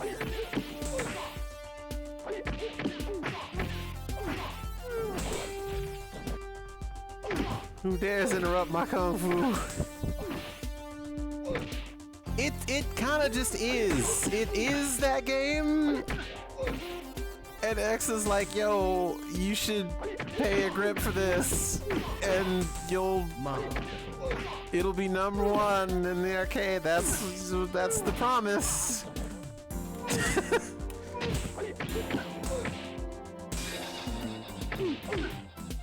I forgot there are supers. That's a super, I guess. Cool super, man.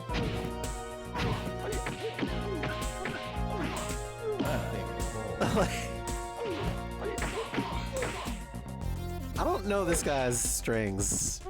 I like that instead of having a name that would invoke Jim Kelly, his name is just USA Karate. That's him. What is the white brow fighting style? Where you just stroke your chin, I guess, and you're like, fascinating. Your form. Perfect form. Perfect form. The infamous white brow kung fu. Yes, exactly. That's the style. They would have called him Mr. Crow. You know what's great? And by great I mean they're kind of fucking up. There's only 2 women in this game. Wait a second. There's Lotus Palm and wait a minute. Oh wait, actually, okay. I didn't notice Crane Fist before. Lotus, okay. Lotus, Crane.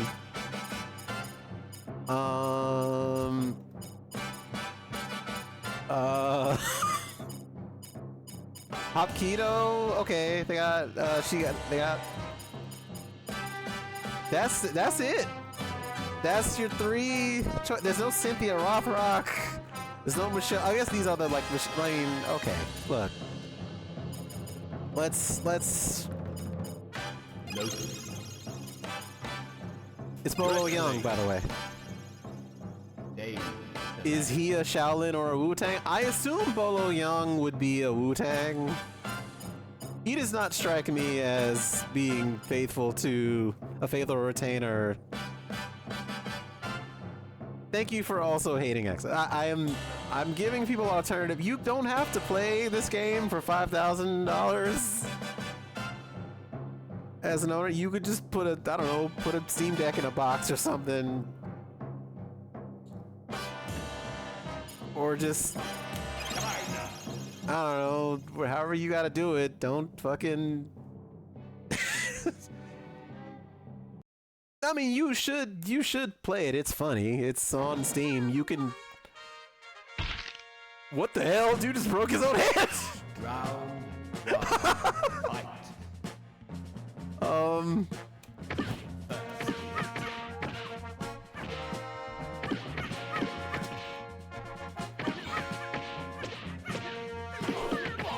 like it's all very jittery though, and it's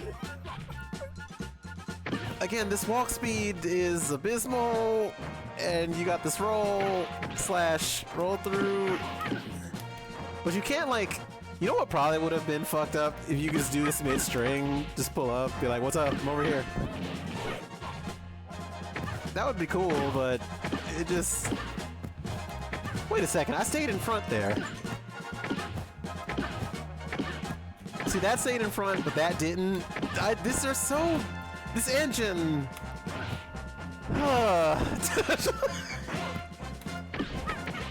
MKL knows what I'm talking about when I talk about just frustration with UFG games. Like it's not with the dev. The dev has a great idea. It's just this engine and how it handles things is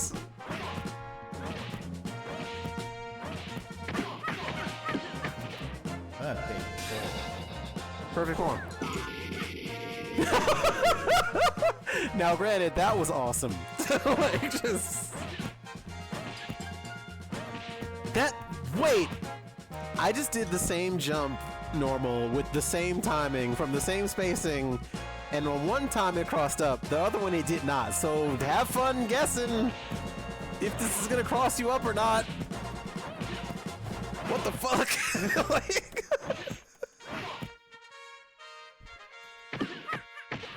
There is something to that, yeah. The games that are like, and that's part of the KI DNA, right? Is just you just don't know until you're through with it. But according to the EXA CEO, it's better than Fexel. They think.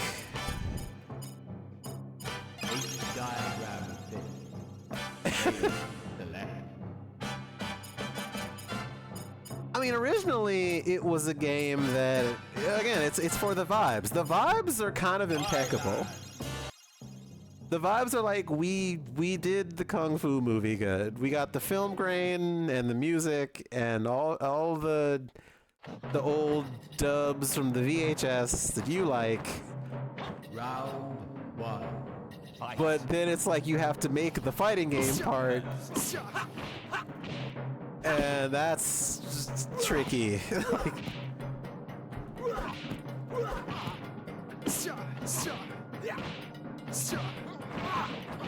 oh, Eddie, this is not.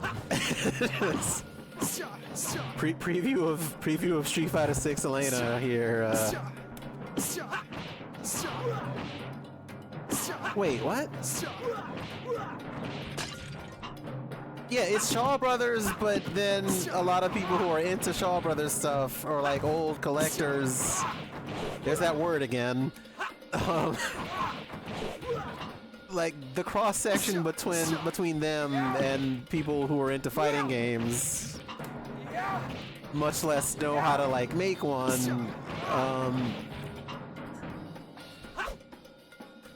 Wait, what?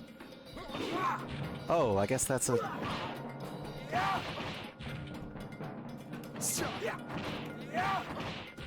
You can just.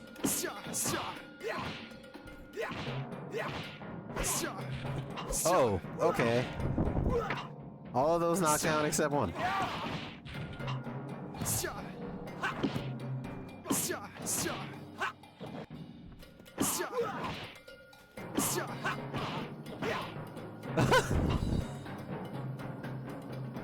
I don't know about this. What's your cool super? I guess. This was the Fexel killer. Again, their words, not mine. What's the ninja do? Ninjutsu. Okinawan karate. Stage select.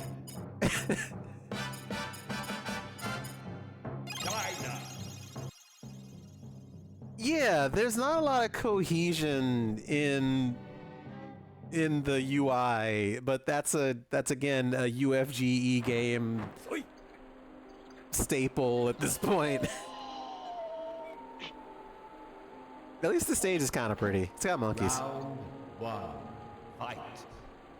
What the First hit. What the Bro's jump height is insane!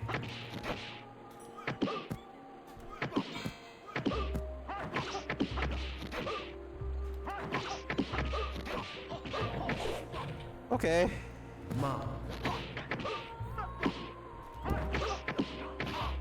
Oh, that... Huh. I hope Ted's okay. Is he good?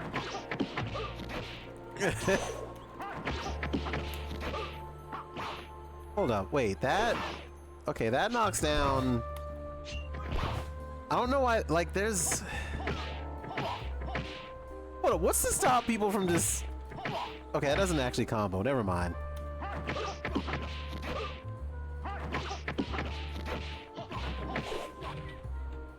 Masterful.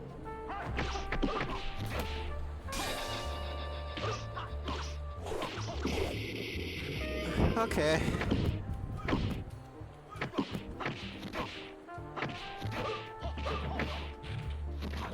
Yeah, flippy dip. Can't juggle off it, but it's there, I guess.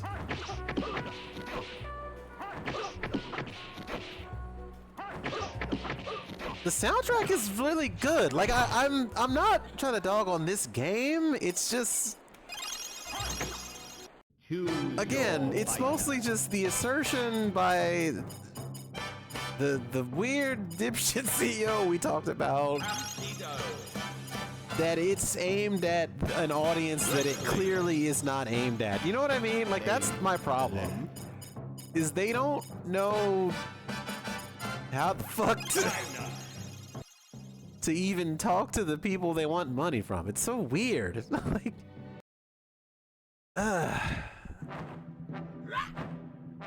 Alright. That sound effect they use for his hands is just... Fight. No, that's the thing. Valcion, when earlier when we were talking about forums, like Showtime, the ex-CEO, literally said that.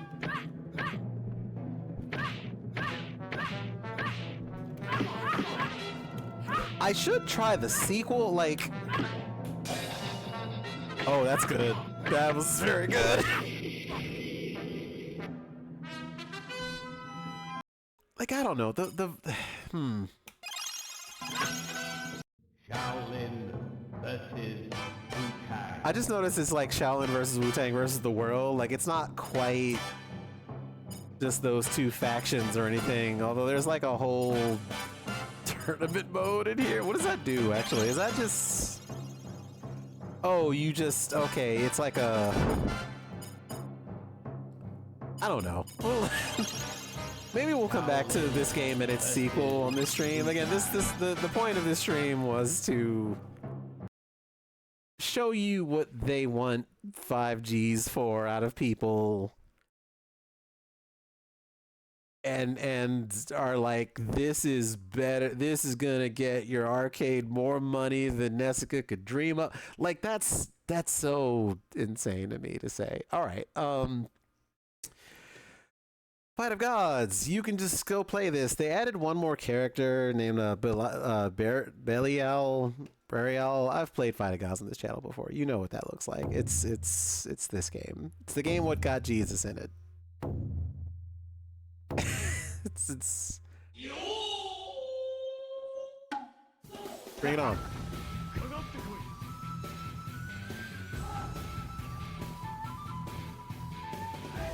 I kind of miss when people were going a little hard on this game. Like, I miss playing Dragon Charles in this, getting my ass beat.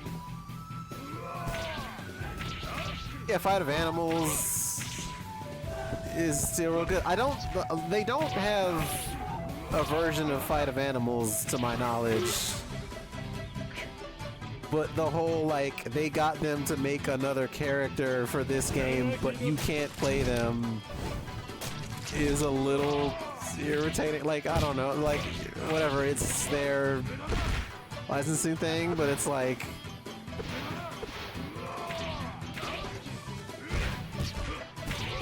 Yeah, that studio is great, and you want to see them prosper. I'm so mad that people didn't like get more into Fight of Steel, if I'm honest, because that game is like a spiritual follow-up to One Must Fall and is extremely good.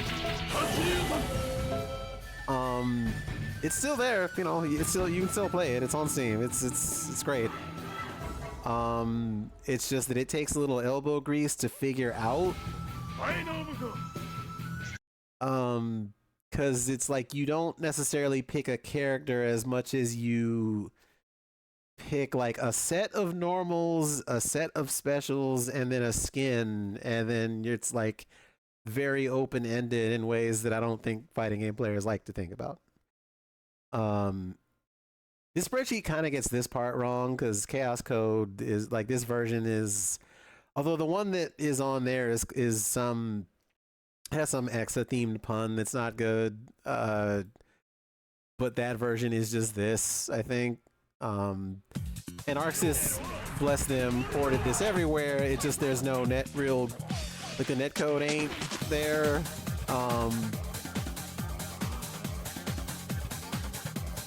But I don't know, like Chaos Code Next does also look cool. I really hope they sign the kind of deal where that game gets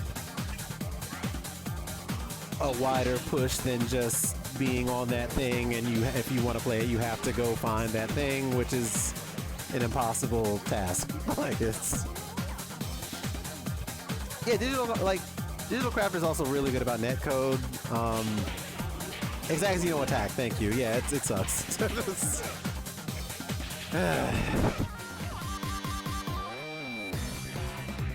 I like New Sign of Catastrophe because InSock sounds funny. Like, it's Chode InSock is just a funny thing to say.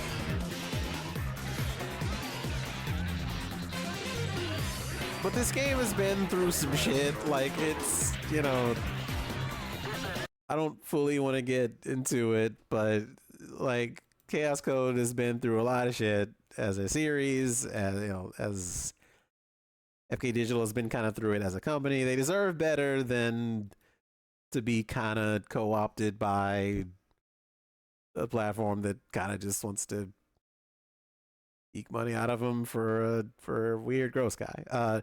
This thing, like, I think this is the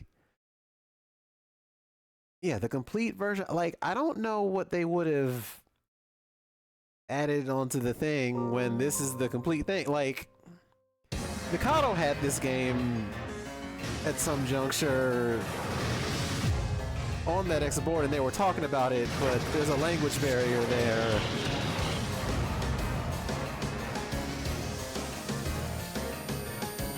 Yeah, Super Cosplay War Ultra rules, and honestly, you should just go play that. If you're like, if you really want to get the vibe of what they're about, like, just play that game. Which, granted, does take some setup because it's a 2DFM thing.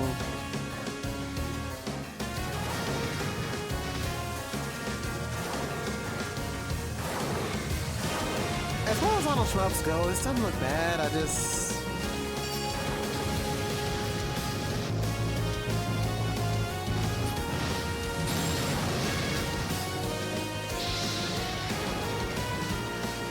like, there's so many good horizontal shmups that... Is this gonna be the one you immediately pick up, you know...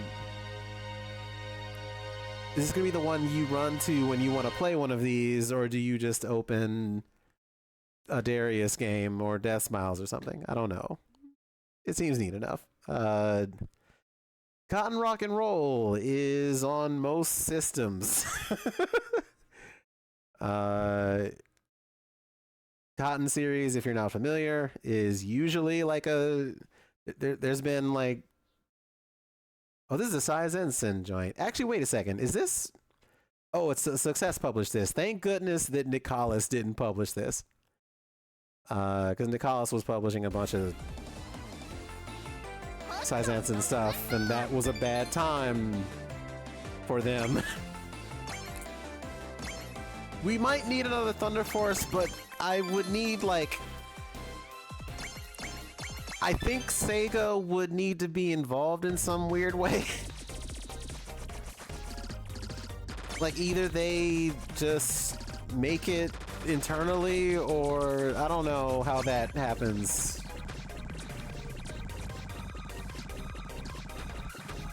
Yeah, like Technosoft either, you know what?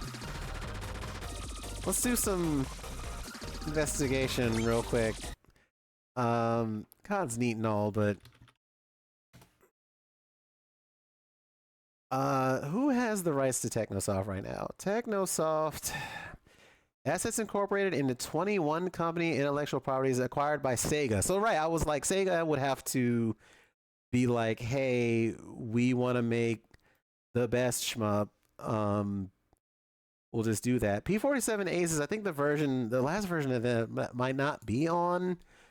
It says FB Neo. I don't think that's true. Like, because then it would be on, you know what? Let's check. Because I think that was like, yeah, P47, the Phantom Fighter is on there. And there's like the previous one that was on PC Engine, and that game looks like this. Yeah, you should give trans women $5,000 instead of paying for some shit that has no return. You know what the return will be if you give cool trans people money? Is maybe that the government will stop trying to fucking off us. How about that? That'd be pretty cool. You know, some of us got health problems. My teeth are fucked up. Like, I'm just saying.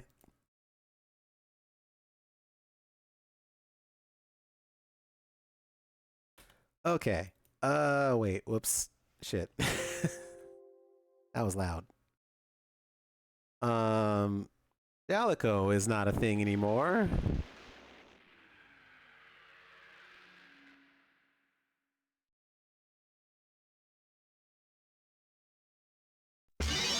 Whoa.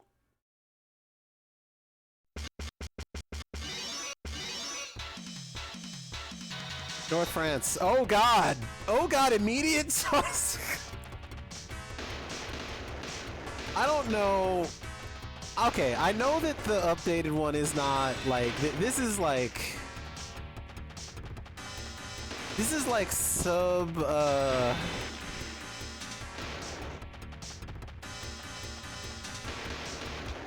so I was gonna say Area 88 or UN Squadron. Like this is like pre that. I know there was there's an update to this game that came out after this that's more like in line with cartoony 90s shmup. This is not that, obviously. But hey, it's fucking hard and you're killing Nazis. That's cool. I mean,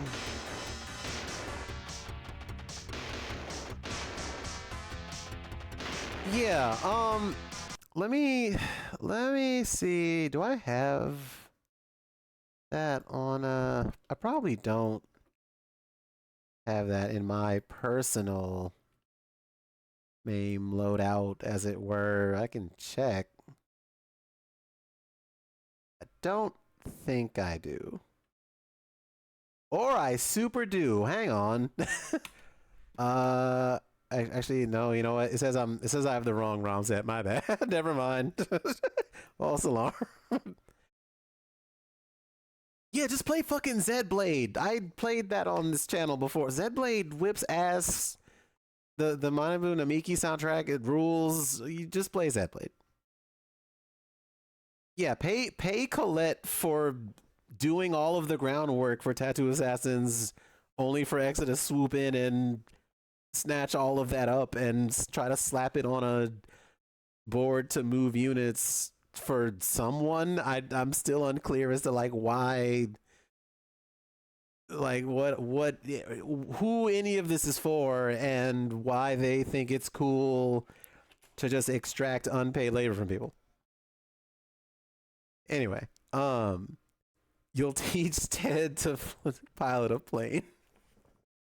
I also would like to see. All right. Where was I? Shadow gangs. A prequel for Neo Geo? What? This is probably a beat 'em up. Wait a second. What am I looking at? What is this Shadow Gangs? Oh dear. Okay.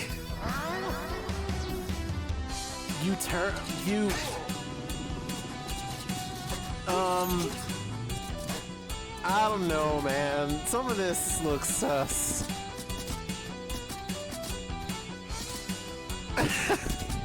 Why are you shooting ninjas that are...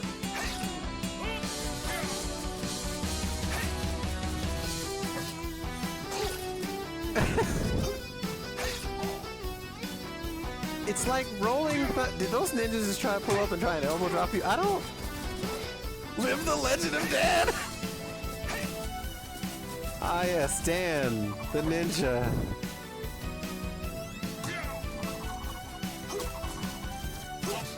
You could just play Ninja Warriors and hear Daddy Mulk or play Rolling Thunder. You could just do that.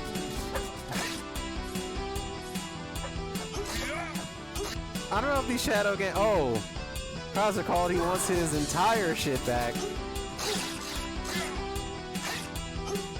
His entire flow, word for word, bar for bar. Shadow Gangs. I hope that isn't AI. They wouldn't do AI shit in like mid 2020, would they?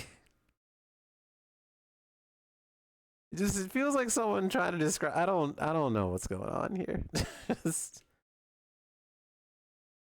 Also, I guess there would be AI disclosure in this if they did do that, but a bunch of people received it for free. They think it's cool. I don't know. Maybe it's good. The story of Dan. I know you shouldn't pay 5Gs to see it. Blazing Chrome, this is on everything. I already this is just Contra. It's a Contra. It's one of them Contras.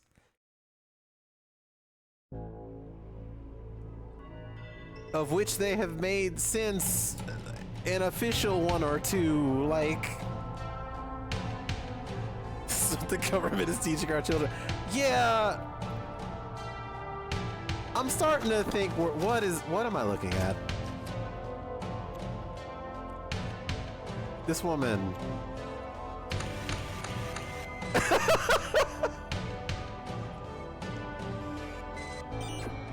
just me and Bay in the wilderness, in the concrete jungle.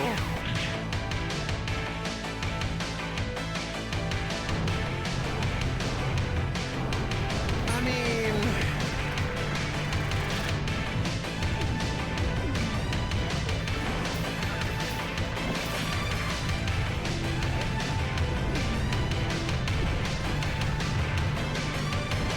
it's fine. I don't...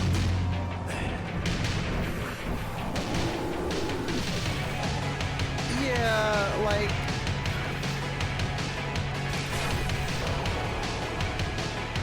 I'm not sure about those flying things. Like, there's too many like these I think I have already that I have not finished. I didn't play,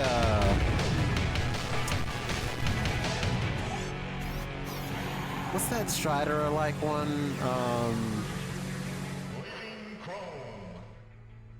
Blazing Chrome.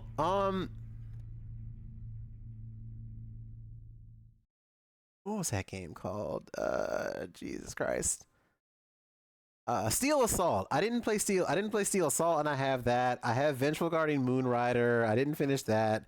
I have freaking Slave Zero X, and I didn't finish that, and I really liked that one, but the parrying is weird. But just there's a lot of those where it's like you were saying, it's like a 80s, 90s themed synthwave chrome neon mesh of stuff, and it's like you're just describing a thing from memory, but that's wild to do when the stuff that all influenced those games is still around and you can still just go play that. And granted, you know, I reposted an article today about nostalgia and how I think it's robbing us of some things.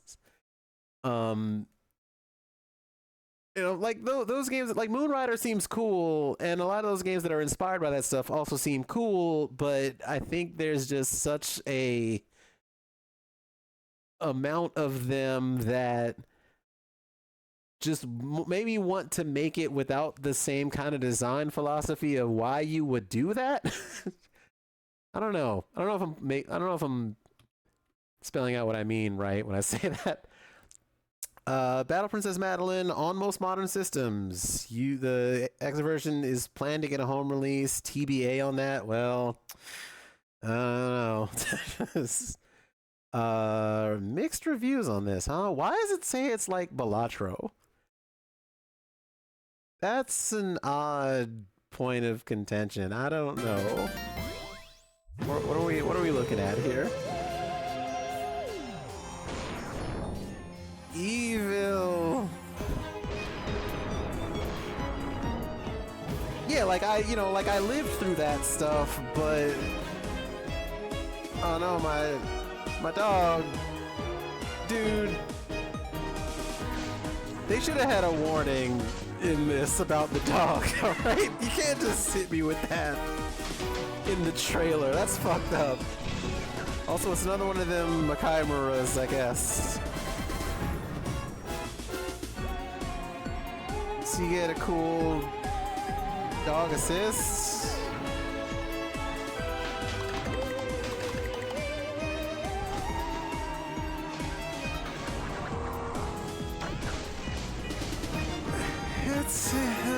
It seems okay. If it's on everything though, again, why would you pay through the nose to have this on a cab that two people will mess with? I don't usually like to leave indie games bad reviews, especially when you can tell the dev made something they were clearly proud of. There's something a bit off about it. Like, it seems fine. It seems fine. It seems like inspired. I would actually like to try that at some point. I just don't think you should do it this way. Akato Blue, that shmup. Out on mobile, this version is a remake with actual controls, harder difficulty, and a new no miss TLB. Technically an exclusive. I mean, fucking emulate the mobile thing at that point. I don't know. Do it on Pod Side Iojo we talked about, playable on MAME, Forks, and FB Neo. You can also emulate the 360 version, or find a way to get the Livewire Switch port before they delisted in 3 years like their previous cave ports. Now, what's going on here? What do you mean? So this version is like $34.99, and it has an official website. I wonder if the official site has any mention of old boy. Probably not. Nope, nothing here. Just Livewire does these ports, and they're like, you can get it on the eShop, and that's it. And yeah.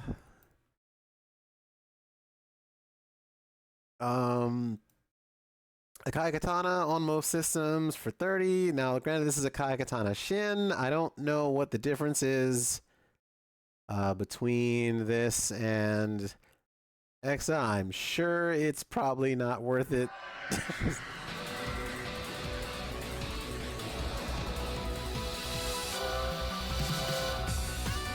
Now, Cave makes some of the best of these in existence. But I feel like if you really wanted to play this, you already have it, and you're not going out of your way to, you know, fuck around with, you know, that 2-3K harness and conversion kit, and then a $2,000 thing for the game. Like, you're just not doing that. If you're an owner, as we said, like,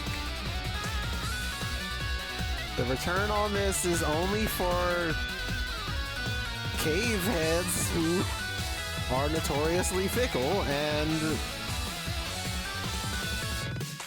of a type, and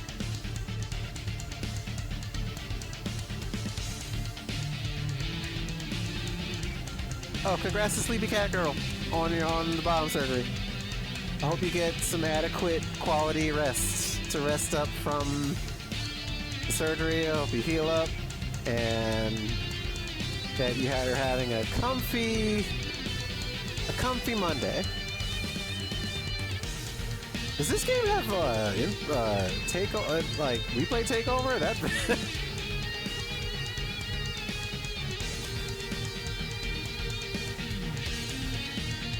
I do think shmups benefit probably more from replay takeover than a lot of other games, but in the specific way that like fighting games do. It's Kira Kira Star Knight can be emulated with any NES simulator, port of the DX version, or get the Ricky Switch collection. What is this?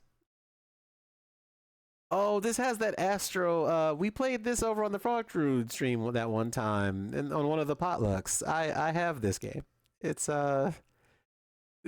cool, but again, not worth the buy-in for a fucking. And you should just play Gimmick. Like, Gimmick's cool. I should have Gimmick. I don't have Gimmick.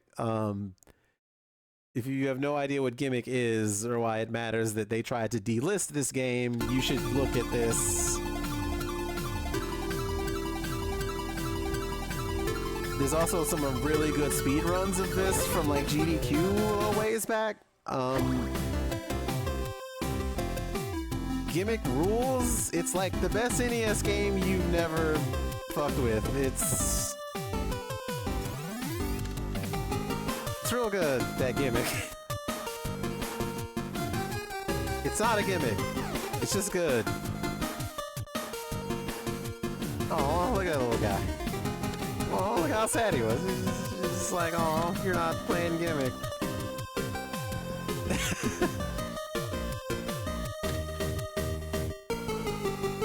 But just this has everything you would want. Like, he's just a little guy. He's just a little Gimmick guy. He bounces on the star and lives his life. Throws bombs and shit. Fights some X. It's Gimmick.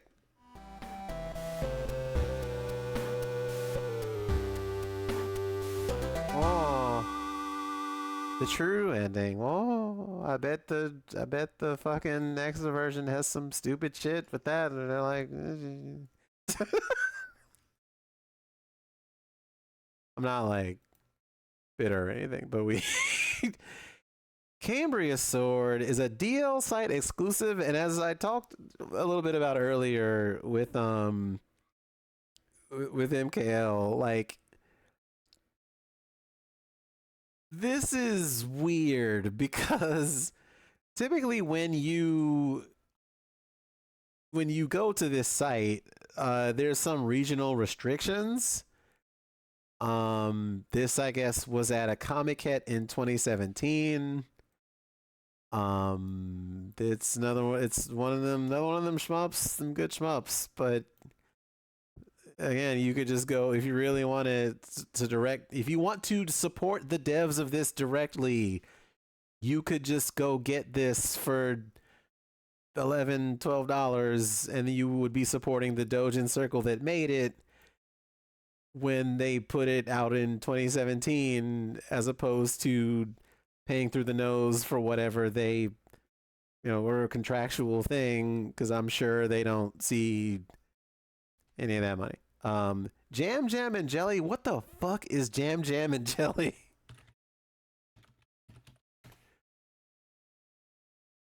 Humjo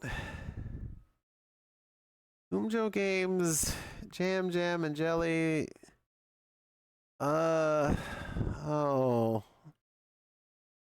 Quick preview of my upcoming shooter game.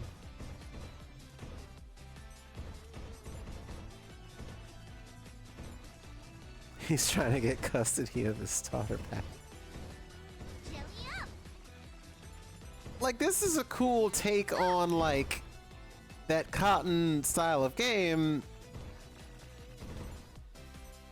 But I feel like this dev would see more success from this if they just kind of were allowed to do it themselves. And, you know, maybe they want to have their game in an arcade, and maybe they find that process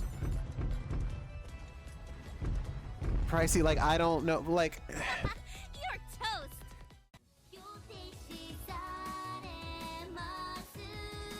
I don't know, man. Like, there's gotta be a better way. It's gotta be a better way. Devs should have more control over how they can get their game in a physical space, in a physical third space, without signing whatever kind of 360 deal gets them roped into, like, you can only have it on this one walled garden. Like, I just don't believe for a second that that's how they have to maneuver, like, in, because games are bigger than that. Shino Ruby, this is on most modern systems. I have not seen this. I don't know what it is. Hello. What?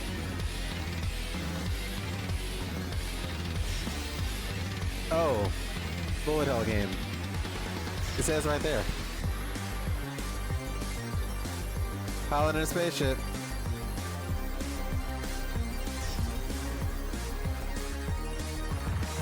I just, for reasons that Oren said, like, it's bullet hell stuff and the appeal of it.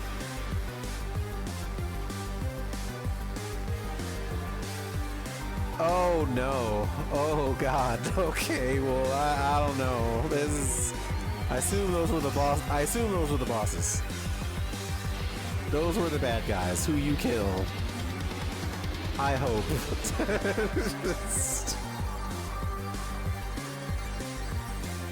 Yeah, I don't know about that one. There's probably, you know, it's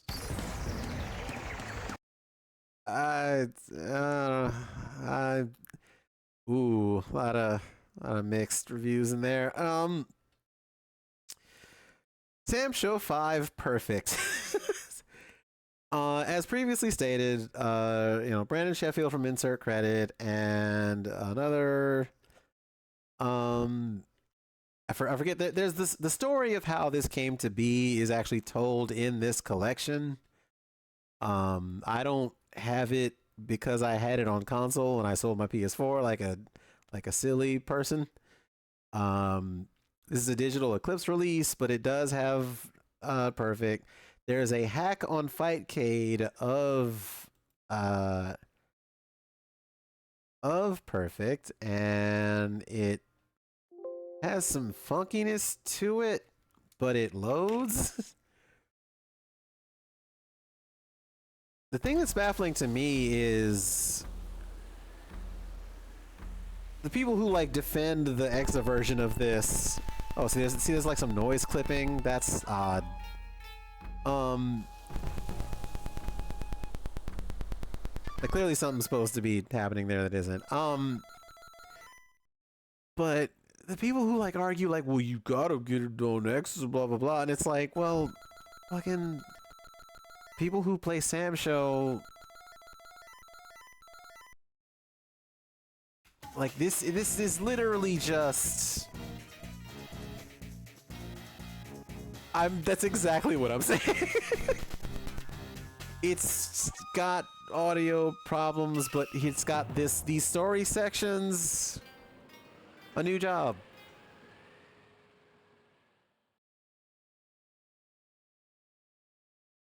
And I don't know that it adds all that, like... Bye, Kuroko. There he goes.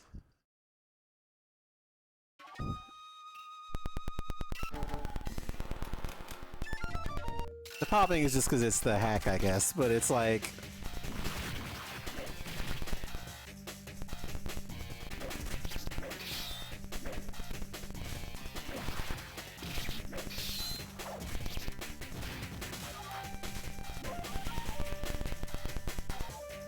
Yeah, just play 5 special. There's no balance changes. There's these added story scenes, and a lot of the defense of it online in among those collectors are like, well, they got all the fatalities are restored to their, there's none of that censorship bullshit. And so then you get the chuds who like to argue about censorship involved, and it's just a fucking mess. And it's people you don't really want to talk to about fighting games, who don't really play Sam Show like that and aren't really invested in it, but just want something to prove. Like, it's, yeah, and they don't know that it didn't have those censorship issues. They just want to argue with someone to prove that they have some kind of, you know, justification for the weird chip on their shoulder. Like, it's like how annoying, like, like people who have the attitude of like top players without really wanting to put time in and play games. It's like that. It sucks. No, exactly. It's like that exact kind of Grum's audience, and it's the worst. Like, it's the worst. I hate it. Anyway, yeah, I don't know. Just play Sam Show 6 or, you know, Sam Show 5. Like, Damon Bride as a port coming to Steam. I'm actually really curious about this because Kisawaya is the Shadow Prisoner. That, like, a bunch of people have been telling me I should try Shadow Prisoner. Maybe I'll take that for a spin sometime. I don't have it yet. But Damon Bride supposedly is going to have rollback. This has no date yet. But it's a cool-ass game. And I kind of wish trying to... Yeah, shout out to Ivy. Y'all might know Ivy Maid. She was telling me like a year ago or something, or maybe not a full year, but months back.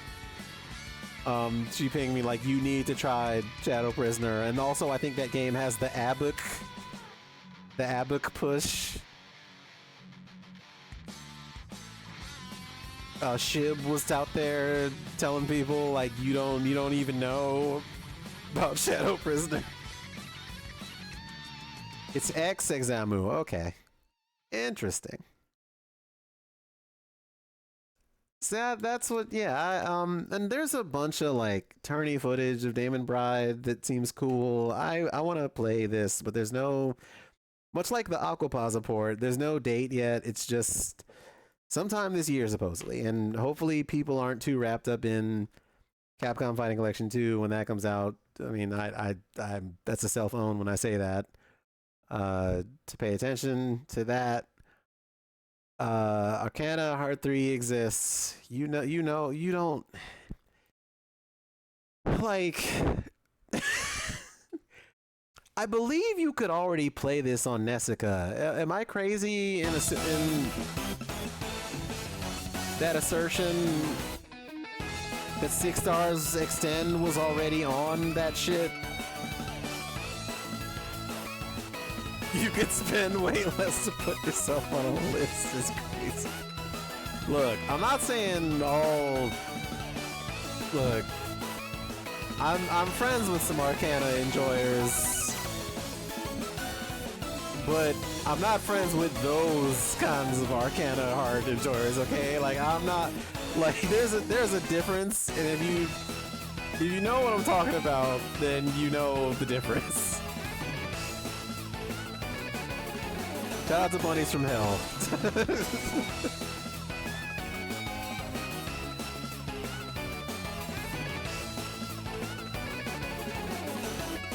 Like, as a fighting game, it does neat stuff. There's, you know, they stole the DBFZ homing dash from Arcana. They got, you know, all of the different Arcanas are cool. It just, some of those designs are fortunately real fucking sus and just will get you looked at funny, and that's just on you if you Toho Fantastic. These are on Steam, but I also thought these were on console. At least one of them I thought was like the weird oh, these are the shmups actually.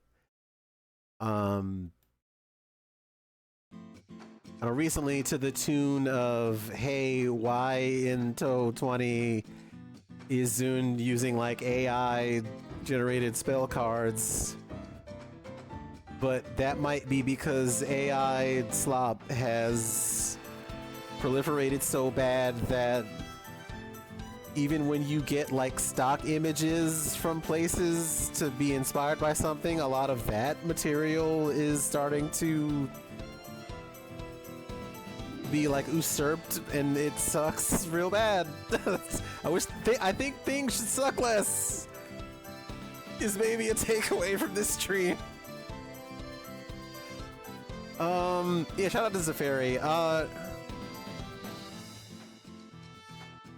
Yeah, there's like two of these. I don't know. I'm still an IAMP head. I got nothing. I had nothing on my Toho. I like Patchouli. She's cool. That's it. Keeg can tell you more. Armor mode Keeg. That's the Toho plug. I don't have any Tohos for you. I'm sorry. And I don't think you should play that on Hexa. What the fuck is Donut Dodo?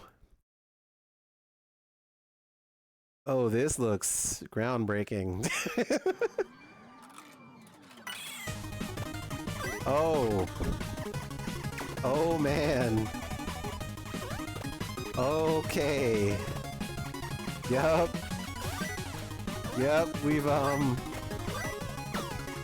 We've reverted to we're doing this, I guess. Video games. Oh god. Okay, well. They made one of them Danky Kangs. And it's yeah, you can just play that on Steam. They got one of them. A classic 2D platformer from the golden era. Is that true? Is this actually an old game, or is this like I don't know. Okay. I'm sure it's fine. It's no Mr. Do, but what is? Axel City 2 and Dynamite Bomb. We literally already talked about that, but you know what I could do? Maybe to end off the stream is I'll try and fire up the original versions of those games. There's about a million ways you can play Batsugan. Don't play the Saturn Tribute version, it does lag. I didn't realize there was an original Batsugan on Steam. That's news to me, but you can also just play this on Fightcade if you want. Like, if memory serves, let me make absolutely sure before I feed you all misinformation. I thought that, yeah, Batsugan Special is on here, so why the fuck would you... I also feel like I've played this on stream before, unless I'm hallucinating. Like, it's... Hold on. We're gonna... If this is the one with the owl and I'm not confusing it with Battle Back Raid, I'll be surprised, but I think this is... I think I've played this on here already. I don't... Alright, hold on. Hang on a moment. Bomb Jack retold this. Oh no, this is just... Okay, never mind. This is Iceman. Yeah, this is Skull Hornets. Look, I am an Iceman main, okay? Look at this cool guy. Gulak. Yeah, just play fucking special. Don't... the funny thing is, they probably would have used the S tribute thing because, like I said, they're kind of tied into City Connection, right? So like their version, with all their claims of how little input lag they have, probably uses the version that has those problems.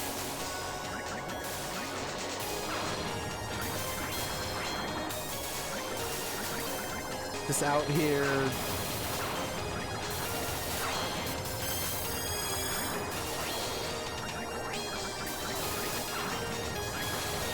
Yeah,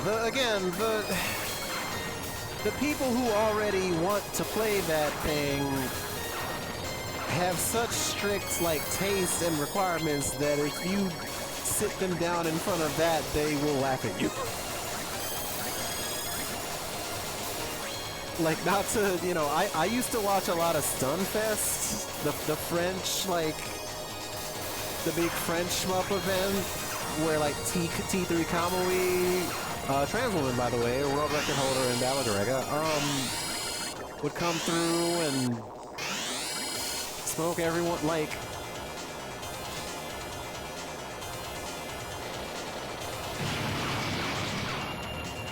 Sorry for Bombo. Uh-huh.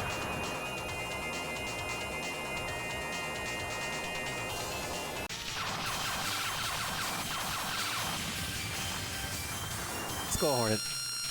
I'm Iceman, I'm cold as ice. He's...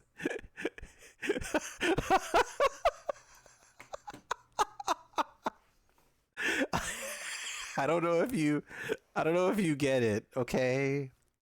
Do you get it? Do you get why he's called that?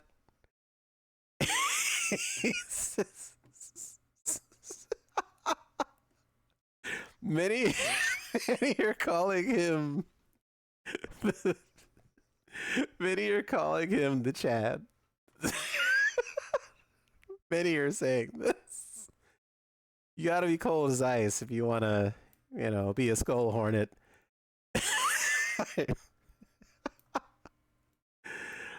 All right. So yeah, it's just you should play Batsugun Special. That game's good. But don't play it on fucking X. Omnia is on most things. Omnia frustrates me because in lieu of Asuka 120 Excellent not being all that, you would probably just want to play this because it's that same kind of deal in terms of the engine, and it's not busted as hell. It plays a lot like Limit Over. I've played it on this stream before. I really like it. There's no netcode. I mean, it's like the lobbies are like 1v1. The netcode is delay based. It's really frustrating. That N-Gage fighting game, the 3D. I know which one you're talking about, but there's no shot. Like, it would be really funny though if they're like, "Hey, we got this. You want it?" Omen of Sorrow, you should just get this and play it with me because I'm desperate and I have like a bajillion hours in it and it's great and it's like $20 and it's got rollback and they kind of redid it when the East Asia Soft version came out. The team, I think, is like not disbanded, but they are no longer working on it. It's a complete video game. It's bonkers, this game. I love it. I've played it on this channel before. You should play Omen of Sorrow. Don't play the fucking Exa version because it's also on Nessica, now that I'm thinking about it. Fixate has a port. I believe that is also on Fightcade. It's like $8 if you want to pay for it, but you could, if you want to play Fixate, you could just like, and again, this is all, again, I think a lot of this is to circumvent the collector thing or like be disruptive of that in some way because the original Fixate board might be ridiculous or whatever. I don't know. I just know that you can just play Fixate like right now. Like this. I'll show you.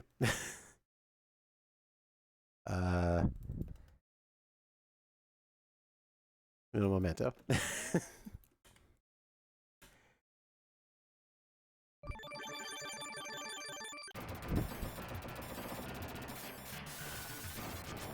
Her name is Lucy Pamela.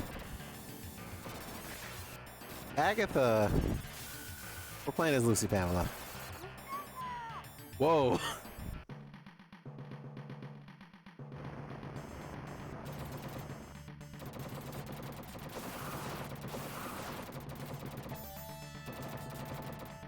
It's very much like if Toaplan made... I don't want to say if they made Total Carnage, like, Total Carnage feels like they took this and Mercs and this shit, like...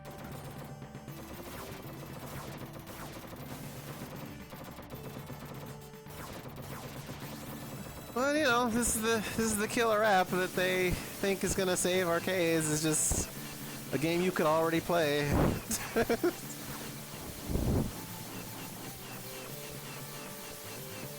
It's Lucy Pamela, yeah.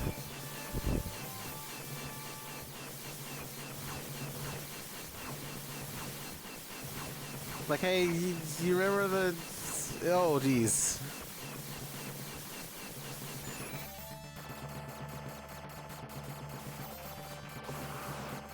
I probably should have hung on to that laser. That laser was strong, but it's fine.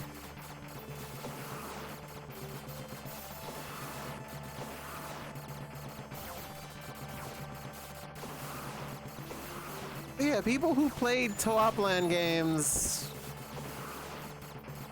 like, okay, maybe the game hasn't been ported for a while, but, I mean, in the case of... like, in this, we just obviously saw that that's not the case.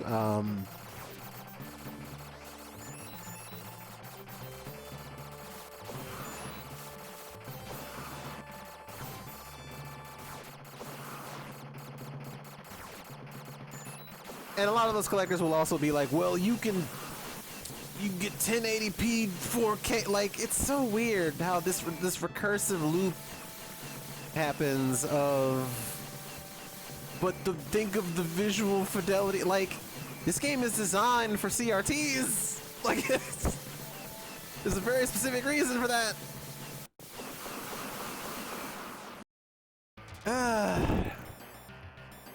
You'll be paid for this mission. I wish. I don't know. It's Fixate. You can just play Fixate if you want to. You don't need to fucking Dojo Masters. I don't have this game. MKL says it's great. It's on a bunch of people's, best of lists of last year. I didn't play it. I feel bad. I'm sorry. It seems great though. You can just play it. I don't know if they put some newfangled character in it for the Exa version, but you probably don't need it. You probably don't need it.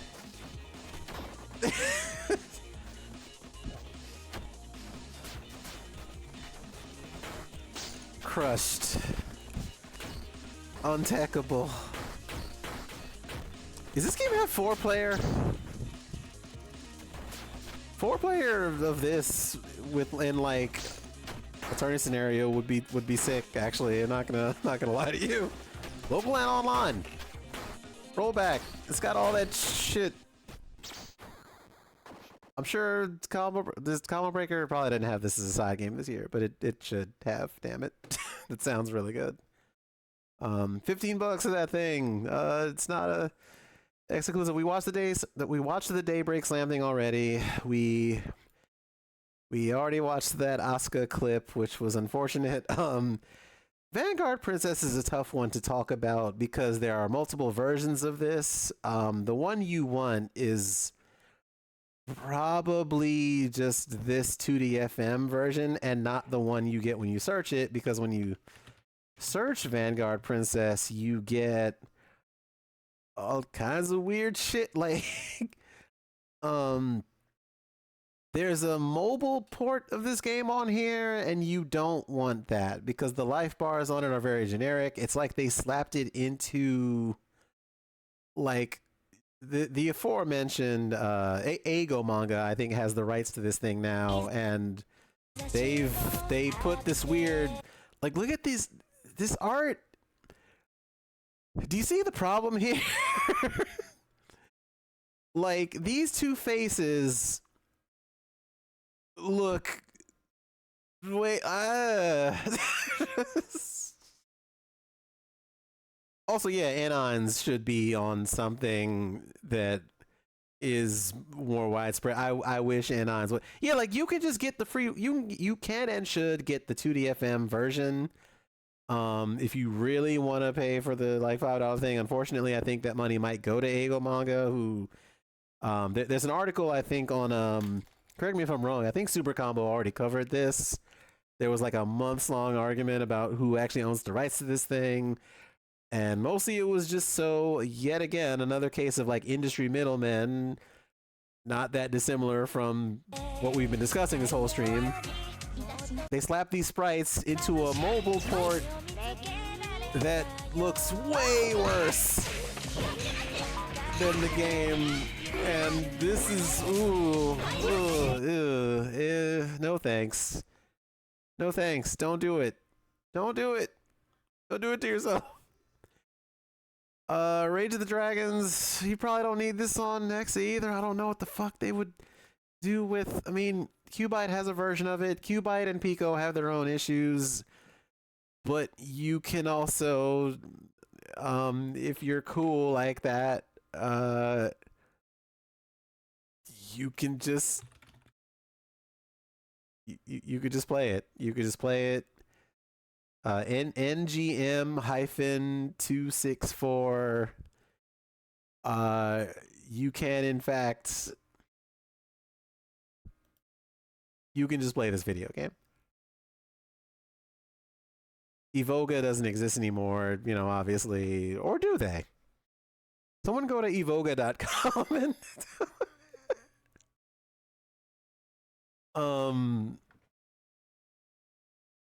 yeah, they're coming back. They were coming back then, and they came back, and they didn't need to come back again. Like, we...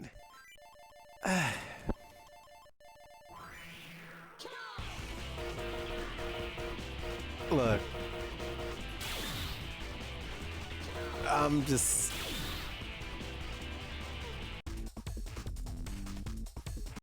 I have a Yuri team in mind. I do this all the time. Don't...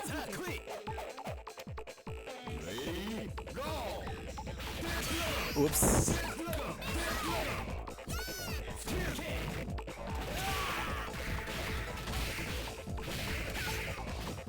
What?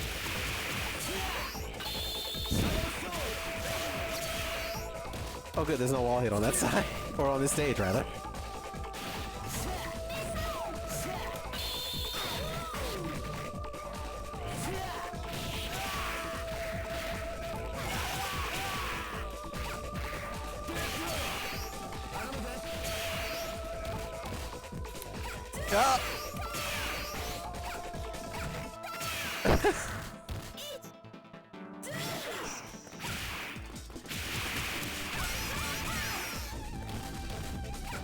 Ah.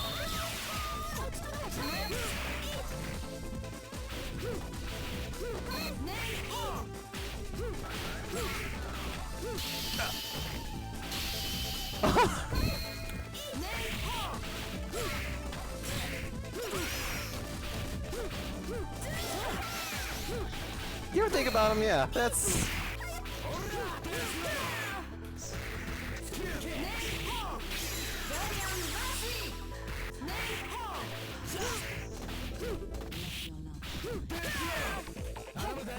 Oh, whoops, he did it all.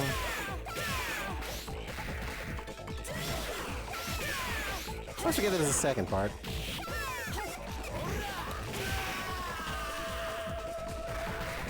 I think as tag games go, this one's kind of been like eclipsed a little bit though. Like, it's fun, don't get me wrong.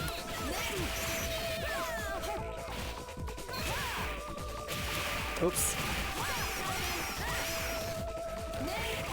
Like, I don't think of it, I don't know. I probably just because I play too much Battle Coliseum. But you know, it's perfectly okay. It's a serviceable tag fighter. And the Neo version has some stuff they add. I don't know that, again, Pico and Cubite really ever I don't know, like they had that Breakers collection I didn't try. But as a video game, it's cromulent, and the people who already play it are probably not seeking to drop 5K on a harness or go to an arcade that has like the one exit unit on it in the back where they could just, I don't know, you could just do a meetup or something, be like, hey, you know, fucking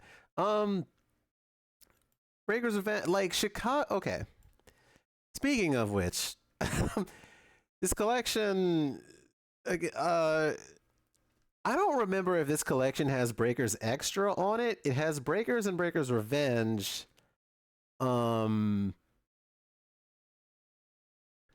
If anyone owns this and can tell me if it has Breakers Revenge Extra and lets you net play that, that would be interesting to learn about, because I don't know that you can just play Breakers Extra on Fightcade also and probably get more matches in it than you would if you were to be on the Steam one, or if you, I don't know, flew halfway across the world to sit at the one weird cabinet that had that had that shit. Like, one sec.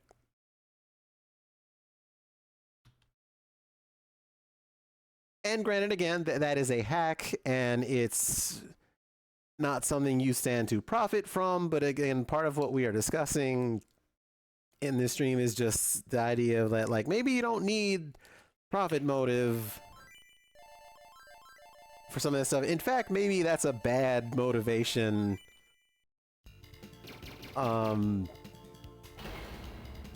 When preservation comes into the mix, because we talked about. Show's whole thing was, I need to monetize this in some fucked up way. You know, where I have a personal grudge against people who are like devaluing the games that I collect. Like, that's what his whole thing was. That's why he tried to like get all that shit like pulled off of MAME. Oh my god, that was a tick throw and a half.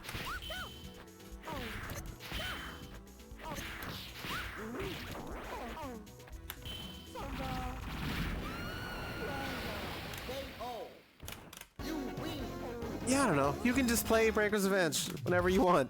Or you can play extra and do cool juggles like this. You could just... Like, I don't let me tell you what to do. You can just do this if you want. You don't need to fucking...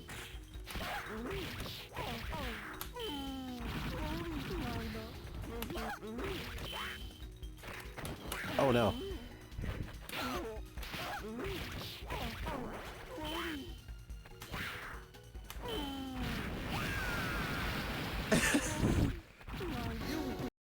I've played the shit out of Breakers Revenge Extra. It's real good. You should just...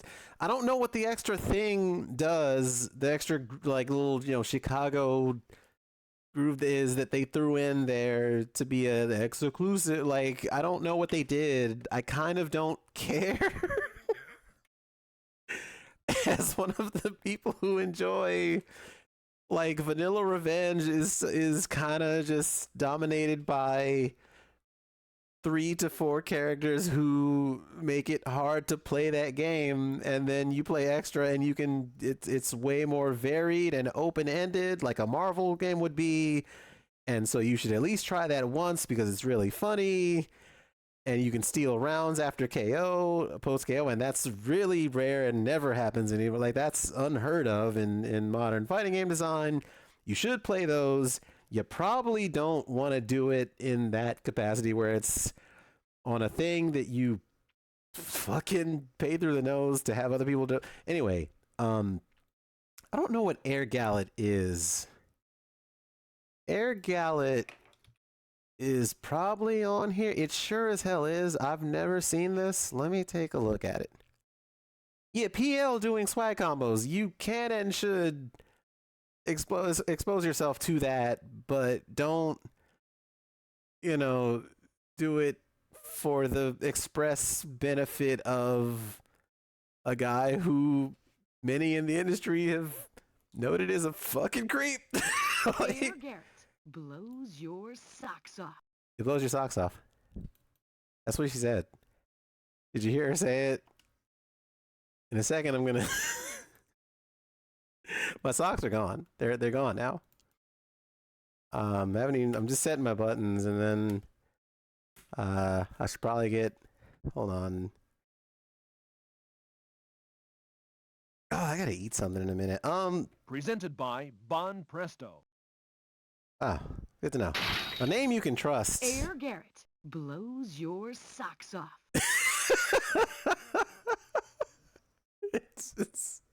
It's so good every time. I need to hear it again. Come on, give it to me. Give it to me. 96. They're like, you know what we need to do? Video games? Blow off socks. Air Garrett blows your socks off. Damn. That's crazy. Your socks removed from Earth. We have a crisis situation. Red alert, red alert. Singer distress. That rescue helicopter recovered. Man, they keep. What the heck? You know, these keep ending up in the ocean. So, maybe they need Air Garrett on the case. It's yeah, it's kind of fucking wild. This is.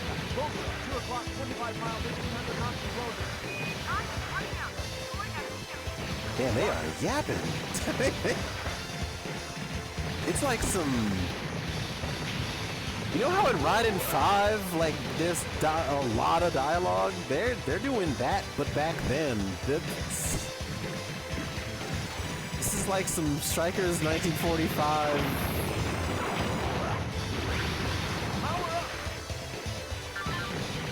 Those are like the bullets feel very Raiden. Like this is almost like a whoopsie doodle. Whoa, I ran right into that. Good stuff, me. Human power-ups. That's what I get for not being patient.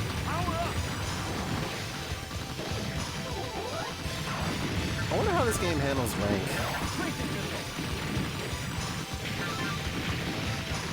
Like if I'm getting these, I'm assuming my rank is like shooting up, but then eventually the game is like, alright, you need to cut that out, but...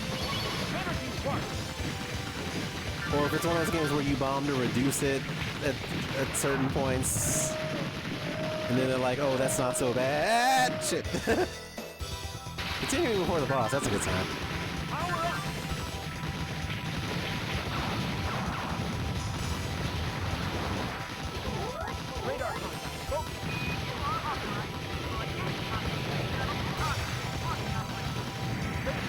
Whoa. Got liftoff. Hey, what if you just came and fucked up Cape Canaveral? Shit! Power up!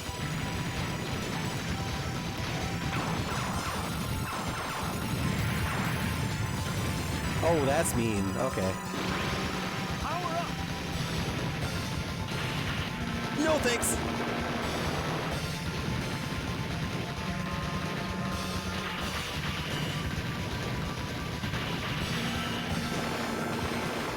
Spend it.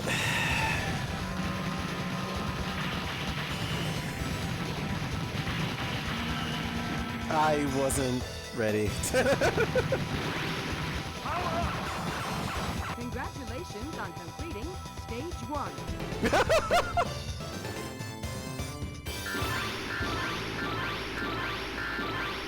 So that game's fucking hard. That'll have them dumping the coins. Surely people won't get frustrated at that shit.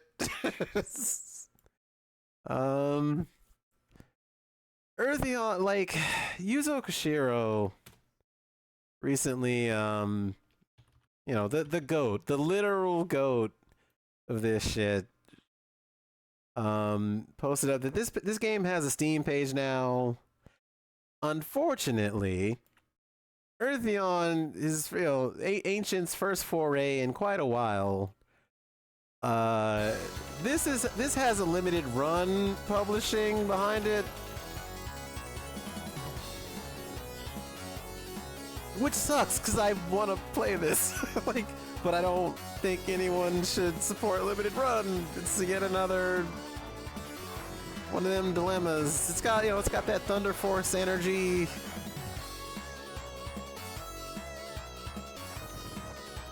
We don't need the, like, witness hyper stylize you. Like, you can just show us the game. You don't need to do all that. Call me old fashioned. I think you should just show people the game and then they can, you know, the framing around it seems a little like that looks sick as fuck. Like, I don't need to, you don't need to tell me. What's up, gamer? I'm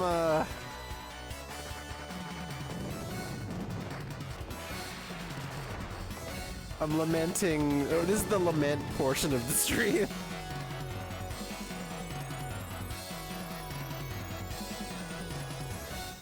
It seems sick as hell, and I don't think you should give limited run money for it, and you definitely... Oh, shut up, limited run. No one asked you. Like, you shouldn't give limited run money in general. I don't think that, like, moralizing the purchase of it is really, like, you know, you know what you're buying into. I don't know. It's hard to call. Like, don't fucking Exa is not it. Limited run is not it. There has to be a better way. I wish there were a better way for them to distribute this. I guess we'll see. Maybe whatever the fuck happens when this game comes out. It's just slated for sometime this year. There's no date to it. What the fuck is Cyber Blocker? Just, this is a game from 2 years ago. It looks like Arkanoid. I wonder, is it just Arkanoid? Turn Earthy off. Man, just...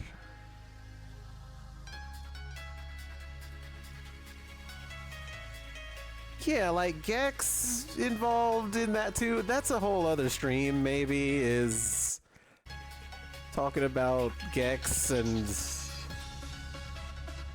that freaking Yoshitaka mono art out of nowhere. That this seems like a neat shmup mixed with Arkanoid. Like, this is a neat conceptual thing, and it is just on Steam and you can just play it. But why you would want, again, the $2,000-$3,000 walled garden hardware, and I don't know what they charge for this, but like, why you think that would, you know, save arcade? Like, it's so... the Toomba remaster. I don't... Is that what happened with Toomba? Was that just like PCSX? That's wild. That is out of control. That might be the wildest part of this stream.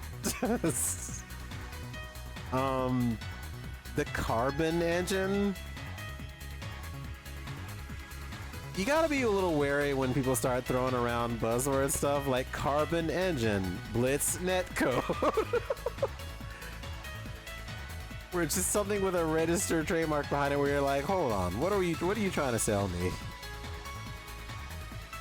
And maybe that's actually what I'm just what's valuable that I'm arguing for in this stream is just being a little more educated in your consumption. I don't mean to moralize it. I mean to like to think about what you're giving money to. Like, 'cause this again that Showtime guy seems like a real jerk off. Like,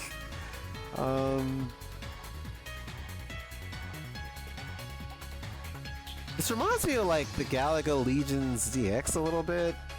Not quite sure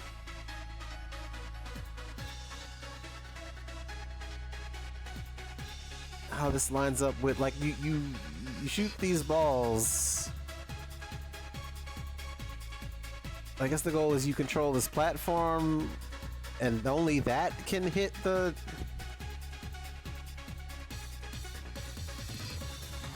but then if you get hit, like I wonder if the thing goes away. I don't know. That seems neat. Yeah, I don't know. Cyber blocker. It's you can just get it. It's like $8 or something. Okay, but you don't need a freaking Bunny Bomber Blast on Steam and Switch as Murtop.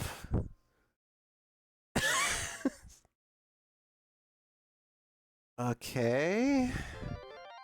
Real killer apps. This is just Dig Dug.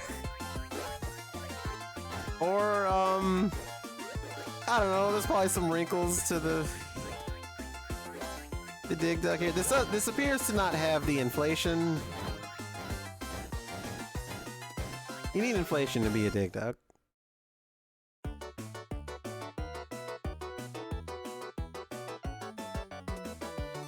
That's a Flynn's Arcade Publishing. Okay, that's all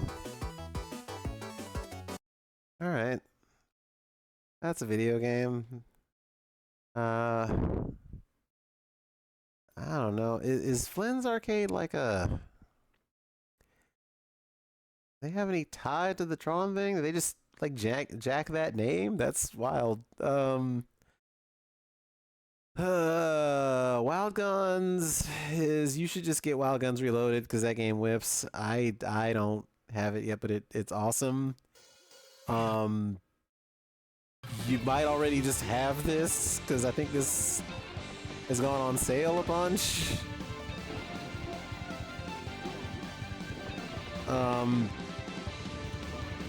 Even with that, I feel like this is not the kind of game I would want to play. Like, look at Mary. Mary rules. She just throws bombs. Look at her go. I don't know if this is the kind of game I would want to play in an arcade.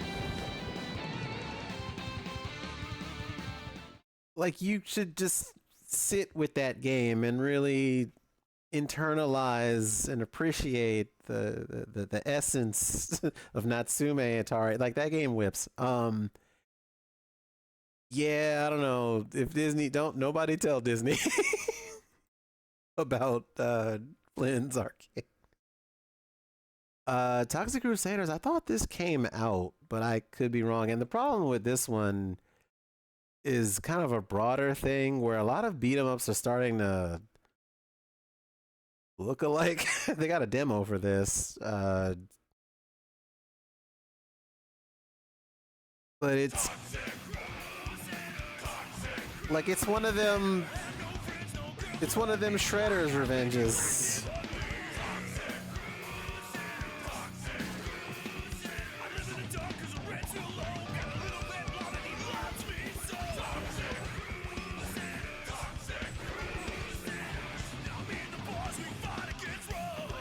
And I want to play like Double Dragon Gaiden because that seemed pretty alright, and the Double Dragon that's coming out after that, the Arxis one, does not look good. Yeah, this stuff has gotten a little crowded, we'll say. You could argue that it's been crowded for a while, but I don't know. The last stream I did was a bunch of Streets of Rage, and 4 is great, and Mr. X Revenge is great, and maybe we didn't need to go super far past that, but Yeah, it's just I don't know if you really like Toxic Crusaders. Sure, that's there. In another game, I don't know that I'd want to play in an arcade because there's probably plenty of 4-player beat 'em ups. You could. Granted, I have a shitload of friends apparently that want this game, so I'm just gonna shut up while I'm ahead. But they would be playing that on Steam and not, you know, otherwise. Demon Front on FB Neo. IGS Classic Collection has it, and the emulation is awful. Don't buy it. Good to know. In fact, what does that look like? Hang on. Since it's just here. Oh, this game. I think I've played this on the stream before. Let me see. Yeah, this is an IGS game. Okay, so I don't remember, did that IGS collection have Alien Challenge or Martial Masters or The Killing Blade or anything like that? I assume they wouldn't have had Spectral versus Generation because that game is a licensed thing.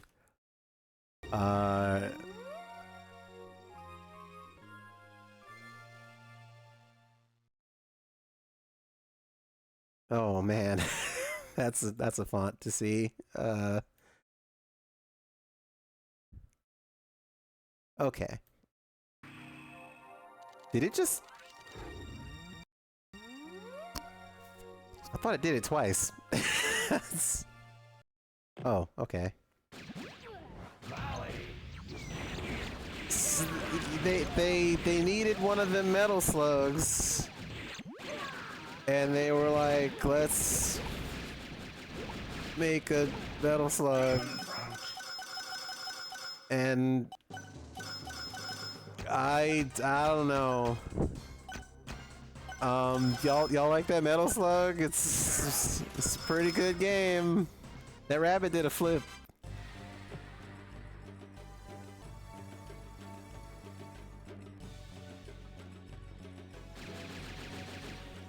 Have you have you heard about that metal slug? It's a pretty good video game. Oh, you can like float. That's kind of neat. That's a neat little wrinkle on the. You can get the shield. Did that guy just scratch his ass? Yeah, it's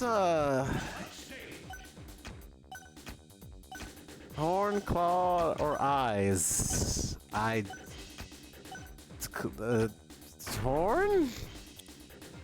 Action 1. Station.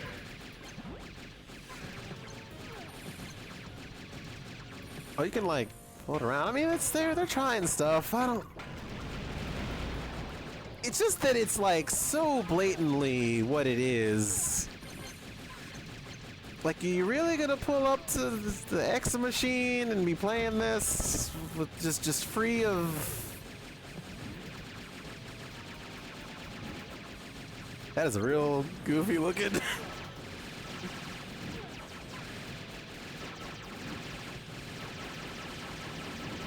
Like, is this gonna bring in enough money to recoup what you spent on your?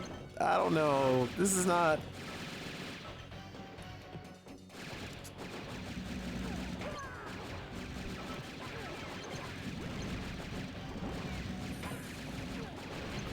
Like, even, you know, this is a neat little run and gun. I'm not knocking this. It is, like, unabashedly, like, this is,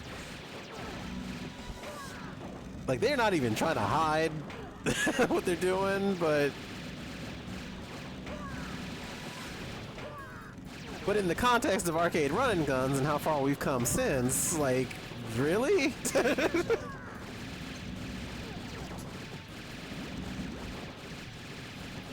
I kind of wish you had like bombs. You don't have the bombs that you throw in Metal Slug to like cover a certain range too, so that's the other thing, is you have to kind of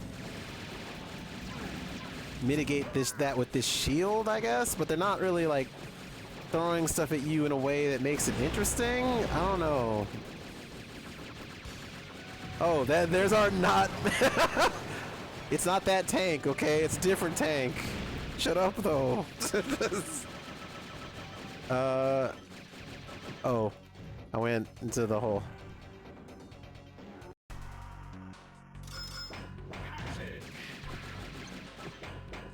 I could probably say, like, they can throw bombs at you. Oh dear, that was. Oh, I see. Alright, I'm supposed to float. I have a float. That's important to remember. They can.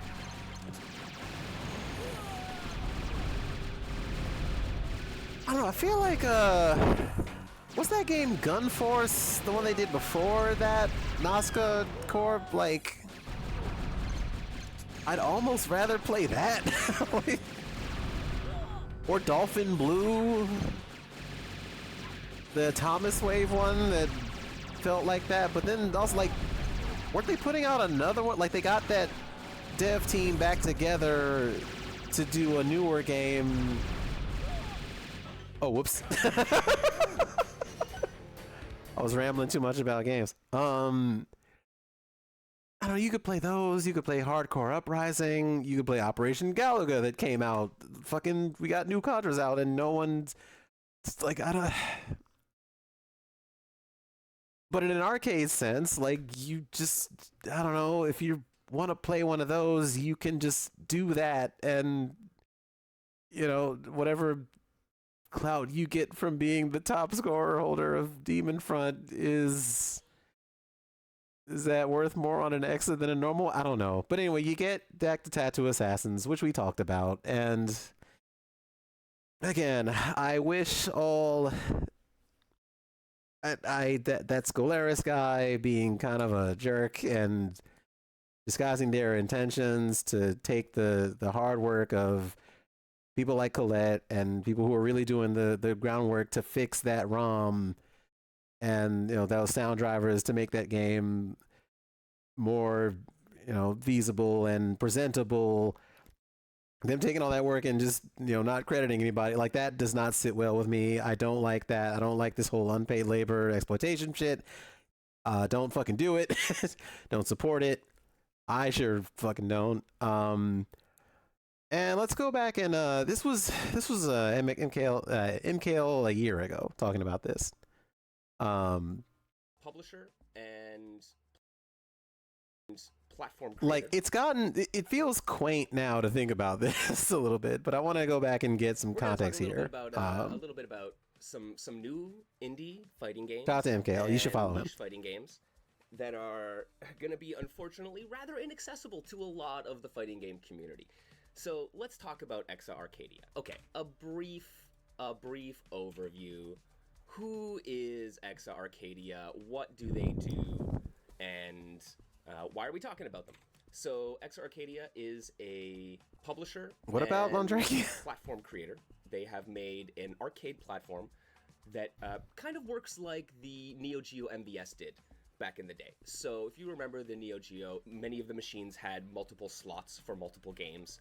And you could, as a arcade owner, you could buy different sets of games that were in cartridges and plug them in, so you'd have a different variety of games accessible to you based on, you know, the demands of your audience and your consumers. Exa Arcadia is a company run by Showtime. You might know them as a Virtua Fighter player who was a top 8 placer at EVO years back.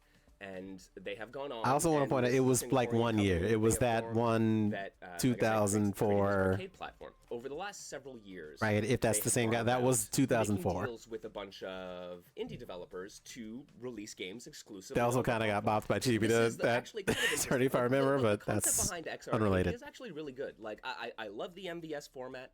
I love the idea that arcade operators don't have to engage in a revenue share with anyone. They can buy these things outright, and once they own it, they can charge whatever the heck they want.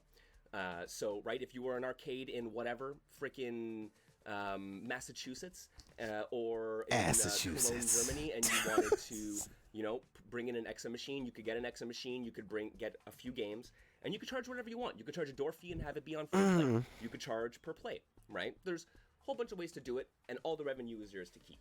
That as a core is great. Like, there's nothing wrong with that. What happens when this platform is, right, how big are arcades? How many people have access to them these days? What is the user base for something like the Exa Arcadia in this day and age, and how does it make sense? That's the other point I want to highlight real quick, is that the install base for this is, a fraction of a fraction of a fraction.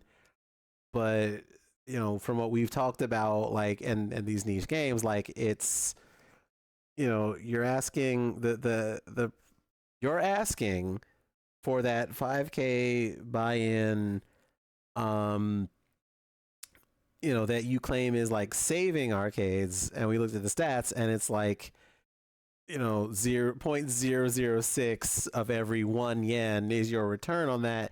You're asking that of people who are in that niche of a niche of a niche, and the install base for that isn't even that much.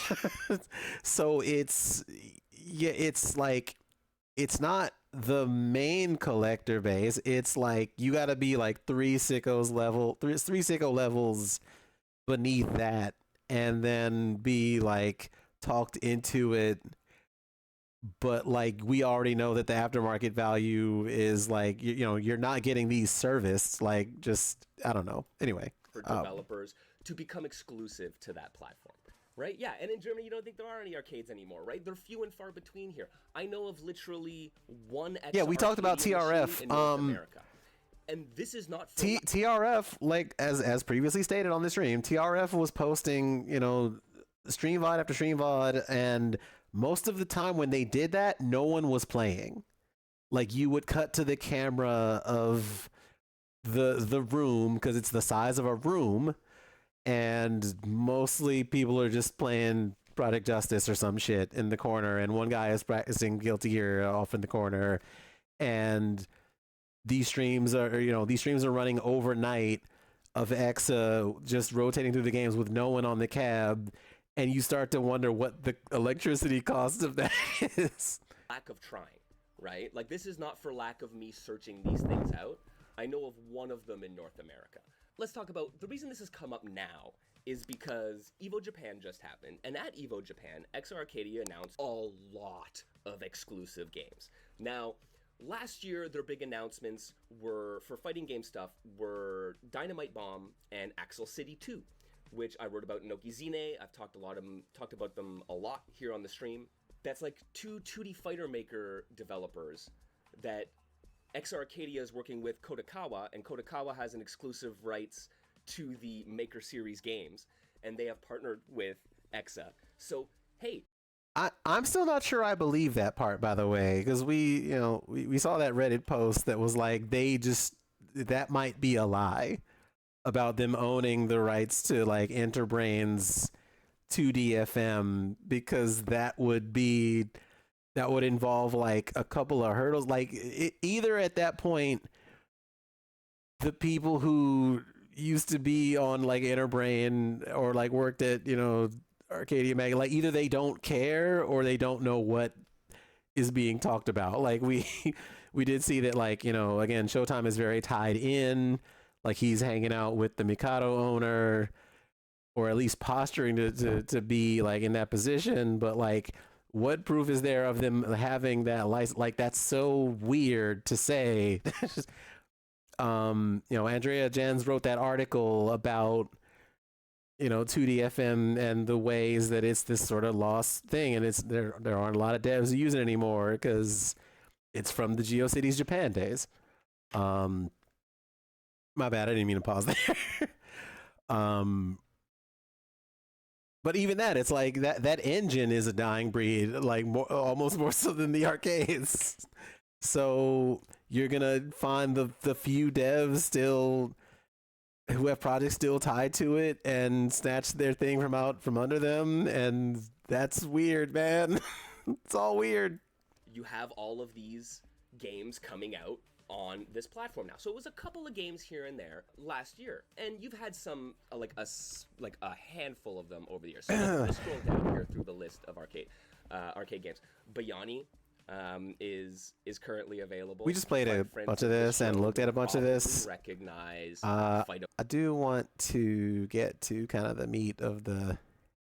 I don't want to like content farm MKL. You all should go watch the video, but let's skip ahead a little bit. willing to make, and I can appreciate that and I can respect that. Oh, but go back. I joked, right, that after this, it's like the Exa Arcadia developers are going to be crying like Krusty, saying they just backed a dump truck full of money up to my house, right? And it's like, I don't. Actually, the clip that I wanted to talk about from this stream, I just realized I could just go to MKL's thing and get it. I'm glad when I clicked into this, there wasn't like nudity or something. That would have been unfortunate. But let's talk about where's it at? This part. Okay, this 2 minute, this is the part I wanted to kind of get into. Saying the developer should leverage such an agreement with a special version of the game. A special character and other features can be exclusive. Personally, though, they say they can only agree to this. Players are precious. And absolutely, and thank you. As a player, thank you. I really appreciate that. And this is where my confusion arises, right? Because I understand, right? Like, you're right, like my viewers, my audience, my fans, like my community, man, these are people I hang out with. Like, I see people in chat here. We chat in my Discord like all day long, right? So these are my friends. This is my community. These are my people.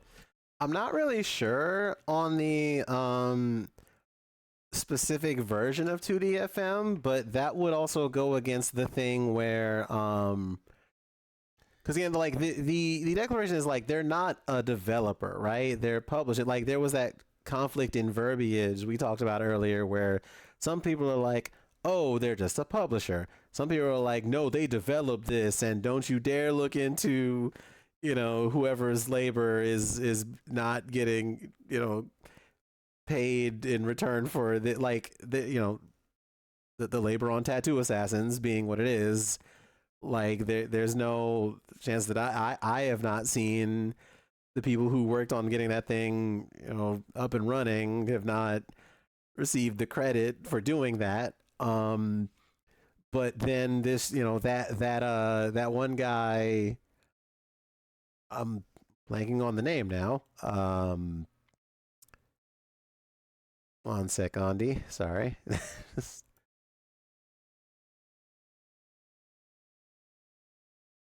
Scolaris, sorry. That Scolaris guy, saying like, "Oh, Exa's doing it. They got the rights and they put all the work into it." Like them saying that is not true.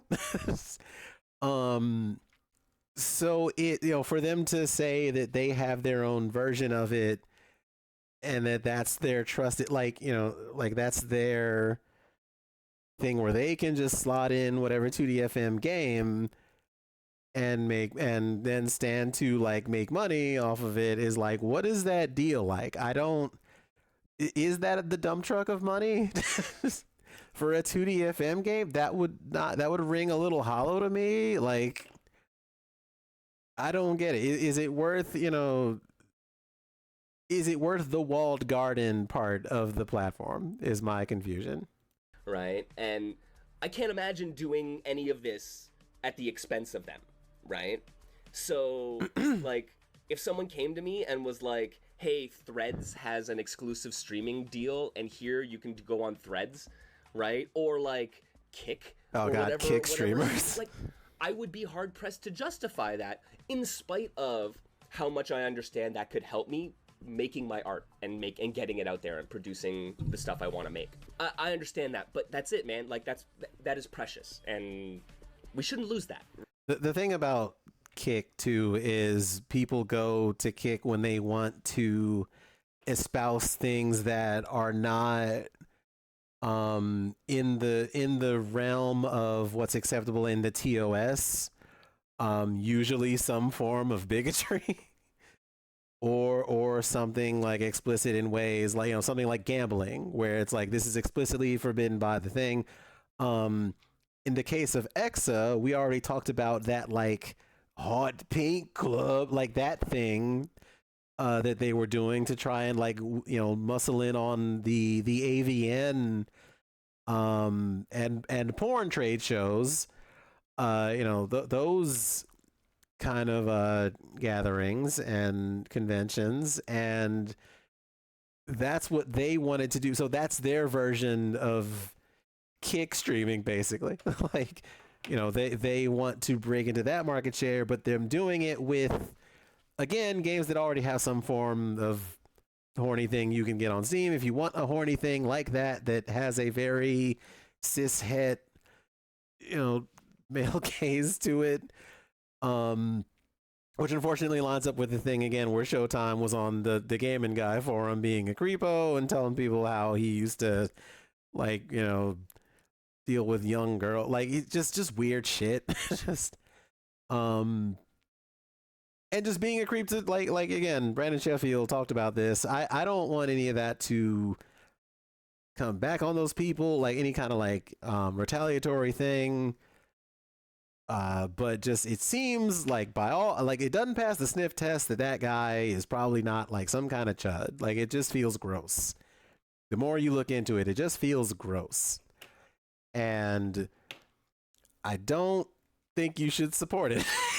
And I don't like that all these developers are getting tied into this without really considering that that's what it's funding. Like the whole, like, you know, you can do horny video games or whatever, but when they're on this same walled garden thing and they're trying to like pop into like the AVN awards, like what are we doing? Like I don't know. Okay. Right? And so I think that's where the dooming around this comes from. That's where the frustration is really happening. Players are feeling that they are being left out and they don't understand. The part of that too is that, as we stated, like they are litigious in how they were coming to try and make it so that MAME could not preserve some of those games. You know, the cease and desist stuff for Gimmick we talked about, the cease and desist stuff for Dodonpachi, the litigiousness of them coming at the Devil Engine devs when they weren't happy with how they wanted to like contort their game into some means where it just wouldn't be the vision, and they were like, you'll be hearing from our lawyer. Like how is that, you know, like it's the one part where, yeah, like them walling those versions of those games behind that is one thing against preservation purposes, but then, like, as we stated, like in that Oscar 120 clip I showed you, those games aren't really being enhanced the way that they wanted you to believe that they are. The wider benefit of how this might make the games exist, because as far as they're concerned, they don't have access to it anyway, so it might as well not, right? And that's a hard place to be in. And yeah, Andrea saying that this is a great take from Foxy on the whole thing. Right? I do respect Foxy. I want to, in a minute, I want to show you all some of the stuff that Foxy and Kianta's devs, Harama Self, and the Uchu Mega Fight dev Uchizine did this past weekend that I think is cool. I'll show you that in just a second. Character, I wouldn't be mad at it at all. My only gripe is when the whole game is made exclusive and there's no other way to play any other version of it. Absolutely, right? Yeah, that's the part, and it's just it stands to just benefit. Like, I'm not sure at this point. I'm not sure who is, you know, it's so weird. But let's end the stream off by, at the very least, watching some cool shit. I do want to also, Mohas just said earlier that Battle High, Matrified's earlier game that was on 360 and stuff like that, that game, it does have a netcode rework coming and is also going to have tag mechanics, and that seems cool. I'm pretty excited about that. But also this past weekend at Evo Japan, they got together and they did this thing, and YFD Hippo showed me this, and I kind of lost my mind a little bit. That Tamaki Infinite is gone. I mean, I wonder what it's like trying to update that thing, but where you're like, I want to make this better, but it's still probably annoying to update, and also who is going to play it specifically when there's like other versions that the Asuka community really kind of tends to dote on, like Burning Special version 2 is still really big, and that had an Evo Japan showing. I don't remember if they played Limit Over offhand, but Limit Over was the last, like, fill-in cafe. Like, that source code for that is gone, and that's like the logical end state to some of that in terms of like mechanical design and how they wanted that game to feel. And then you have Omnia, which is like very similar to that, and you can just play those games at a tourney for way lower of a price point than you would if you had to like try and play Excellent, which is demonstrably probably still worse than both of those, all of what I just mentioned. But anywho, yeah, like speaking of Evo Japan again, we should watch some of this because Counter 2, Robo-O, and Uchu Mega Fight, the devs of that got together, and at the end of the stream, they were like, I wouldn't say they don't play it. No, like Miyazaki and Saru Type and all them, they definitely play the shit out of some Limit Over. It's not their, like, Miyazaki's kind of solved the cheerleader. That is like the demon Megumi. That is who that is. I would not dare say that they don't really play it when they kind of taught me the game, like the 2BB loops and all that stuff. Like, but this is Japan Mask. Japan Mask is the theater troupe character of, I believe, the Uchu Mega Fight dev. And I guess he's just in this game now.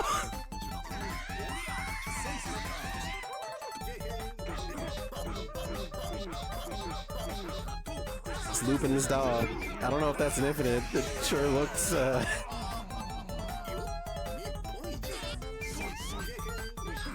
You may say to yourself, isn't it kind of weird having this like?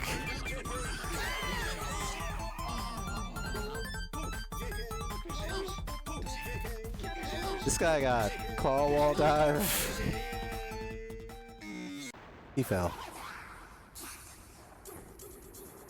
Well, they do that's the thing. They do prefer that by all accounts, but they've also optimized the shit out of Limit Over. At least Miyazaki has, and then everyone else in that space, like Watayo, he plays the volleyball girl. This game whips, by the way.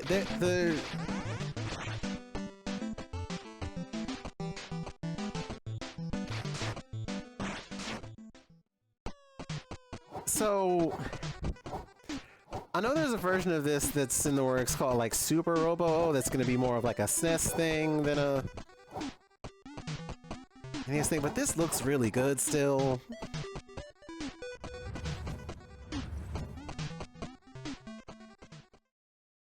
And also, I'm maining Rare O. I'm maining them. Look at him go.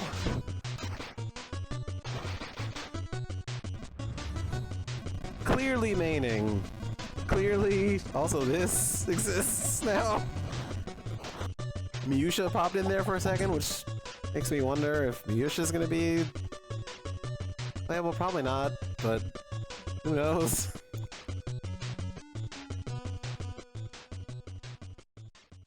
Yeah, so that's coming, I guess. I don't know if that'll probably be a.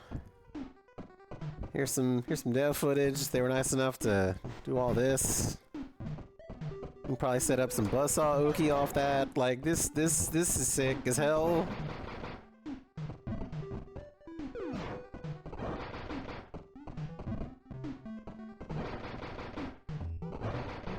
You can loop those for a little bit, maybe. That's a Moki.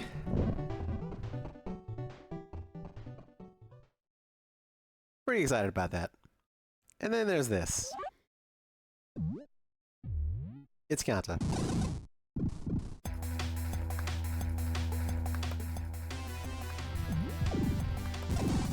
The Pico 8 engine seems very neat for stuff like this.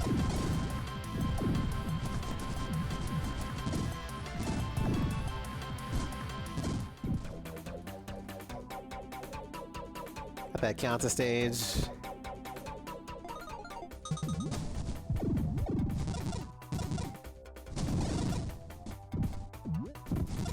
Like, they're probably never doing for Switch 2 another Joy Mech fight, you know, famous last words or whatever, but this is a neat follow-up to that.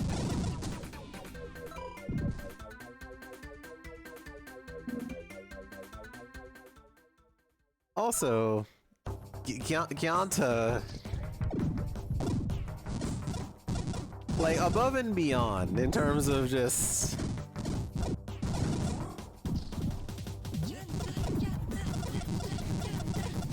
like, this is awesome. This just fucking rules. I love fighting games sometimes. Also, Katana Kyanta.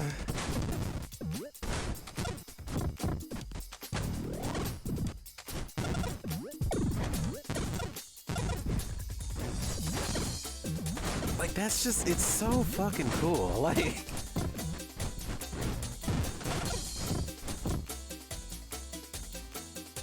and you don't gotta shell out $5 grand for this. You can just... And I know that's, you know, maybe that's not fair and whatever. Oh, you're an arcade developer. Like, okay, I get it. That's not... Maybe this is not a game you play on arcade hardware. But the cost of entry is just... Put it on a laptop and bring it to locals. I don't know, like, just fucking...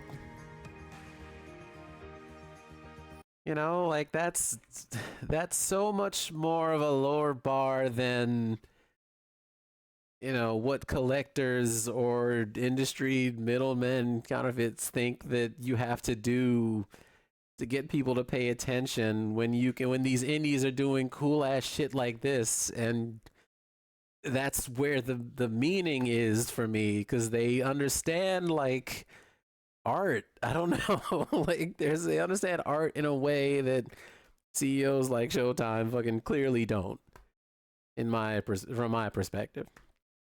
Anyway, I think that's the stream. I rambled about this for almost 5.5 hours. That's insane. If you made it through all this, thank you for watching till the end. And yeah, I don't know, play some stuff. Play some of that stuff in the way that I just showed you. You can play it, and you don't need one of them Arcadia things to do it. You can just do it, and you don't gotta pay through the nose. And have a good time. Have a wonderful rest of your evening. It's 9:30 p.m. or so. Love and respect to you too, Mad Dog. Love and respect to everybody who watched it. I'm probably not gonna do another stream like this again, where I just spend most of it dumping on stuff I don't like, because I like to try to keep it light. I think there's enough net negativity in the world. But just, you know, I got told a story about unpaid labor, basically, you know, from a friend who's, like, concerned about her health, and just this company is basically just kind of screwing her and others over, and it just didn't sit right with me. So I felt I should turn the stream on and say something. If it comes back to bite me in the ass, I don't know, whatever. Just, no, thank you again. And you know, support the indies, support people who like Colette, who do the groundwork on games like Tattoo Assassins. It may not be, it's not the prettiest game, but it works now, You can see the Data East vision now, where you couldn't in ways you couldn't before. Support the people who give a damn and don't just want your money. You know what I mean? That's what's important. All right, that's it for me. Thank you for watching, everybody. I'll see you on the internets. I'll see you around. Night night.